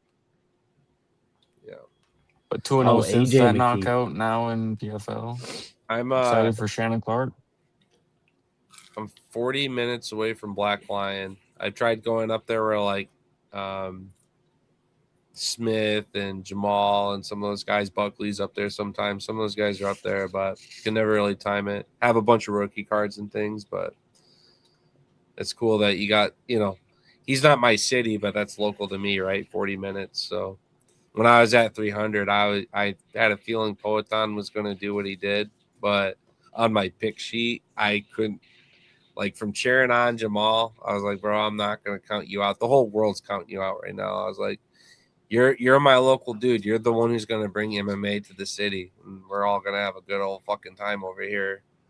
He had the Blunt Brothers thing going on, too, with Terrence McKinney and Howland. I'm good friends with one of Howland's homies. I got to talk to Howland a little bit, a couple times. So it's kind of a cool little interweb. But I was rooting for those boys to just pull the upset because we don't get shit over this way hardly ever.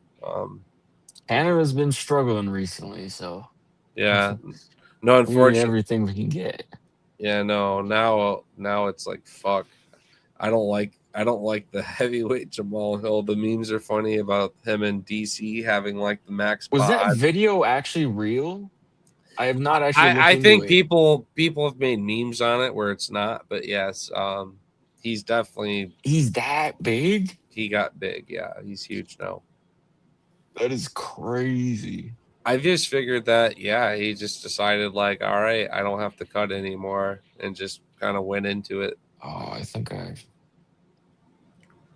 There's only 9 fights at PFL. there's not too many on Tapology at least. I can't remember. I can't believe I put some money on Weems. Let's go. Imagine if that hits. Yeah, dude. I put money on Rob crazy. Wilkinson.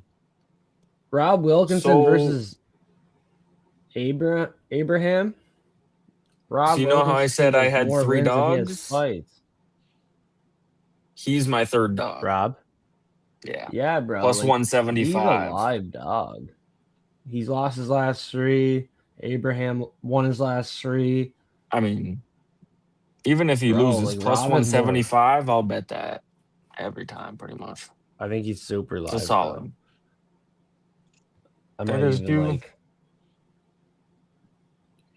Yeah. Fuck. I guess Abraham's coming down a weight class. Is he? No, he last fought at light heavyweight, but he fought a couple at heavyweight. So I mean, Rob Wilkinson is a live dog. Just a quick look at it. He has more wins than Abraham has fights at the PFL. Yeah.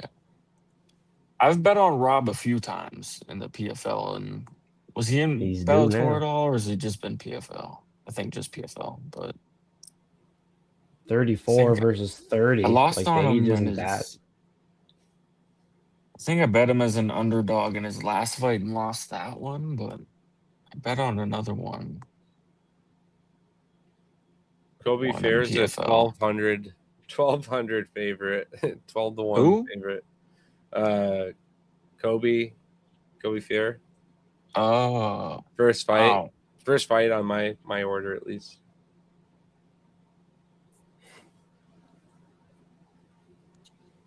Looking at Rob here. What Lost was I the gonna last say? 3. He has a 6-inch reach advantage. Rob does? Yeah. I mean, Yeah. he was big. Like, even when he fought Izzy, I feel like they damn near looked the same size. Damn. Both big, longer middleweights.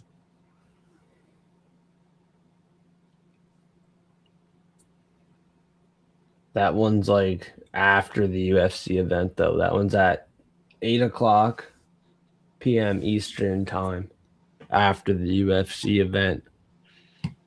So UFC cooks up first. No point betting PFL until after UFC. Yeah. I've locked in all my bets for everything tomorrow so far. But like I was saying on the show, I kind of want to look at the Fiziev round props, but I don't know. The round props are a fun little thing that once you're invested into the main majority, the main consistent pieces, and you're itching like, what's what? I love getting into round props because I don't have to worry about investing further or falling down that wormhole. Yeah. When it's a 12 to 1 or 10 to 1 payout, Yeah. I can sprinkle and enjoy that extra fade. I had Gaethje specifically on round 3 as my prediction and everything. Tapology. We almost got it. If we would have had the traditional, Yeah. the doctor said no, you can't fight, so it's over. But cash, wow, that's crazy. Yeah, it would have been a fucking moonshot. But we were happy either way. I invested in him when he was plus 470. I put a lot towards him and didn't really do much otherwise. There were some good KO props at plus 600. That wouldn't surprise me. At this point, I was just very happy with Gaethje, and also I had couple other parlays hit, 4 legs, 5-leg plays that hit, that fight to end by knockout, and a lot of plays hit, obviously, because they all were knockouts. So I had that weed like 4 or 5 times. So like I said, still my best night of the year. And I last year I did huge Q3, Noche, pushed almost 100. I got 94 units on the year, so would like to try to hit that threshold at some point. It's a goal of mine, just to improve better than where I did last, and it's an easy number. So we're halfway home this year, but I had 2 back-to-back weeks that put me back on course. I was profitable, but nothing even close to that goal. Now we're 2 10-unit weeks. We're back, and the Gucci card, I had some fun. It wasn't like a huge it wasn't a ton of stake for me at the end, so I put a little extra on them. Still at plus money going into it, but we had some other angles hit really well for us on round and method props that did just everything. I had a for good me, card, so last card. it was good. But the 2 cards prior were my record cards for the year so far, so I'm pretty happy there at least.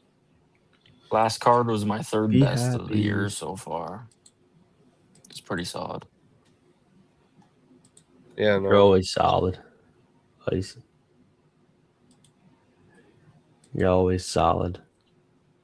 Ice. Like ice. Solid like ice. Oh yeah. We frozen. Solid as hell.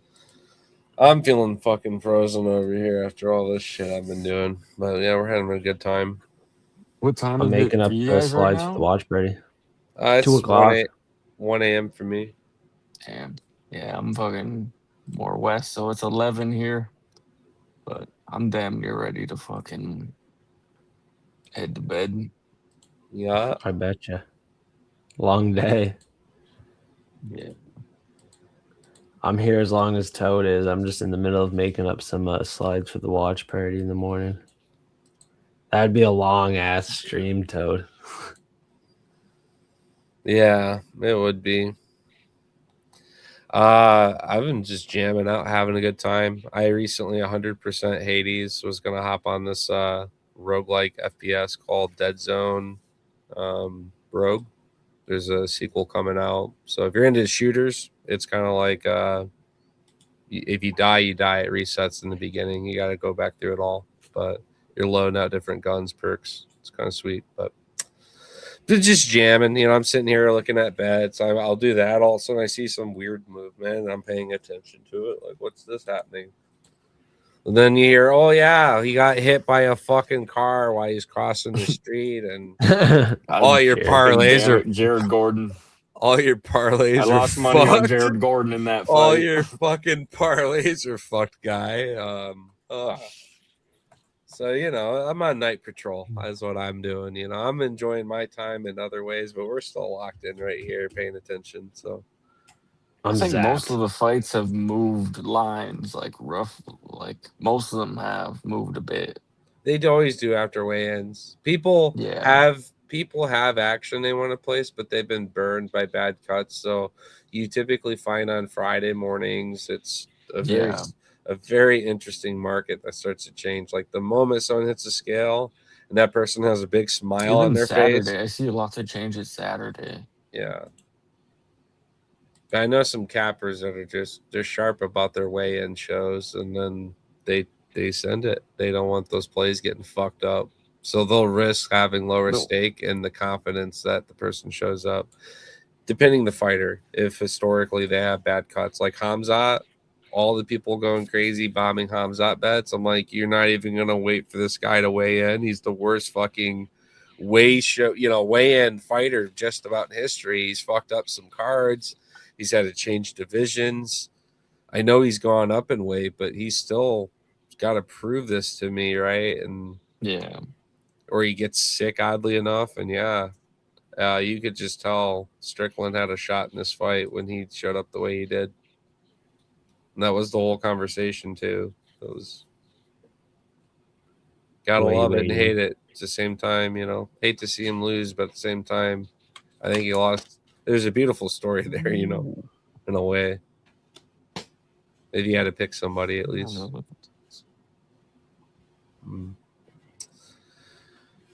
That was another big upset. Damn. No, it's just the year, man. I'm just saying, all your stars and the shit you're tapping into. There's got to be crazy. Got to be some kind of linkage there that you can closest decipher. to a third belt on the same night. Yeah. 2 Mount Rushmore fighters that were talking about potential spots together, seen at the presser with their belts, and them looking if at each Ilya other and smiling. Alex won would have been fucking crazy. Someone Alex with 3 belts, even if it's an interim. Someone clipped it, and it was those two looking, and everyone's like talking about the amount of aura after this White House card. And I replied, I said, I can assure you Gaethje's the best chance of breaking that aura. However, Poatan has yet to prove anything at the heavyweight division. And I even memed like serial. I said, call them serial gouge. Natural heavyweight. I said serial gouge is a natural heavyweight, and he does bend the rules to his favor. And how true did that ring? Yeah, very true. Just a few Almost back to the headshots. The fact that we have to get out a tape measure and have that close of a conversation is an issue. Herb Dean's posting videos. Trying to defend himself. He's like trying to do fucking trigonometry off someone's head, trying to explain himself. Like, bro, you didn't. But the job to be a ref is fucking so difficult. Sometimes there's so many decisions, but I would be the worst one. You want to know why? I'm sitting there like in tune with what's going on, and somebody like drops somebody, right? Like some crazy sequence ensues, and someone gets flatlined.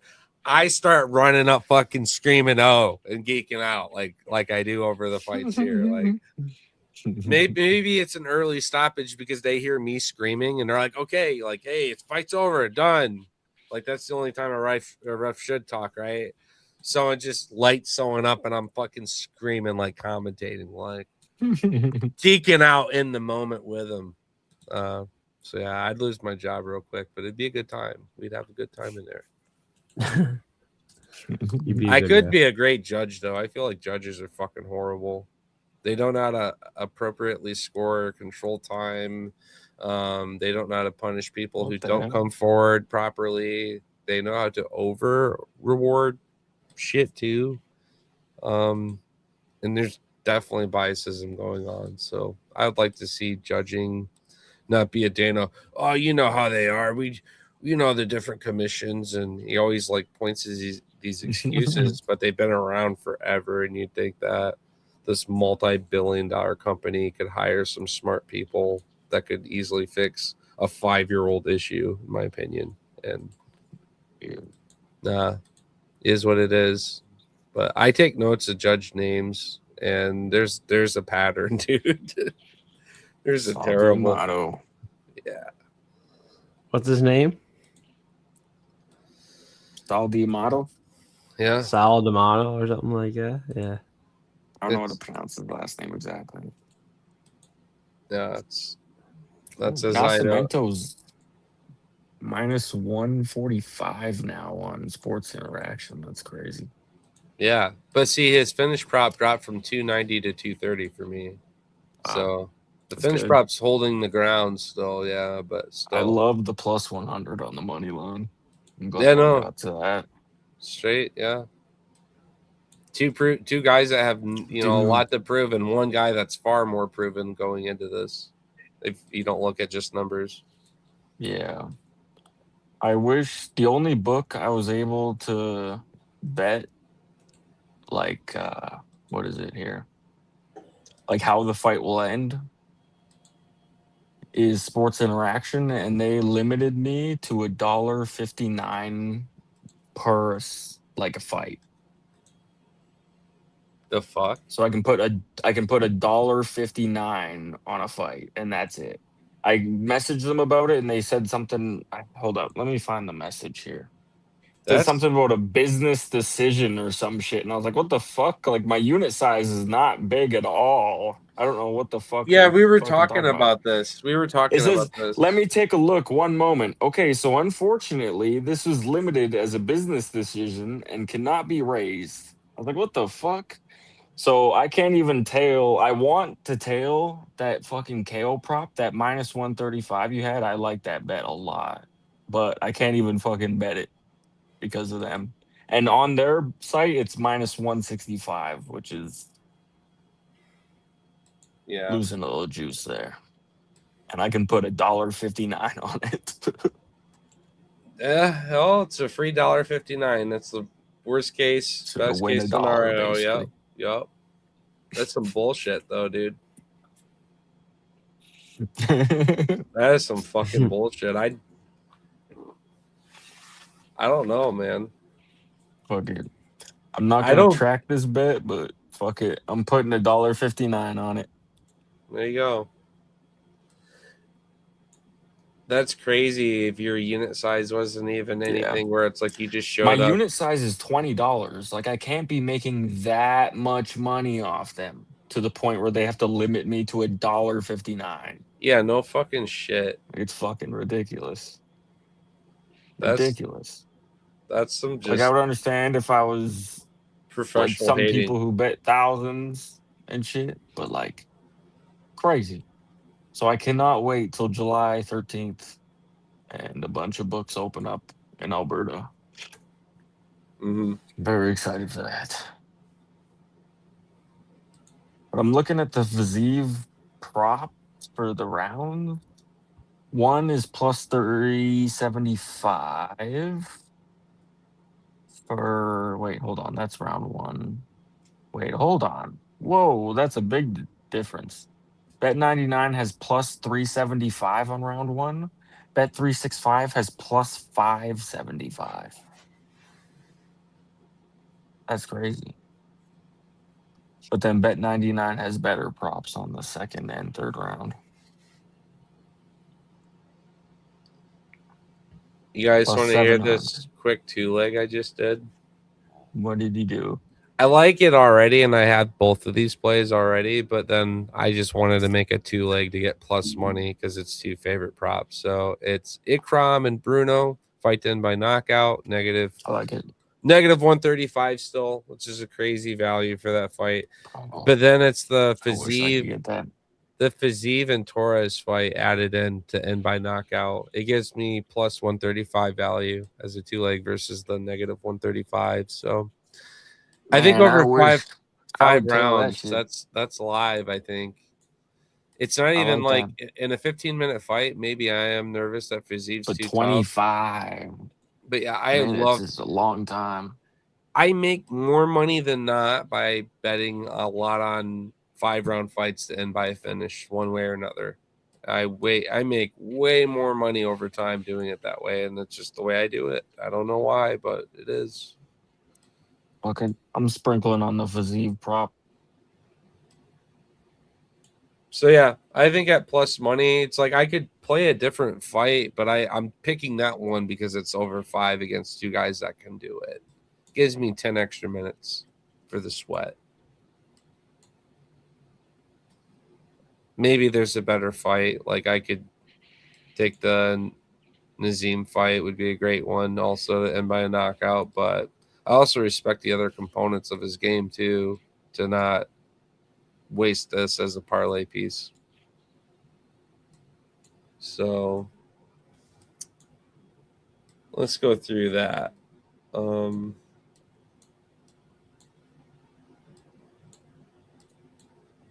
What is your Fiziev value?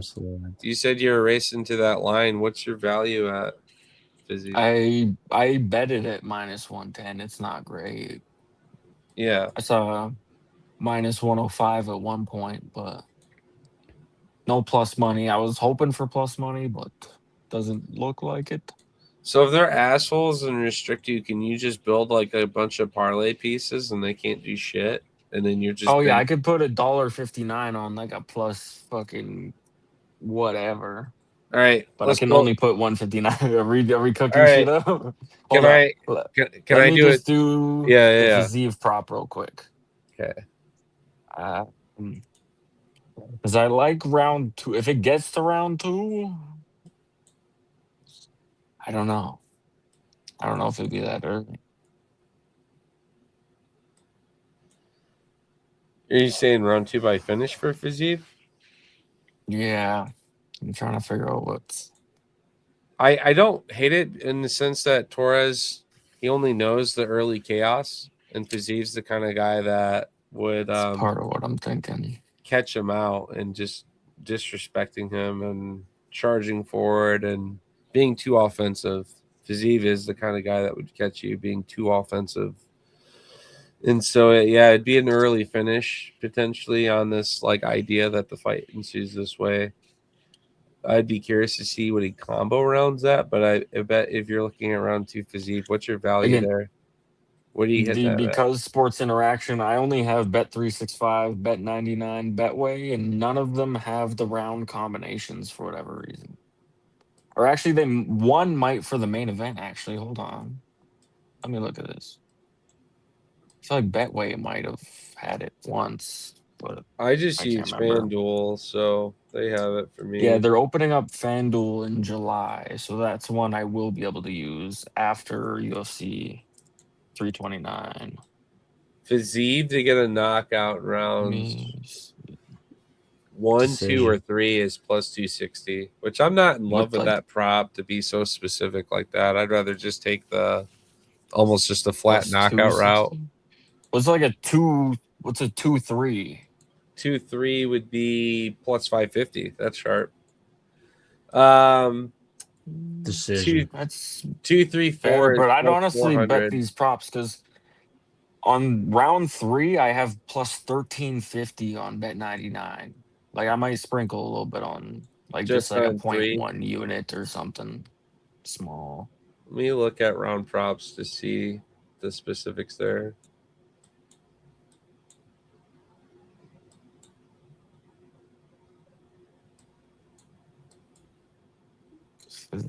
$750.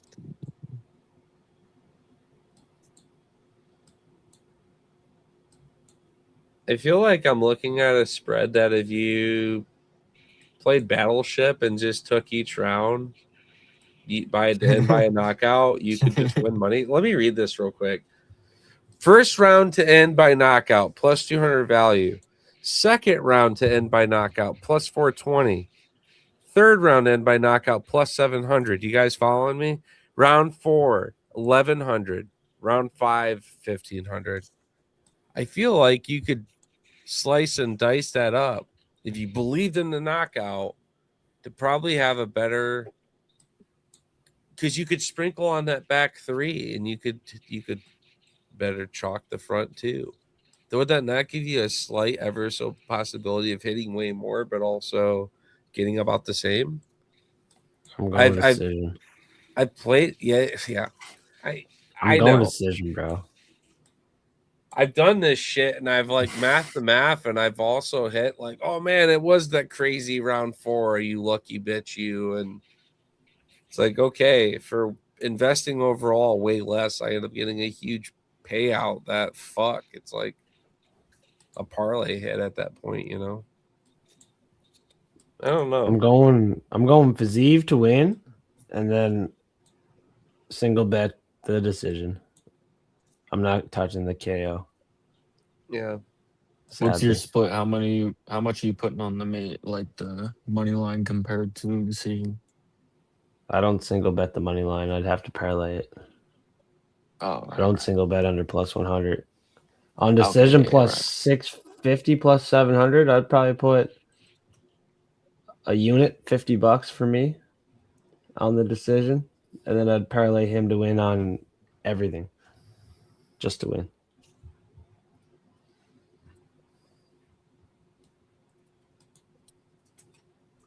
Simple.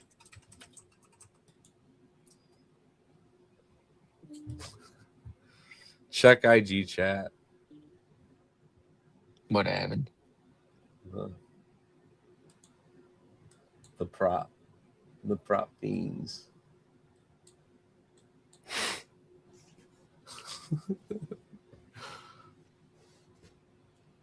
The Fiends.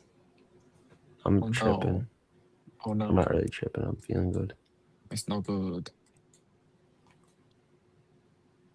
What? Where are you? Oh, gee.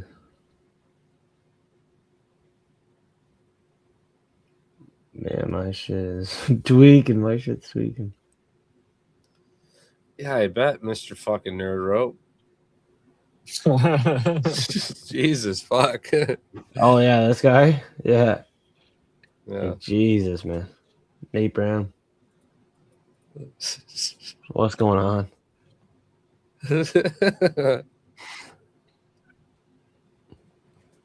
Killing it, dude. Legend. The Butcher. Very sad. Butcher, amazing fighter. Speaking of PFL, man, that guy's great. Is he in the PFL? Yeah, he is now.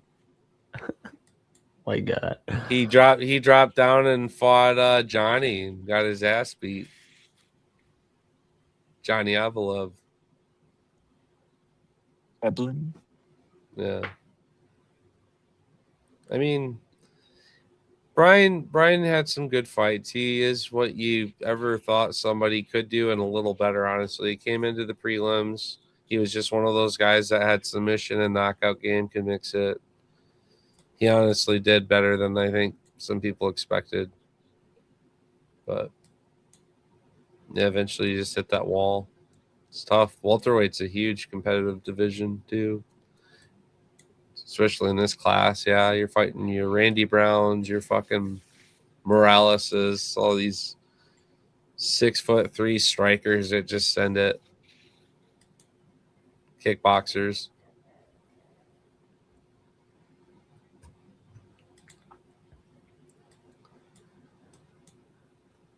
I'm just making some watch party slides. Holy frick, yeah. Yeah. That's sweet. Yeah, I had fun making my my little slide this week. I'll have to do more plays like that, I guess. Just post more. Yeah, I have a lot of fun making the graphics and making the posts and captions. I have fun making the prediction video, but yeah, this is a new piece of it for me. That's like, oh, it was kind of cool. Rivers, like, I totally kind of forgot. I think it said something earlier in the week, like, hey, let me know if you want to collab. I'm like, dude, anytime, brother, let's do it. So then I just kind of sat there one night, like, oh, fuck. And I ran over to my computer and started working on it. And then I totally fucked up. I tagged him in it, but I didn't invite him to collab. So I had to, like, fix that while I was on a break at work. But without even talking to him, I'm like, hey, dude, let's collab on this. Tag him in it. Like, there was no conversation, him and I. It was just, hey, do you want to collab? Yes, I do. I think it was like no conversation needs to be had. I think you agree that this guy wins, and this is a good value for the play. So it was cool. There's a bunch of so many cool people in the community, dude. You guys have a cool little group rolling through here, but yeah, it's part of what makes these weekends so cool too. And in a sharp perspective, like, again, you get over invested on that one fighter and your Lima fucks your night up, but every now and then you give that one person, me, AJ, Tim. We have some really crazy picks. You obviously, you went Lewis with me. You crazy fuck you. Sometimes you just need that crazy, because more times not in the fight game, it's something crazy that happened on the night, and you're gonna get called out if you don't find that line, find that moment. But that's what makes you sharp. Yeah. Money line, I feel like I don't hit much over 300 in my history. I have a good amount of like plus 200 here and there. But I feel like, I don't know. Just this depends. motherfucking bitch of a What friend happened? that I used to have locally. I have a group chat with like 10 boys, and then I hit a bet, and I just made this group chat today. I hit a bet for the boys, 50 for 200, posted the win. He said, this gonna pull us out the hood, gang. just like kind of joking around, and he thinks he's fucking cool, and he's always tried to talk shit on me. So I just automatically removed him from the group chat. And he's like a good time friend, but like, man, like haven't Yeah. talked in a couple years, and now he's trying to shoot his shit. This is like midnight. Yeah. Literally just pulled a big win for the boys, 50 for 200, and he's like, "This gonna Wow. pull us out the hood." It's not. It's like you keep stacking those wins. It's consistent. It's an extra fucking $150, Yeah. and it's obviously not like this one that's gonna pull us out the hood, gang. Like it's not like a fucking lottery ticket. It's just a good bet win. Fucking hit it like 2 baseball teams to win, 2 hits. That's how you know Fucking kick 'em. you're good at what you're doing, brother. You have literally Fucking haters. haters right away. Haters. That's step And they're one. literally your best friends growing up. Like, and they Yup. always hating on me in the chat. Like, Yup. yeah, removed them right away. And a bunch of other people like are putting like reactions to it, supporting, and then he just makes a shitty comment like that. Like, fuck. Bro. Lame. Yep.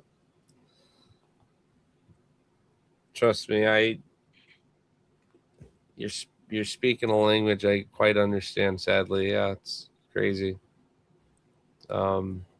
It's like I've always been, if anything, the supportive friend. Like I had a bunch of friends in bands, right? I go to the show, support your friends. Like it's what friends should do, and it's crazy. The people you'd expect to like root you on or like have your back the most, or sometimes they're like the pettiest, shittiest, jealous, envious, whatever the fuck it is. It's just putrid, nasty dog shit, and I kick it out immediately as well. It's no point. You're not going to save that kind of mentality, unfortunately. There's nothing there. It used to be. You can miss what you once had, but yeah, fuck those people all day. But they let you know you're doing great, so good job. Yeah, I'm gonna say daily profit, get back to work.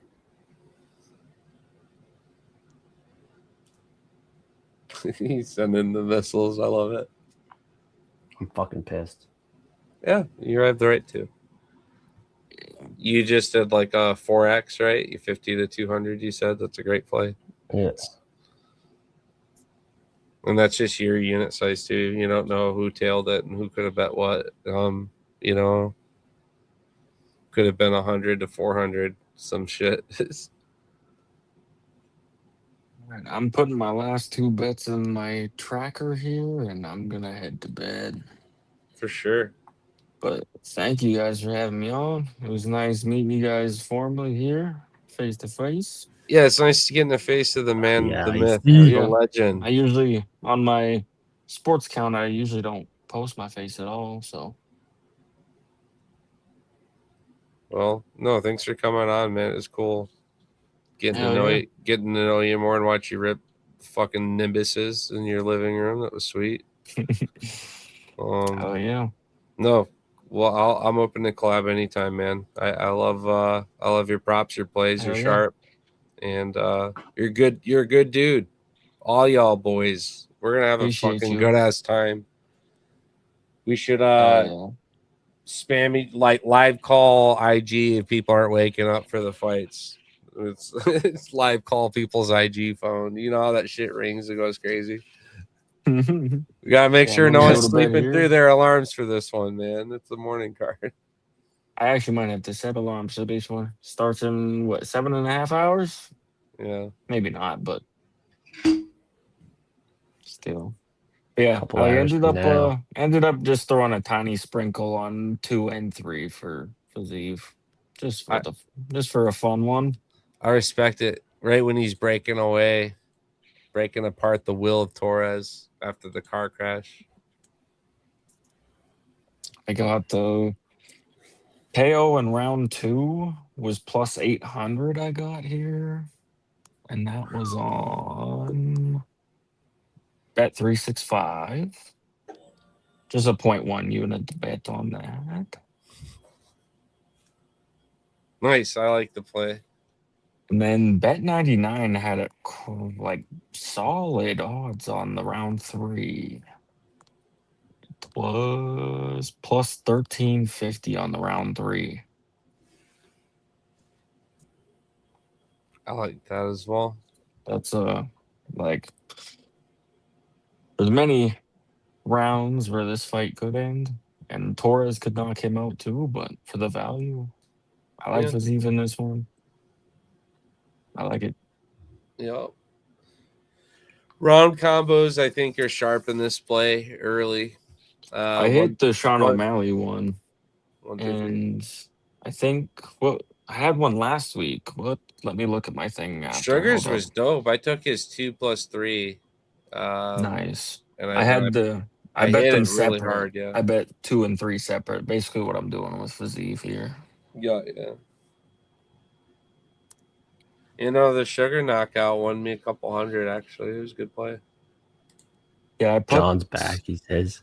I think I only put 1 unit on the KO straight up at like plus 195, and my unit size is $20, so $20 on plus 195, and then Yeah, hell yeah, nice. the 2-3. Let me look at my tracker and see what I got it at.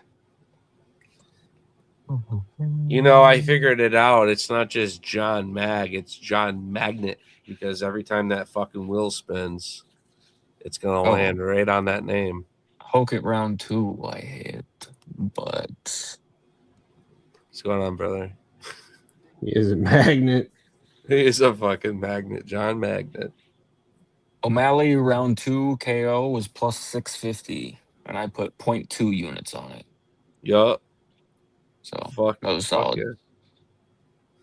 I got Hope to really see emotional. the Canadian go down, but Yeah. sometimes I just have to put my bias aside in fights, or else I will lose money. The body language had me super in belief. The leg kicks were Sugar brutal. was gonna, they were crazy. He's flinging them. I was almost scared. Yeah, it's like, damn, Zahabi's gonna fucking kick his legs off. But he said going into that fight he wanted a knockout, and I know that he had a lot of highs and lows up to this point in his career. Getting that loss, trying to say he didn't against Cheeto, like he's one of those people that really had to fucking prove it, do it twice. So like Marab, right? And he's just a more humble and back to his older roots and ways kind of Sugar. And he just had this different kind of belief going into that fight where he's like, yeah, I'm going to get the knockout. I visualize this. You don't normally hear about Sugar saying anything about the method. He just says he's going to win. This one, he was talking about except the only other time, which I kind of noted this, the only time where he was like, oh, I'm going to knock this person out, it's going to be a highlight recently was Aljo. And he got the KO. Yeah. So that's what I'm saying, like that confidence to say it the way whatever that is, like I pay attention to that with Sugar. So when he did that, I did it was like a combination 8-1, and I put I put like fucking half a unit for me, so $50. It was good hit. It's like $350, $400. Nice. I'm just pretty happy with that. Totaling up my total wagers on this card before I leave. Probably heavier than I should be going on a Baku card, but screw it. Also, I kind of budgeted for the Freedom card. I took away like my normal like wagers, and I broke those down and just I had a reserve rolling for Freedom so I could invest heavier and harder on certain plays that I really believed in. And they had the props open for so long too. Really, you just could go into it from a mile away. So had plays going into it and leading up to it. I heard some different looks that were solid takes and things that made me go, okay, here's a good hedge, or this and that. And I'm a heavy finisher, so it was just a crazy lucky card in that sense, but also just, hey, everyone wants to show up for the best ones, Yeah.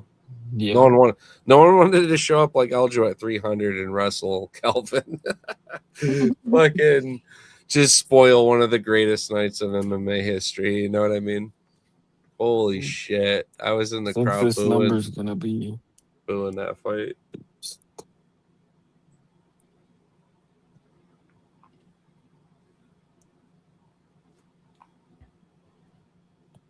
All right. So on the traditional sports books, Bet365, Bet99, Betway, I have 14.1 units wagered. And on the DFS plays for underdog sleeper parlay play is 14.5 units. So I have like 28.6 units on this, which is Damn. probably more than I should be doing. Yeah, it's huge. But hey, I liked a lot of the shit I heard tonight. You know what I But mean? So I'm going to have a good night's rest and we'll make some money tomorrow. fuck yeah, we'll see you, brother. Thanks for having me on, you guys. Today. That's Hope you guys have a today. great rest of your night. If you're staying up all night, good luck. Yeah, pop back through during the fight I'll talk whenever to you for guys the later. companion. We'll see you, dude. I don't know what's gonna happen. Peace. Peace. Peace, Icy. Peace, brother. What a cool fucking dude. How you doing? Dude, I'm fucked up. So I'm feeling cool. good. What a great stream. Yeah, I gotta say I'm a little fucked up. Yeah. I tried Yeah. keeping the chimney cooking the whole night, but oof. The mushroom thing, yeah, that's interesting. But yeah, we're doing good. How are you doing, bud? Not bad.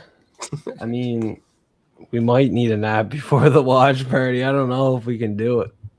I mean, old Toad might have talked a game or two, but I told you the resting your eyes is very important, and you can determine how much you blink, how long you blink for. The idea is that you don't sleep through the fights. Yeah, that's crazy. That's so much. I don't even know if I can go to bed right now, bro. I'm just kind of sitting in my chair right now. Yeah. With you. Yeah, I've been up for about 20-ish hours so far, just about almost. And then I went to bed on another 3. How long can you live if you only sleep for like 3 or 4 hours at most a night? Like a lot. Probably not a lot, you live right? longer. You live think longer. so? You're like, yeah. Okay. Nice. I don't sleep. I don't sleep a lot. So yeah, we're up a lot. But then when it catches up to you, then it's like you get more than your night's rest. Like I'll have a night where I'm out for 10 or 11 hours, which some people can sleep Easy. like that if you don't wake them up. But like for me to have that, like you were in a fucking coma's rest. Yeah, it's because I had like a week of me having naps, basically, not even a full night's rest. Just you're napping the whole week between being tired. But yeah, it's crazy, brother. I don't know. It's been that way for a long part of my life. I struggled with school because when I was like finally exhausted enough where I knew I could sleep, it's time for me to be at fucking class. Like my sweet spot for sleep was like 6 a.m., 7 a.m., the time you'd be getting up to get ready to go to school. And I'd be like, fuck that alarm. No, I won't do it. So it was just one of those things that's like crazy that however many years later, I still to this day fucking nap. It's terrorizing actually. But yeah. John said, "What to have for dinner?" I had some leftover garlic fingers and really not much. I should eat more, honestly. Yep. I didn't have a good supper. That's probably why I'm so feeling crazy. No, me too. Me too. I could use some food. I did a makeup round of disc golf for a course that I had missed a week for my league. So I went and shot my personal best today before the show. So it was really cool. I beat my personal best by 3 strokes.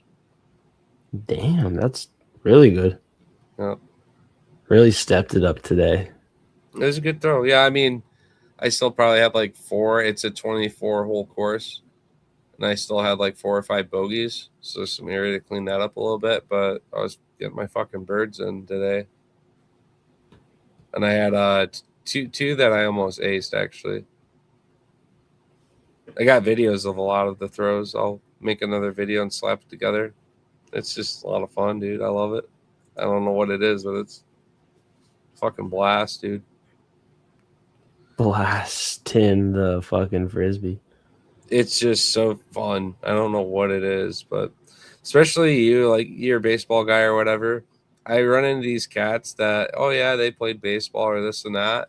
Anything where they have that like hand-eye coordination and that ability to snap the wrist, it generates so much spin and is such a important component to be able to throw far that you'll just see these teenagers that just throw them like 400 or 500 feet because they're young, they're healthy, they're youthful, and they get it. They're snapping that towel out there. That just most people that can throw far, you kind of set 300 feet as like a benchmark. If you can throw 300 feet, it's considered far. If you can do it consistently, where there's wind and all kinds of bullshit and elements and puzzles you're fighting in between, then you're good at the game. But I actually execute best on the approach. If I'm like within 150 feet, I can aim for the basket and fucking sometimes make it. I do a lot of long putts. So today I hit what could have been an eagle because it's a hard hole. I hit it in 2. One of my first times birding it, but I bit it a lot. I've hit the fucking post a bunch. This giant fucking hill. I ended up flaring off a tree and it ended up doing like a tomahawk swirl and slid and skipped. So it gave me like all kinds of bounce that you normally don't generate top of the hill where a disc would slide and fade. And then I was still, I don't know, a pretty good distance away. Made pretty close to like an 80-foot uphill putt. Damn, after a putt like that, I might want some Filipino spaghetti with John Mag. With chicken? With chicken? Are you kidding me, John? That sounds like... What the fuck's Filipino spaghetti? What's the difference? What's the I sauce? want to try it. I bet it's great. Those barbecue bits and bites look good on my counter, but I was told not to eat any. Domino's would be a wild order at 3 a.m. Your shit's even open that late? What the fuck? Yeah. I need garlic fingers. I did have pizza earlier this week. That was pretty good, though. So I kind of hit my pizza bone. I don't know what I want. Dude, there's this Thai restaurant that's like 7 minutes from me or less, and they have the best fucking chicken wings, but they have like these Thai chicken wings where you're dipping it in like the sweet chili and it's spicy. So it's like the heat with the sweetness. I don't know how to describe it, but it's like perfectly crispy. It's not this like nasty, soggy shit. I'm talking like you could take a fork and have, you know, audio content like it's so good. But what you get like 6 or 8 wings for like $12. But you see the Toad wants 2 orders of those. You see 6 wings isn't enough to feed a full Toad. Could feed half a Toad, but not a full one. So Toad likes to get that, and I love Thai food too. So I get a lot of like curry pad Thai, Bangkok fried rice, gangeries, like a popular dish, is like a meat and potato dish. I make a homemade version of it as well. It's good, not bad. I don't know. That kind of food makes my energy way better, and that's probably why, you know, for the boy who's about to be 37, I don't feel like some 37-year-old dude. I'm out doing shit. I don't sleep any, and the energy just doesn't fade. But it'll catch up to me. I think that's how that works, right? It always does. But I am a huge believer in what we put in our bodies is used for something, right? So I tap into different cultures of food, and all of a sudden it's like I'm amazed. A, it's delicious. B, don't feel like shit. Canada's not as bad, buddy, but over here, some fucking rat poison legally being sold every day to us. So that's scary. That's scary. big pharma in the medical In industry Canada here. too, do you think? Very. I mean, we're just more banned than Maybe. any other country in the world for our goods, our food especially. They're talking about during the Olympic Games how all the shit was being brought over because just won't eat the food. Oranges. The oranges, yeah. It's just it's all for people's pockets and gain, and there's no morals or ethics in it, so it gets ugly, you know. So yeah, I'm fortunate. I'm a hunter. I'm a fisherman. I'm around a lot of agriculture. I do a lot of like farmers markets, things like that. So we're good there. But yeah, I want to go out and have a pizza. Who knows how much bone dust is in that Domino's crust or whatever we get, you know. So I live life. I enjoy other things too, but you know, I just it's definitely anytime I'm out doing something, I'm like I have a lot of distrust in the world around us, sadly. So live your life, do what you love, but dude, doesn't hurt to look over your shoulder extra these days. That's how I feel. So Yeah, never a bad idea. crazy. Just makes you want to like learn skills. If you're around people you love that have your favorite recipe or know how to do this just right, learn that shit because you'll miss it if you don't. You know what I mean? I was fortunate to spend time with my parents in the kitchen and my dad with the grill. So that's part of why I'm a toad. I love food. Food's great. I love food. Yep. And all the smoking and croaking just makes it hit even harder, dude. I got a caramel cake here. I had one of those. I feel So bad for Nate Brown. He's like sent me so many messages, but like I can't do anything. Like this is crazy. It didn't even seem like it was coming from a person at the end. It seemed like it was like an AI generated, please express emotion unless I have money command that triggered the message. And that's just me being an Yeah. asshole saying that right now.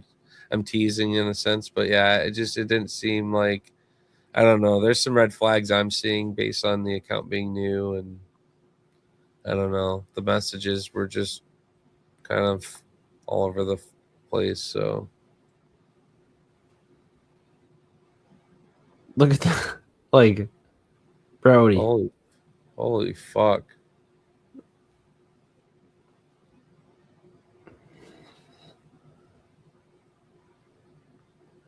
Listen, dude. You ever watch Trailer Park Boys? Like, you have oh the my answer to Freedom 45. All he wants is Freedom 45, and he can't do it unless he's got $50 Canadian. So you figure out what shit you got to get figured out over there.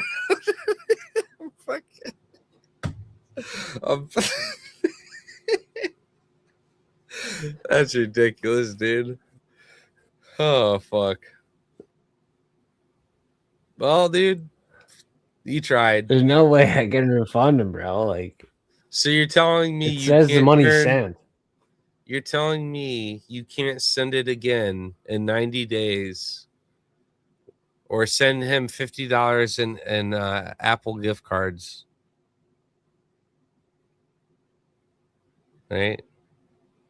Apple Store gift cards, $50. You might have to pay him that way. I'm just trying to think of the most I already sent him scammiest. $50. Bro, I was joking, thinking of the most scammiest shit I could think of. Like, like it says it's sent. Dude, you're like a good dude. Says it's sent to him. Yep. Oh, that's good to know. $50. Well, yeah, like I don't know what he's saying. $33.77 is 50. Dude, you're a nice guy. You send him the money. He ain't got it. He ain't got it. That ain't on you. Have him file a complaint. Take it up with support. That ain't your job. You sent the money. He's telling me to do like a refund and stuff, but I can't. Yeah. He's just like DMing me to get me to do a refund and stuff, but I can't, like at all.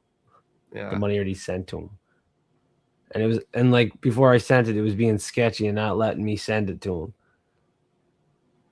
And now he's like, he can't get it for 100 and some days. It's like, well, don't have a new fucking PayPal. I guess that's not your fault. These I are don't like know what's going on. common lines of transaction currencies and platforms that have been used for decades. Common. If I want a refund, I got to contact the seller, which is his email. And he's telling me just refund it and like send it again. It's like, are you fucking crazy, man? Like, I'm not sending you another $50. And you're telling me you can't get the 50 I just sent. And then he says, oh, just report a problem. So I just hit report a problem. Yeah, it's just all sketchy. Don't I can't worry. even report the problem to get the money back. So Yeah. sorry, Nate Brown. He looked real in Discord until now. Yeah. What happened? Did he like pull out of Discord? Right, with the money No, and he's everything? probably still in there, but like I Okay. always thought he was like a real person. Yeah. Especially with like the Brian Battle thing and then like Nate Brown, but now his messages look sketchy. And then the whole thing sending him money and now So- he says he's not getting it. There's definitely either like a translator being used or someone who just is more fucked up than me, potentially, is another possibility I'm not going to outrule. We're trying to avoid these scams at like all cost. Yeah. I'm just gonna have to remove them, I think. Sorry, Nate. There's like a billion people in this world. You're just one guy that's very sketchy. So I might just have to get ready. I'm sorry, dude.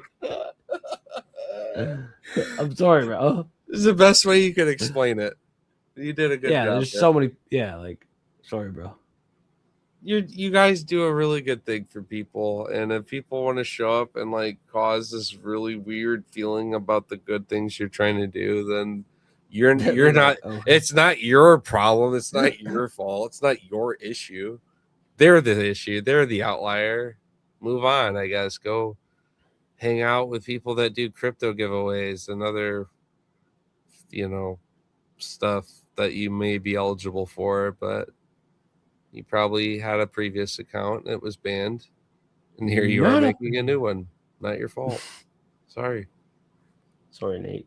Sorry, Nate dude. Brown. You're in 110 days you get $33.77 to go. Whatever account you have.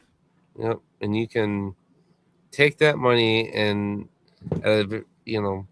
scam more people into making it more money. See, it's the beginning of something big here, is what you got to look at it as.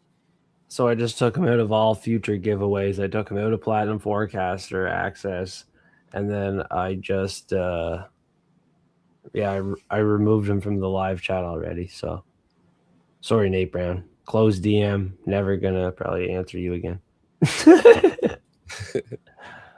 And shout out Sorry, for dude.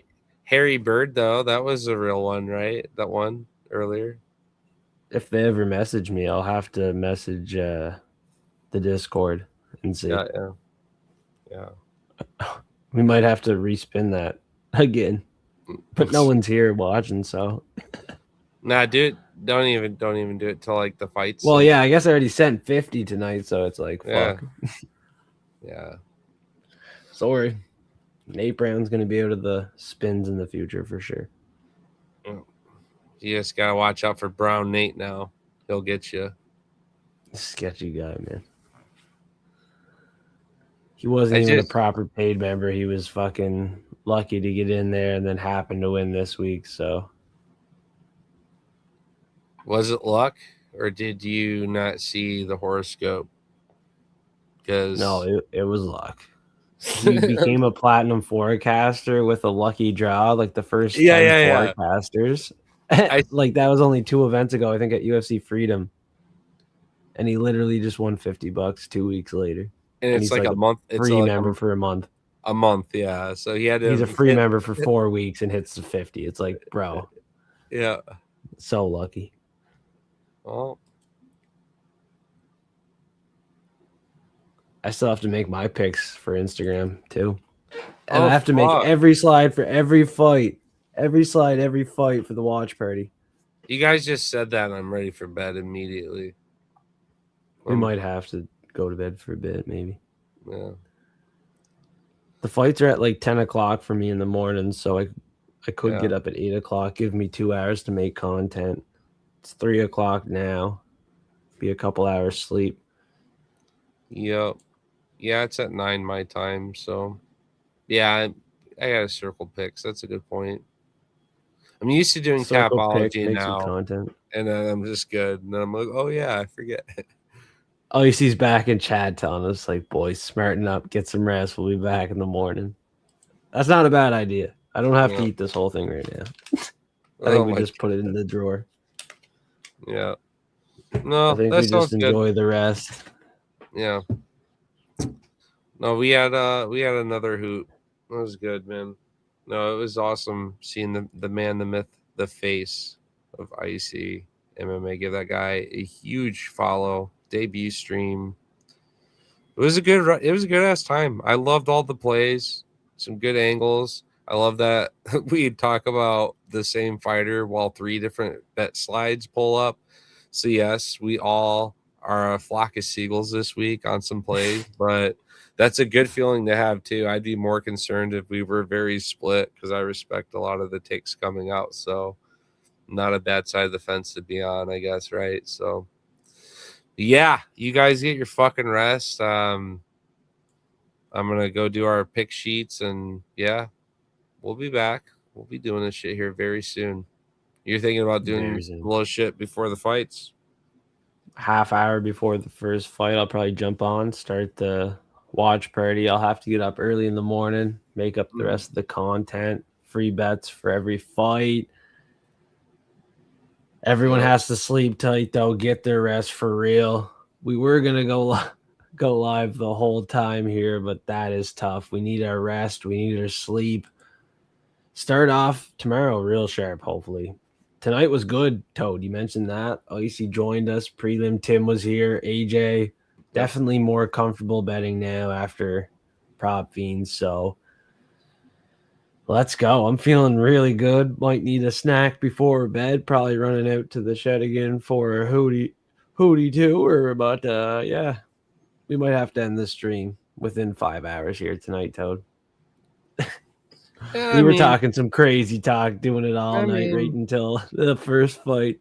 I mean, I know what I'm gonna go do. I'm gonna go throw some dogs on the grill. I'm gonna have my supper. You know, I hadn't really ate much, and I'm gonna dial in, relax. If I come up in here and hop on Dead Zone Rogue, I might just have that fucking. And now, next thing I know, it's 4 or 5 a.m. and I'm like, sleep now. And then who knows? We'll be out here, just waiting for that bell to jingle or whatever the fuck, the notifications, because I'll be back. Be a good time. We're gonna be back soon. For now, I'm gonna go cook some hashies and some saucies and have a little late night brekkie, little late night barbecue. Everyone have a snack. No more drinking tonight. Get your rest.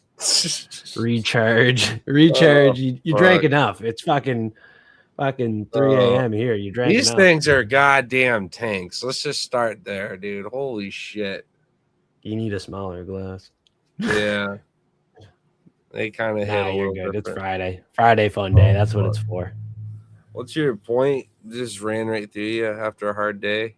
I went right from work to that and then this, so we're on the grind. Been a ourselves. blast though. Yeah, it was a great fucking time. Back at it in the morning. We'll see you, Don't man. miss it. Don't miss it. Thanks everyone tuning in tonight. Get your rest. Salute. Get your snacks. Much love, guys. We'll be back. Let's pull that Gaethje upset again. Let's